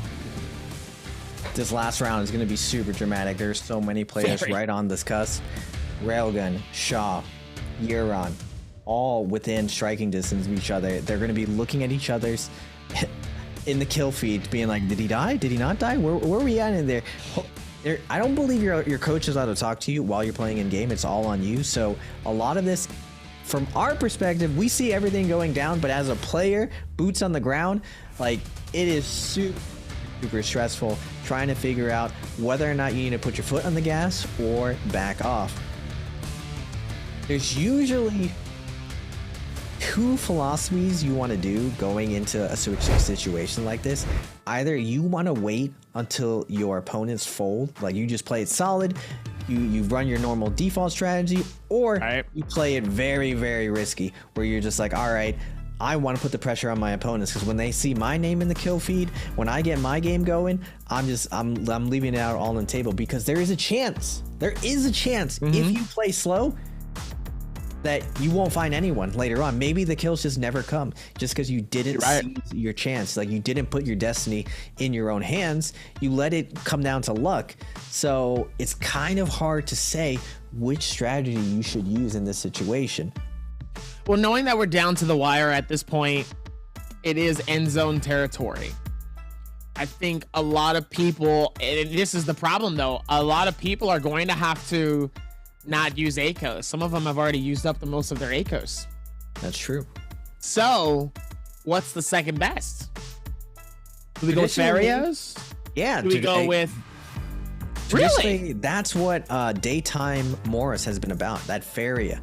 So one of the tricks to playing Faria is a lot of people think that you play it on Holoroth. No, you actually play it on Morris, because you're able to actually last to that endgame. If you truly do not want to die on Morris, you will not die. You can run to Celestra, you can run to Temple, you can run to the high trees on the left of the map. There are so many places on Morris where if you have really good movement, you're just not going to die to anyone, especially when you're on Faria. Now, on Holoroth, if you do play Feria, that map is a lie. Everyone can catch you on the map. There's not enough places where you can actually hide. There's just like the center of the map and that's it. Now looking at the points of this game, this was super sweaty. We had Shaw at the top having that pop-off game, playing it super solid, getting a 10.5 win. Euron in second place at 8 points. We got TE Railgun at 7.1. Now Kai Bao looking for that first place, still getting 4 kills, showing the lobby how strong he is mechanically. Now Huang Fly still doesn't care. She's just always going to test everyone. W key until he dies. Still got 2 kills on the board. Shang Yu playing the placement. Now he did end up winning that round with that zipping that I was saying. He's playing this perfectly. He's running a zipping on a very offensive round. He's playing for gold armor and he's going to play heal off. Gets the heal off, ends up clutching it out. He doesn't get any kills, doesn't get any last hits, so he's missing a key component of the strategy that Wang Lang does, because Wang Lang does get a lot of last hits, does pick up a ton of kills in that last little bit. Shang Yu, still really good job on him. Now Rain has been struggling this whole time. You said it earlier, you asked me, how does Rain bring it back? I was like, slow and steady wins the race. But now at this point, he's against the ropes. Slow and steady cannot win this race anymore. He's been consistently getting these 3 6-point rounds. But unfortunately for him, a lot of other players on the cusp started showing up, started getting these massive rounds, started getting like 8+ points. So it's going to be tough for Rain to bring it back. Yong, a little bit of respect for him. He's able to get 3 points on the board. It is incredibly difficult to get kills in these pro league lobbies. All of these players are extremely skilled. It's not just about your ability to fight, it's your ability to choose where you fight and what characters you need to fight with, and hoping that you understand every single matchup. It is not very easy at all. Alliance Jin with 1 kill. Now, looking at these highlights, Dabi, who is the most impressive player you feel like today? I think as of right now, I think if I really had to look at the list of what we've had so far, I got to give it up to S-Rail, man. S-Rail just really struggling at the very beginning, but obviously with a 7.1 in his 3rd place finish, I think if he plays it strong for one more game, I think we're going to see him really end up qualifying here and just surviving for a shot at winning for a shot at the spring final. I think I'm gonna be cheering him on. I want to see him actually do well here and give him that opportunity to really get that finish. I think he's been working towards it for a while here, and I think somebody like him, he absolutely needs this one, and you can feel it. You can tell what's been going on here, and obviously he's been doing a fantastic job of it thus far. I'm about to agree with you as well. Now, one person I'm a little bit disappointed with is XXY. He had such a great opening. He did! He was getting crazy parries, going for great traps and everything, making it to the end games. Now, this is one of the things I mentioned, that some people start off hot and then they cool off. Other people start off slow and then they heat up. Railgun is one of those players who starts off slow and then he heats up. Now, all the top players, the guys at the top, you always see Mike, 225 and everything, those guys, they heat up and they just stay hot. They're just always hot. And at any point, they just pop off and have always hot 12-point games. Now, always hot, always popping off, always doing something incredible where there's an opportunity for it, and just like that, he's able to get the shutdown here and make it look nice. And it's the same thing with GG Shaw. I think GG Shaw, he's at a point where now he's good.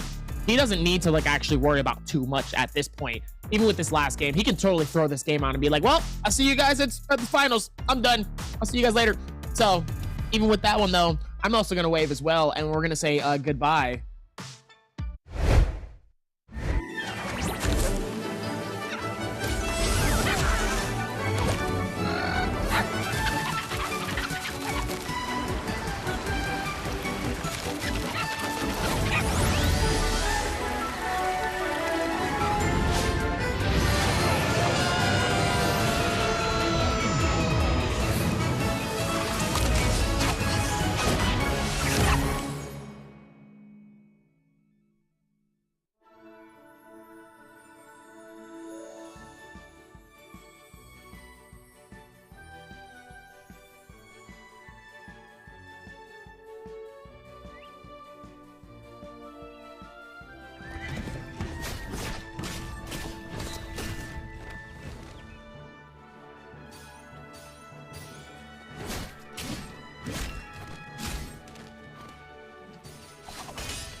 ladies and gentlemen, locking it in here as we're gonna get ready. We have been through a lot of games so far. 11 games have been absolutely incredible thus far here, and now we are here. We are finally here, getting ready to lock in for our 12th and final game. I want everybody to focus on 6th place through, I'm gonna say, 9th. That's gonna be the little pocket we're gonna be focusing on throughout this final game here, because somebody, I feel it, somebody is going to pop off. Somebody is going to give us the game of their life. Somebody might potentially qualify and steal it away from someone else. I love to see when these opportunities happen here. So let's hope that we see something good coming out of these games here. So I want you to focus on S-Rail and Jin for this final game. 45.2 and a 42.8 coming in from these two. They have been struggling, but they have also been working their absolute behind off, putting in so much work and trying as hard as they absolutely can for a shot at something magical. Hopefully, they do even better coming into this last game, because this is going to be it. And hopefully with that comes an opportunity to do much, much more than that going into these games. I'm ready. I'm excited. And I hope that they absolutely bring it coming into this final game. Meanwhile, top 7 through number 1. It's been a treat to see these guys absolutely go at it here and putting in so much momentum. GG Shaw, just close to qualification as well.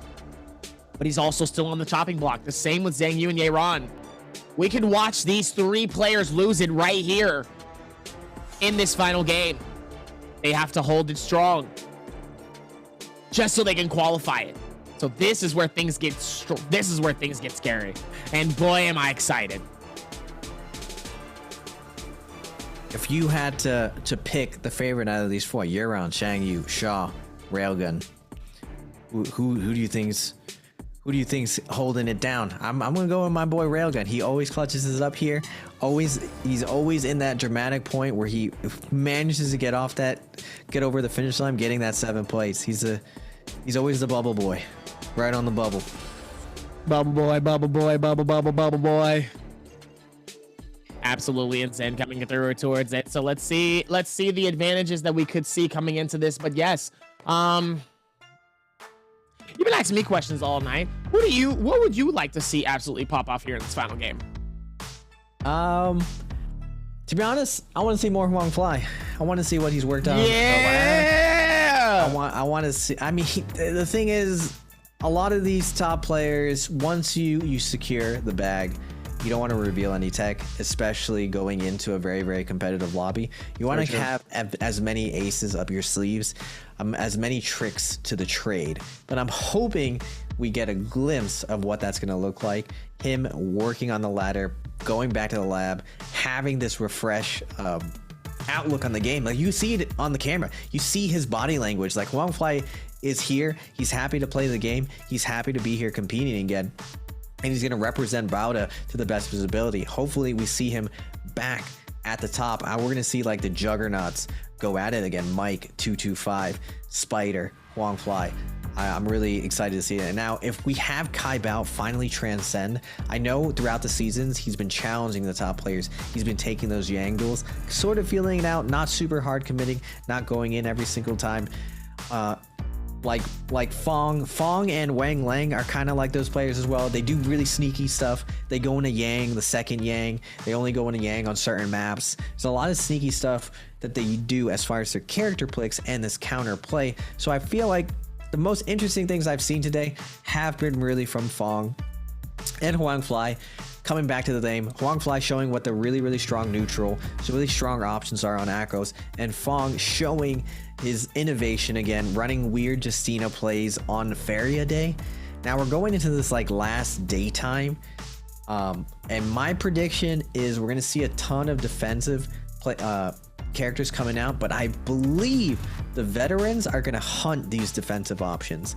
And that's what I was saying earlier, Dobby. Like, the key to winning these situations is taking the destiny into your own hands. Like, you want to play that aggressive character. You want to be in a situation where you're the one in the driving seat. There's a big difference mentally of you running away and hiding, trying to like play it safe, versus you being hunting, being out there, being the predator, going out there, saying like, I'm going out this way and this is how I'm going. I'm going to decide my look. I'm going to actively look for it the entire time. So at the end of the day, sometimes you win some, you lose some. At the end of the day, you got to just keep trying, hope for the best. You have to shoot your best shot, man. And that's what I'm really hoping to see from everyone on the cusp. I want to see their best play. I don't want them to play defensive. I want them to go for it and play it as perfectly as possible. It's really stressful for everyone at that cusp. We're gonna see like the 5-point differential struggle throughout this game. It's gonna be exciting. Oh, absolutely. It's gonna be fun here to see how they're gonna be able to balance it out throughout all of these games in all of these special places here. So let's hope that the more of that they start to really come together, the better chances they have of really being able to qualify. Because like I said, this is coming down to the wire. This is the very last game. They need to, it's just like what you said, they need to put it all on the table. You shouldn't leave anything alone. You shouldn't make anything, you shouldn't hide anything. You should be able to push on this, be aggressive, and expect the most out of the most in a lot of these situations here. So let's hope that they are able to figure it out. They are able to push strong. And let's hope that, especially for the players that's just under qualification or just above qualification, like Gigi Shaw and Zhang Yu, that they hold strong and they push forward for exciting game number 12. We're 12 games deep. This is it. This is it for our solos. And then after that, we're gonna be seeing these champions in our spring split final. It's gonna be big. A lot of stuff. I need to get some new coat jackets. It is the last chance qualifier. There is nothing left to play for. And going to that final week, I know as a competitor, when you go back and reflect on everything, you want to wish you put in more practice. So right now is the definition of a lot of these players' careers. Like, they want to make it into this finals. They want to ladder up. The only thing as a competitor you want is to win. Like, you are in the profession of winning. This is your last chance. You need to find a way to win here. Going into this last game, Shaw, look at him, focused up. You see this man dialed in, just had a great game, wants to keep it going. I've always said this, that Shaw is one of the potential players on the cusp, just like Kai Bao, ready to transcend. A little bit slower than Kai Bao because he's been around the league for a really long time. He's just it could just be one or two things that he needs to just have click, and for him to have a really great NBPL season. His average ranking points is 1. Average kills 1.6. Getting a kill in this lobby, nothing to scoff at. There are a ton of players who are under 1 kill. Shaw almost at a 2 kill average, doing really well. Average damage around 10k. So when you see someone's average damage around 8 to 10k, they're usually a player who's very precise, looking for great third-party opportunities. Right. Now, have to watch out for those opportunities though coming into this game, but I understand exactly what you're talking about here. So let's hope that maybe they do have those opportunities to get that, and maybe they can find a way to make it happen. Zhang Yu in 6th. You see him focused up. He's really digging deep too. He's like, he's nervous. He's nervous. There's a lot of nerves coming into this last game here. This is the end of the season, man. Everything's on the line. You gonna feel it. Oh yeah, you gonna feel it. This is what I live for. Seeing these. It's basically playoffs. This is your last chance. We go into finals or we not? This is it. Euron, looking relaxed. My man's looking relaxed. He's thinking about something else. Looks like he's thinking about his girlfriend. He's like, man, I wish she was here. Let's just get this over with. I'm done with NARAKA today. I'm hungry. Trying to get some food. Trying to relax. He's looking real like my man here.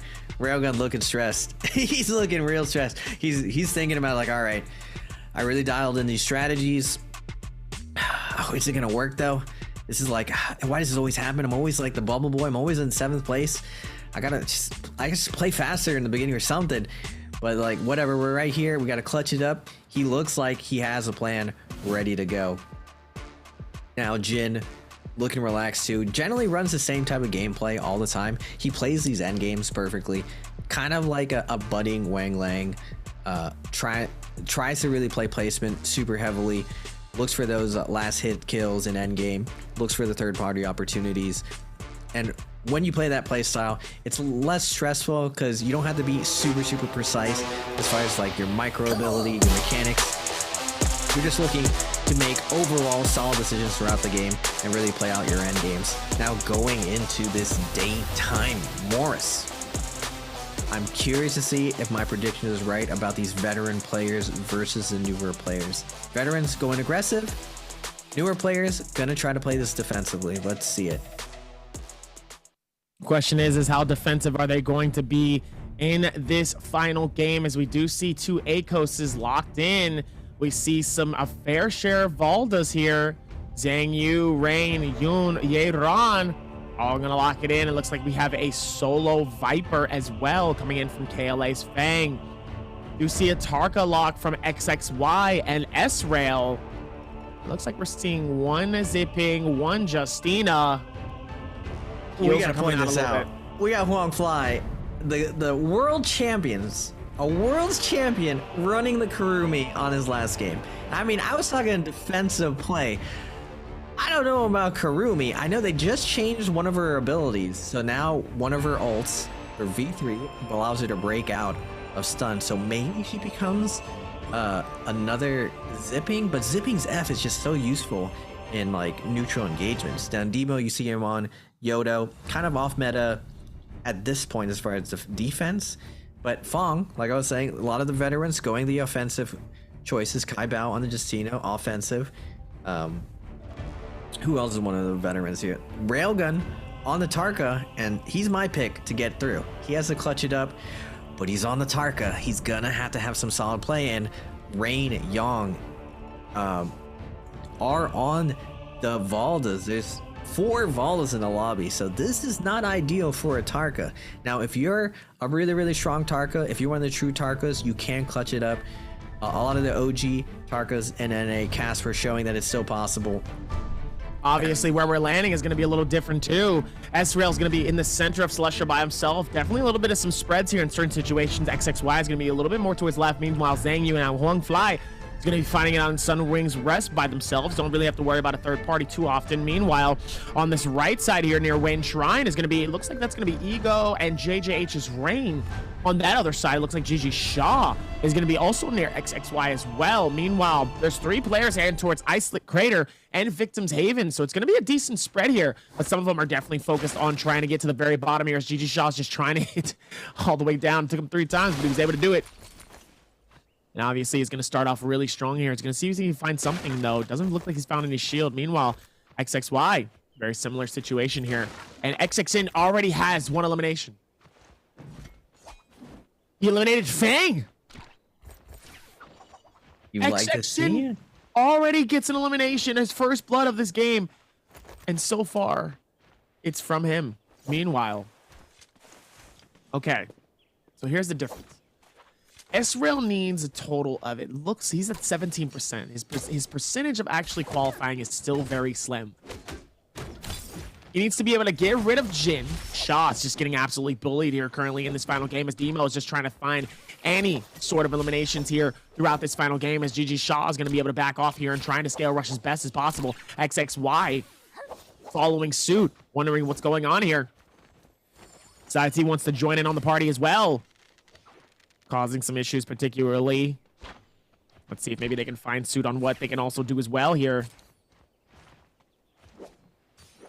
This is what I was pointing out earlier too. Like, it looks like Shaw, Shang Yu, Yeron all running very defensive characters. Now, the people who are taking their destiny into their own hands, Railgun and Jin, both on aggressive characters. Akos and Tarka, they're at 42.8 and 45.2 respectively. Now, looking at the situation, we do have Jin hearing Ego and Rain going at it right now, looking for the perfect third-party opportunity here. Rain really low, and now Jin showing his presence.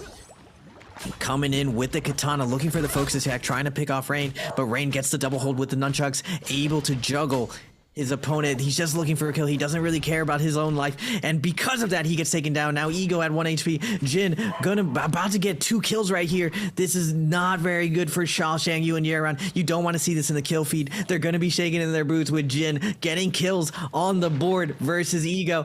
Can Ego get away right here? He's at 1 HP. Jin with the katana. This is one of the bad parts of chasing with the katana. It's not one of the fastest weapons to chase down. What? He's going to slow down and let him heal? This is a big mistake by Jin. He needs to get in there. He messes up with the grapple. A little bit of nerves coming in. Ego versus Jin. Jin needs his kill. He does have his ult up. Ego trying to delay forever. Ego going for the ult. Able to break the stagger, but Jin pops his ult now. Able to break out of the stagger. He does miss the V1 though. Now Ego's gonna have the advantage. Gets the juggle into the air. Now Jin takes a massive RMB from the staff. Jin at 1 HP. Both of them at this last hit, but Jin does able to pick it up, getting 2 kills off the board off spawn. Alliance Jin coming out at 46.2. The drama's ensuing, Davi.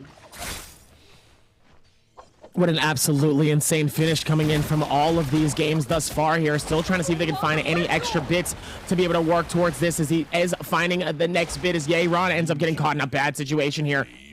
Ends up getting thrown down here. Still trying to see if he can pay attention to what's next here. Still could be a good find through a lot of these momentums here as it looks like he is going to be able to find the bell towards this one. And now still has to kind of play it safe here throughout all of this. Besides, maybe not. As let's see if maybe they have the opportunity and the option to potentially do it as well here. Meanwhile, still able to find so much more throughout this one. Able to do it much, much, much more. Love to see how they've been able to finalize it though towards the next phase. And he still has to be able to back off this as Yeron. Gonna be able to go for the heal, though. Action has 2 eliminations already. GG Shah has 1. Trying to solidify little by little. S-Rail's gonna have to pick up the pace. Ego has 1 elimination, but he is so far. He is so far behind. It is gonna be absolutely tough for him to actually be able to capture the elimination that he wants to in this fight. But you know what? Stranger things can happen. Ladies and gentlemen, stranger things can happen here as Action trying to catch up to Yoon far in the back stretch here. Action could capture his next elimination here. This could be big for Action. Action is really just playing this and just playing with their food. Doesn't necessarily need to go for the fights as much as he needs to, but hey, still is able to find it.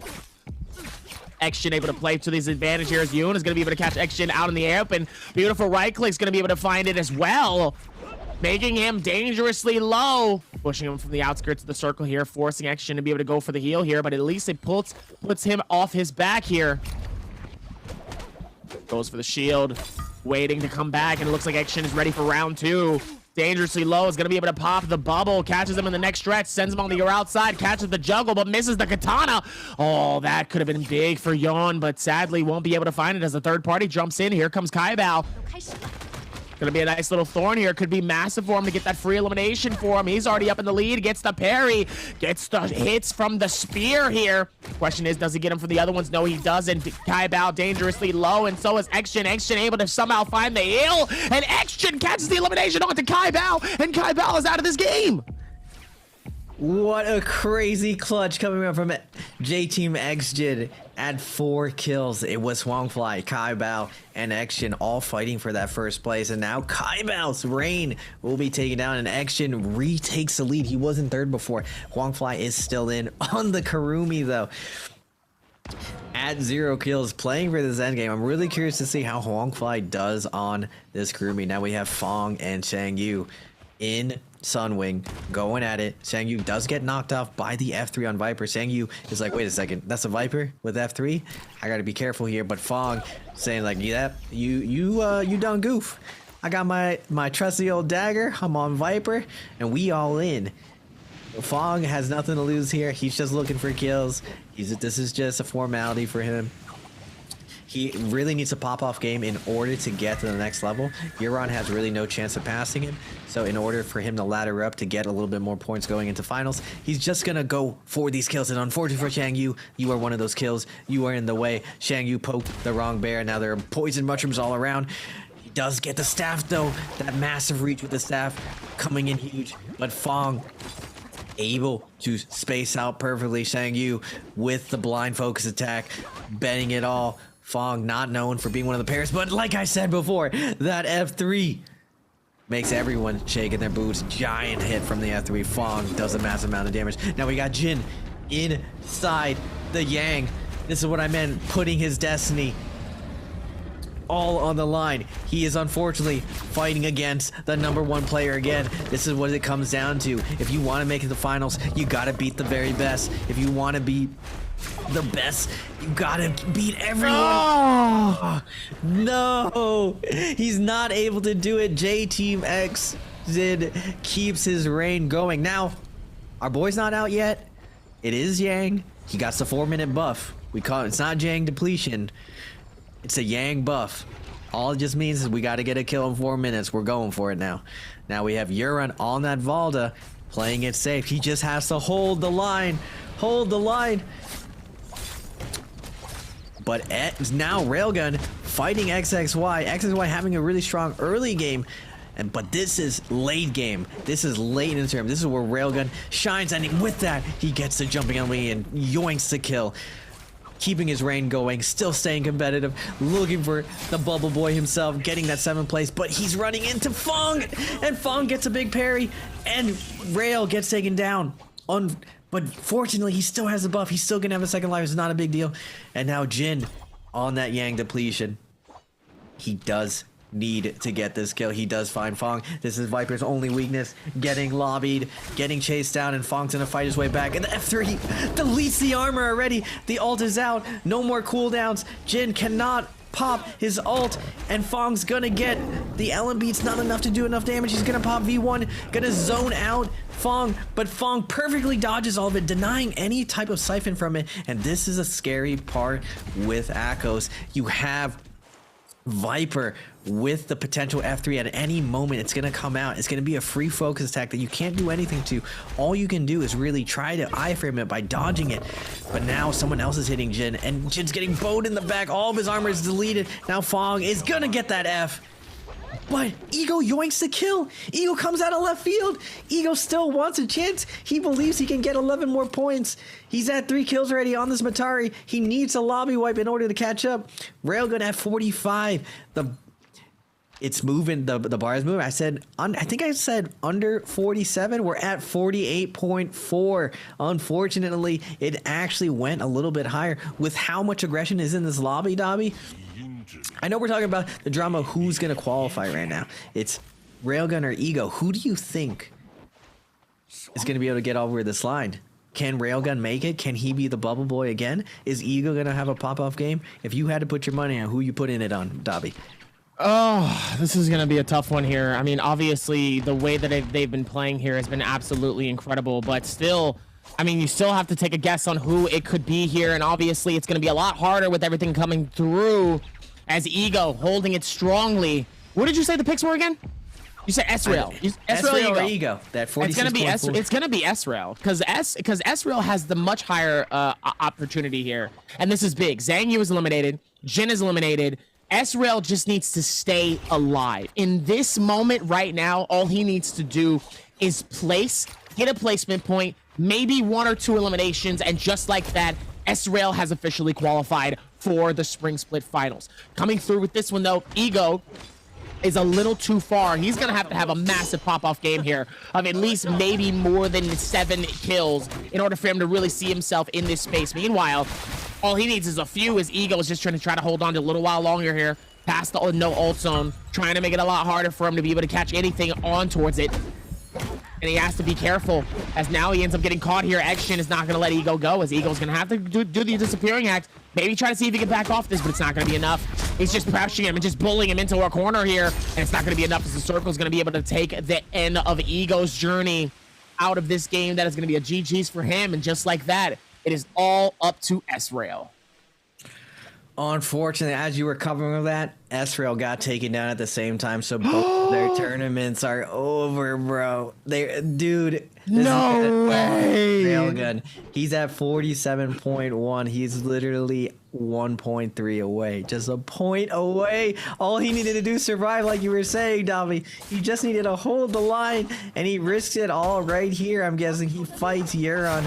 And this is just a bad matchup for Tarka. Valda versus Tarka.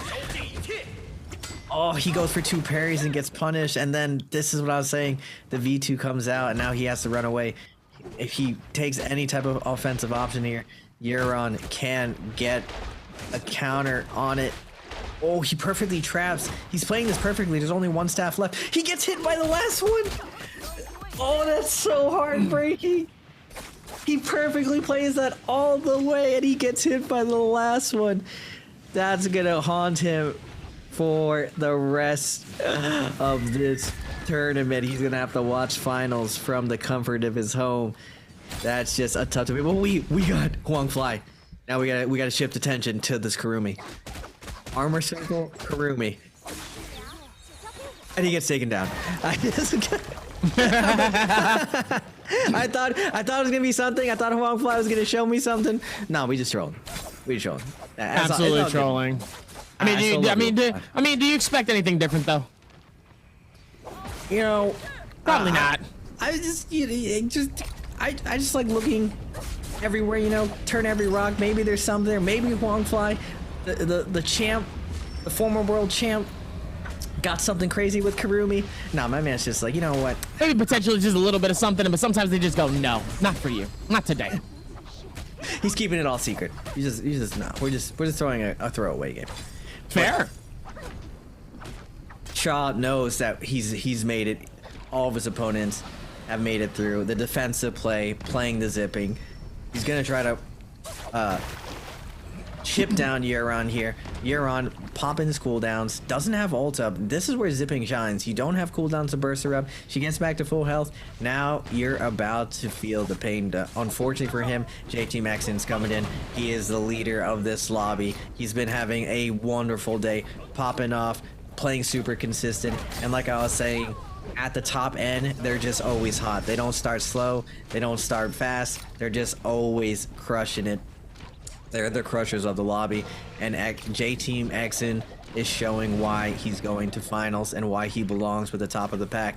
Now, Shaw, one of those potential players I was saying earlier, plays really, really solid in NBPL, one of the veterans with a veteran pick, playing it really slow.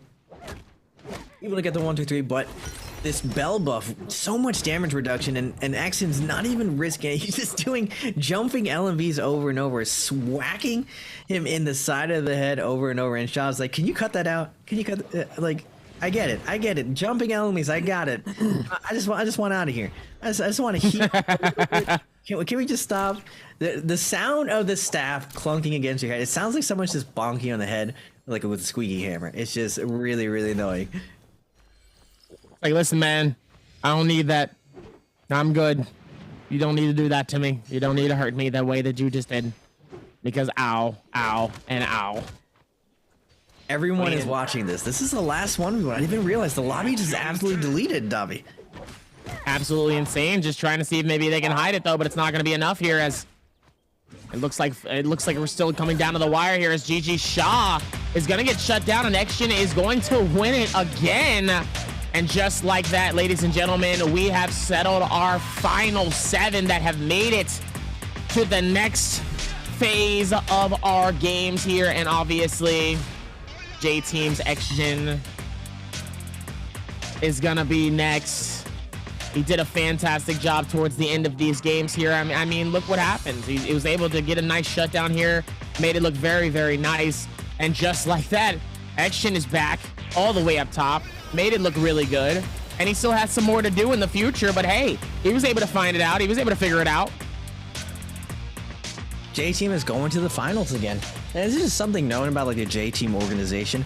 Their team, even though they're 2-time world champs for trios, in solos, they haven't got that championship yet, but always going into like championship rounds. J-Team just, it seems like they're you always count them out. All these other teams perform more consistently, but J Team always clutches it up. So I'm not gonna count them out just because it's J Team. I feel like Exin showing why he's gonna be a contender, dominating the bottom half of the league, and some of these players are still really, really, really strong. He took every single fight, went into Yang over and over, won a lot of them. It looks like his strategy is set. Oh my god, you see how heartbroken Railgun is. He just so close. He was absolutely so close. He's gonna go over that sequence in his head over and over when he goes to sleep tonight. He played it perfectly. It was absolutely perfect. He just had one more spear he had to dodge. Just one more dodge. He clutches it. He just needs to survive. He just needs any amount of live. That's all he needed to do. He didn't need to do anything more. He didn't have to do anything extra. He didn't really need to force anything if he necessarily had to. All he just needed to do was just stay alive during that final circle. And I know that is absolutely going to eat at him just a little bit coming into this, final and not being able to compete. It's just, I have to respect it though. He went out on his shield, and that's just how it's going to be sometimes. Sometimes you're going to have to hold the L, go back to the drawing board, come back stronger. And Railgun was going to be the bubble boy again to make it in the finals. Unfortunately, not able to make it into the coveted finals, but he was really, really close. And definitely one of the upcoming talents of the league. And I've been there before, just going over the sequence over and over, how you could have done it better. It's just so unfortunate that Railgun doesn't make it. But I feel like besides Railgun going into this, that unfortunateness, Huangfly on the Kurumi. I was like, why Huangfly?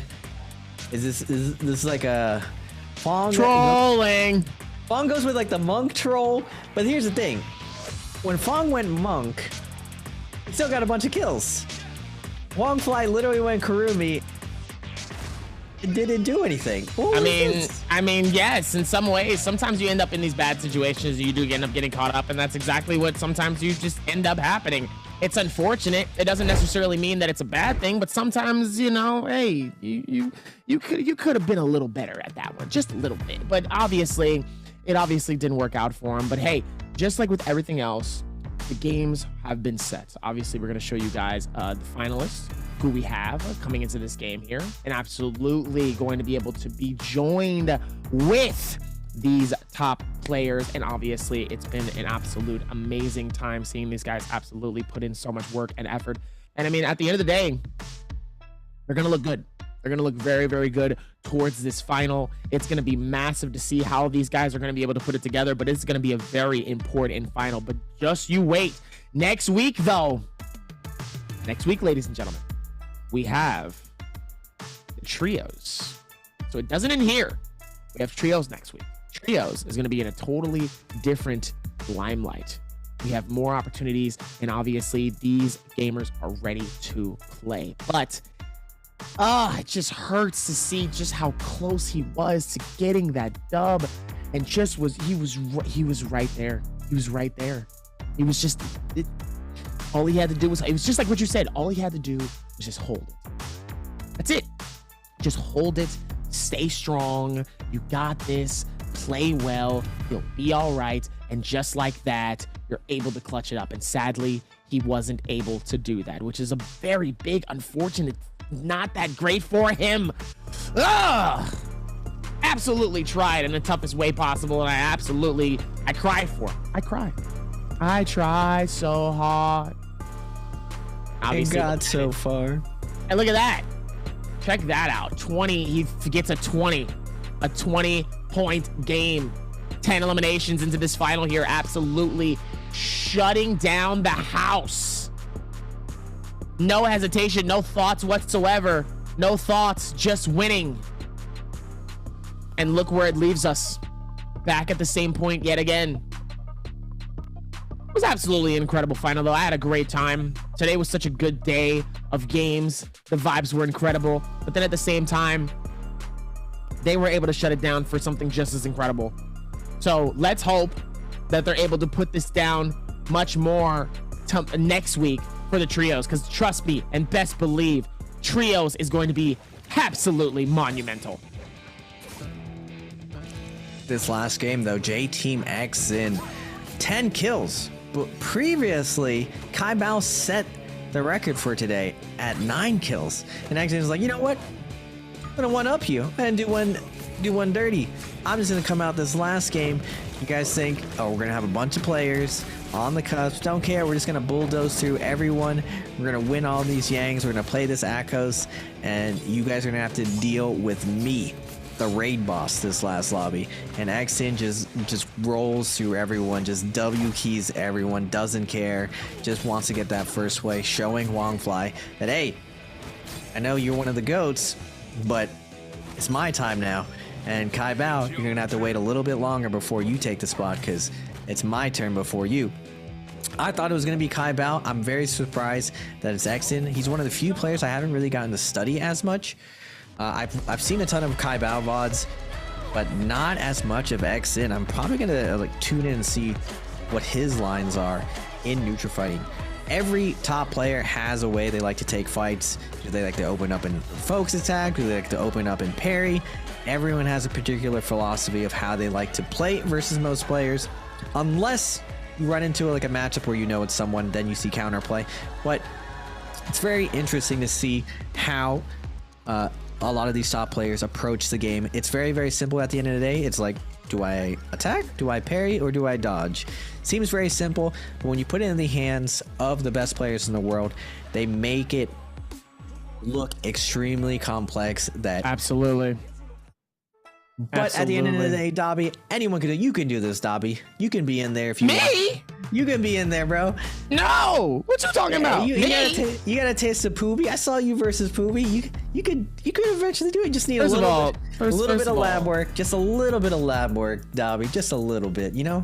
First of all, listen, I appreciate the confidence. I appreciate you thinking that I'm actually that crazy enough where I can actually go up against some of these great guys. Listen, you saw Demo.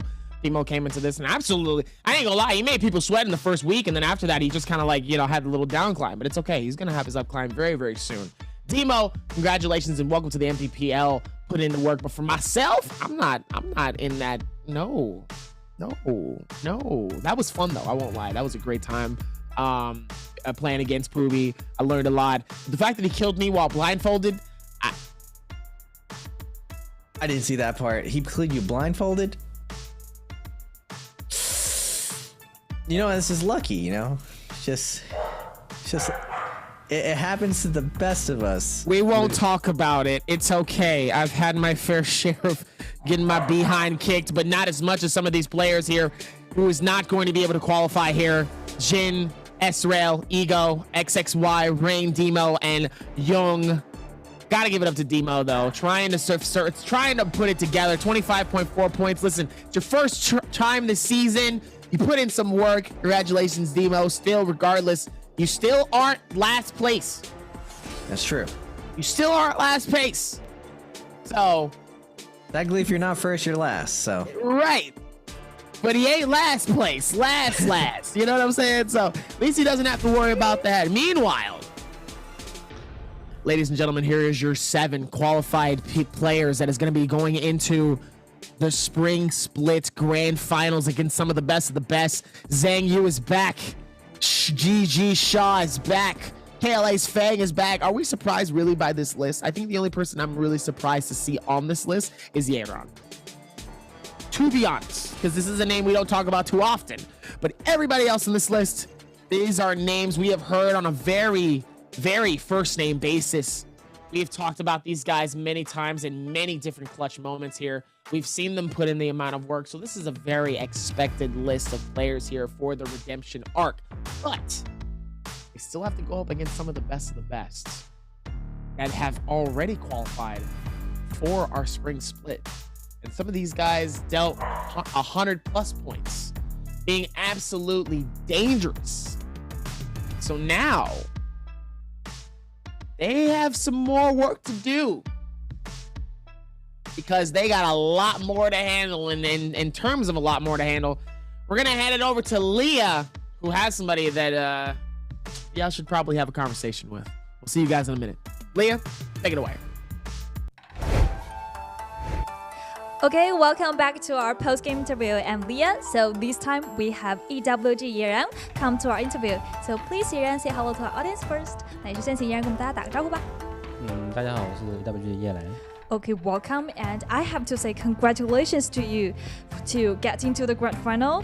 And so the first question will be like, we all know you played Trials the whole seasons, but this time in the last chance qualifier you play solo. So how's that feeling? 那其实我们也知道，叶然这一个赛季都是在玩3排的嘛。那这次复活赛回来打单排，什么感受啊？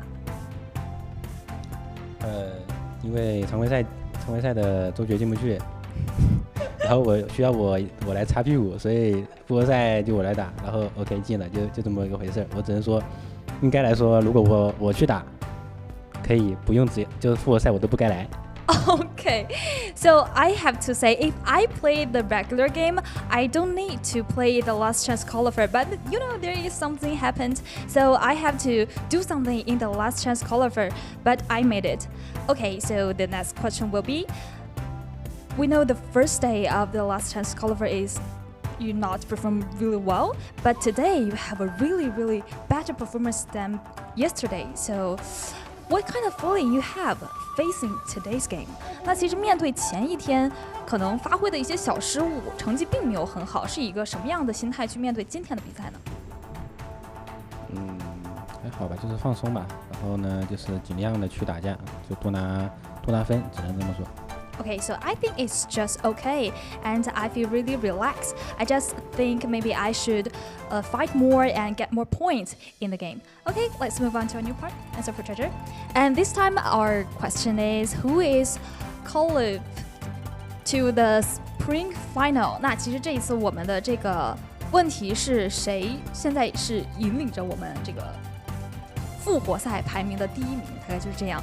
那其实也是要问到叶然 ，so back to 叶然。I see the whole game of today. So which hero you think you play really well today? 那其实纵观今天的比赛，觉得自己哪一个英雄发挥得很好？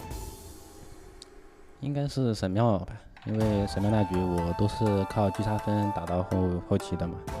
I think it's Farina because at that game I got a lot of points. But you know now, maybe most of the players want to choose Viper.Most. How do you think about that? 那其实现在更多的选手去愿意选择宁红叶，你觉得现在宁红叶在这个游戏里面是一个什么样的定位呢？因为他的 F3 有近疗，然后伤害很高，所以就是 F3 是一个很好的 K 头手段，还有就是拒绝博弈的一个手段，所以他很强。现在宁红叶。Okay, I think Viper is really strong now because you know her F3 have a really high damage. So when you are like in a 1v1 battle, and that F will give you a really strong like damage when you are fighting with your opponent. So that make Viper a really strong hero in this patch. Well, okay, so please count down the time. 那也是请依然跟我们倒计时一下。3, 2, 1. Okay, screenshots. So this is the last prize of the last chance caller for everyone. And who will be the lucky guy? Let me see. Okay, so you know, also EWG solo players X-Run is watching the whole game, and she is really worried about you. So now you get into the grand final. Any words you want to say to her? 那其实小阮也是一整个比赛。都在看着叶然，他也很担心，就是今天可能晋级的情况。现在你进到决赛了，有没有什么话想跟他说呢？没什么好说的，也不需要担心啊。我觉得我能进，他就进啊，就是这样。Okay, I want to say maybe mission complete, and you don't need to worry about me. I can get into the grand final, you know. And also, like, so this time you're back to solo, and you have to face so many strong players in the grand final. So maybe what kind of preparation you will do in the 3 days? 那其实面对总决赛如此，就是那些强大的单排选手们，可能离开单排这么长时间，有一些小疏忽。那在空闲的这段时间，打算如何准备单排的总决赛呢？没有准备，我随便打打。Okay, I think I don't need to do any preparation. I just do myself and relax in the game. Okay, wow, so confident, Yeran. Okay, so I have to say congratulations again to you to get into the grand final and good luck to you in the grand final. Okay. 那也是感谢依然来到我们的赛后采访。So thank you and back to the casters. He said, I ain't had to worry about none of that. He said, who? Who had to worry? Me? I'm good. Why I gotta worry? For what? What do I need to worry for? That's the confidence. You love to hear that type of confidence when it comes to these games, okay? That's what I like to hear. For what? You literally looked at the camera and said, for what? What do I need to worry about? I don't need to worry. Who needs to be worried is the other people I'm about to go up against. As you love to see it, that confidence, Yeran. I don't know about that confidence, especially I love saying it. that to like I love it. Mike, Spider, and all of them.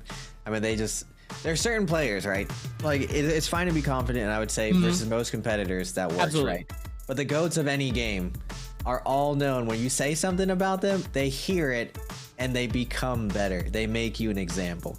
And when Yeran's going out and saying, I got nothing to worry about, just the second another player sees that and they get the kill on him, they're going to whisper to him, hey, are you sure you got nothing to worry about? And it's just going to get in his head. That's the problem with coming out with that nonsense that you say you got nothing to worry about going in this finals.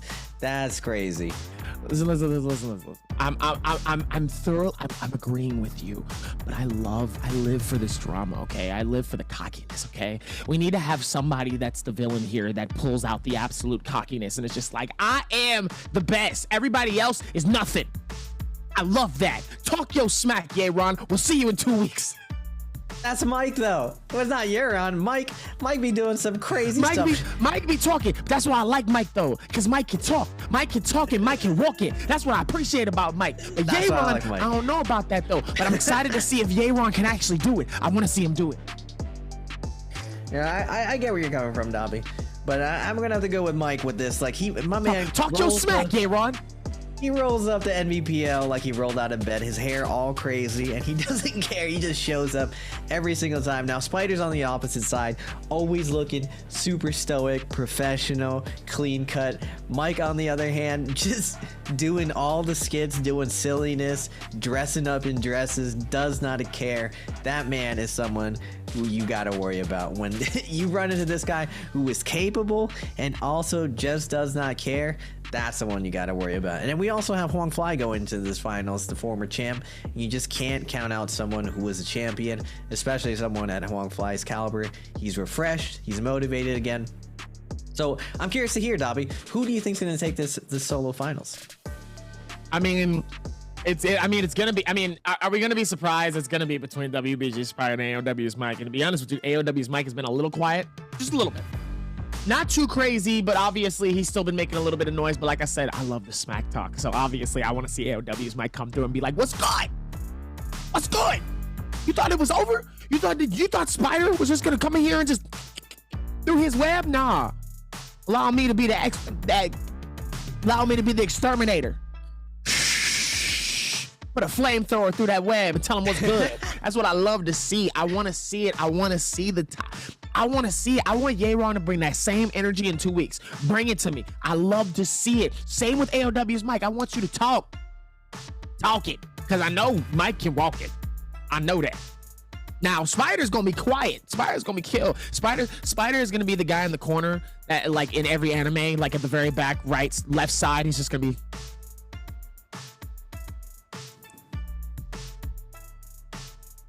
That's going to be him.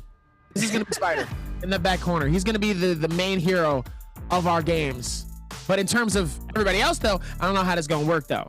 I know Zhang Yu usually is the big bully, and I know, Wang Liang is also going to be there as well. So I'm going to be interested to see how that goes. But currently, if I really had to pick, I'm going to be honest, you can't have that much confidence knowing that this man went 3 weeks in a row winning back to back to back. That's all I'm going to say. So for me, I'm picking WBG Spider. Who you got?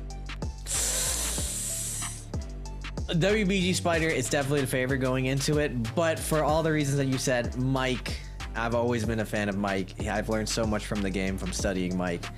and I gotta go with them. Spider is like overall superior in almost every fashion of the game, with the exception, I would say Mike is a little bit innovative on his takes, just because he brings a lot of like rank play into it, and playing ranked for the most part in tournament is fairly useless besides general mechanics, but there are some interesting things that you figure out that you don't learn from playing very, very organized. So I'd say Mike has to be my favorite going into it. Chu Zhang is also a ranked demon as well, super high up. Both him and Mike are ranked demons, and AOW Mike, I've always watched him. I've always been a fan of him. I've seen so many VODs from Mike. I just gotta go with him. Same way that I gotta go with Demo. I know Demo didn't have the best performance. His confidence, that's what I'm saying, Yaron, confidence doesn't take you all the way there. You also need to be very prepared. I hope Demo goes back, becomes stronger. I know he will if he puts in the work. Absolutely. Hopefully he has like coaching and strategy, because I think going into this finals, something that I'm curious about with Spider is like behind all of the closed doors, like who is helping out tactically. That's one thing I think Spider has over the rest of the lobby. It seems that he's very cool and composed. He's lasered in. He's basically a Terminator. He just goes to the lobby, doesn't really tilt ever. Probably the strongest mental out of all the players. You can hear the audio if you ever go watch a lot of the pros POVs when you get a chance. He's the only one who doesn't really swear super much when he dies. Like 225 will say something, Mike will, but Mike's more of an entertainer, so I get why he does that. But usually Spider, very stoic about everything. And the only time I've ever heard him show any emotion, he died to a Moonbane once. And he was like, what? Yeah, that's very unfortunate. Meanwhile, if you look at Demo, every time he was dangerously low, his face was just I loved it. I loved every moment of it. Loved it. Oh no! I live for the fear in his face. I love it, because that's the streamer in him. That's the streamer in him coming out. He has to be able to like kind of shutter that, but his little bit of streamer. Love it. The Demo, bro. I hope someone has a Demo emote of Demo. I need a emote of just his face of pure fear. I need that. You do Demo dirty like that. You know, Demo, I love you. I know you're just focusing in. I love you, Demo. Listen, Demo, listen. You know it's just jokes. At the same time, though, I would love to have that as like a mask just to have on. I would love that though. That'd be great. I would appreciate that. Listen, he's been in a maid outfit before. This ain't nothing to him. True, he has the whole emote about it. It's all over the script. Can we get chat to spam the Demo in the maid outfit? I know y'all got it. But even in coming into the still, it's still gonna be a really good time. I'm excited. Like I said, I love the smack talk. I love the energy. Bring it, baby. Bring me the chatter. Bring me that confidence. Bring me that. I want to see it. I want to see it. And obviously, it's only gonna get better, right? It's only gonna improve from there. So, like we said, there's still gonna be more that we're gonna do. Next week is our trios. Trios is gonna be just as amazing for our day 1 and day 2. It's gonna be the same time for our Saturday and Sunday. Sorry, yeah, technically Saturday, Sunday. And then at the same time, we have a week off. We have a week break, so that way everybody can get ready. And then coming after that week is the spring finals for both our solos and our trios. It's gonna be absolutely massive. We have some of the top players in the world dishing it out. It's going to be a good time. I hope all of you guys are ready. Set your calendar, set your date. It's going to be monumental, and it's going to be a good time. But for now, me and Raven, we're going to dip out of here. We're going to say goodnight to everybody from all over the world. I hope you guys enjoy yourself, having a fantastic evening, morning, noon, and night, wherever you are in the world. Stay safe. Stay hydrated. And always make sure to love yourself. Give a hug to people for me. By the way, my birthday's next week. Let's get it! I'll see you guys next week.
Though the odds aren't in my favor, I will soar above the mountain.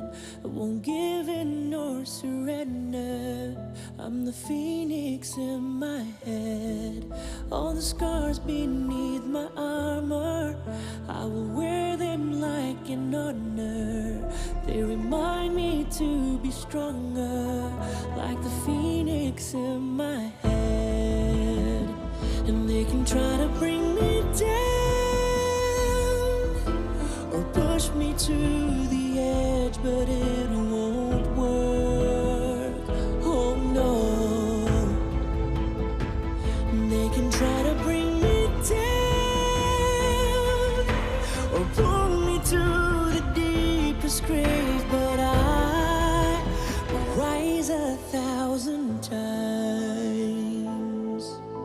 Oh, rise 1,000 times. Oh, see, my blood is in the shade of a burning scarlet sunrise.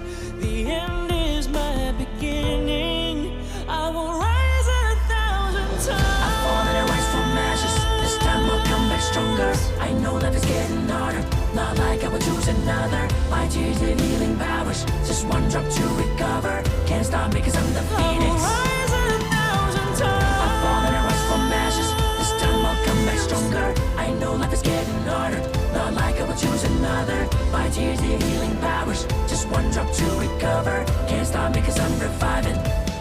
From the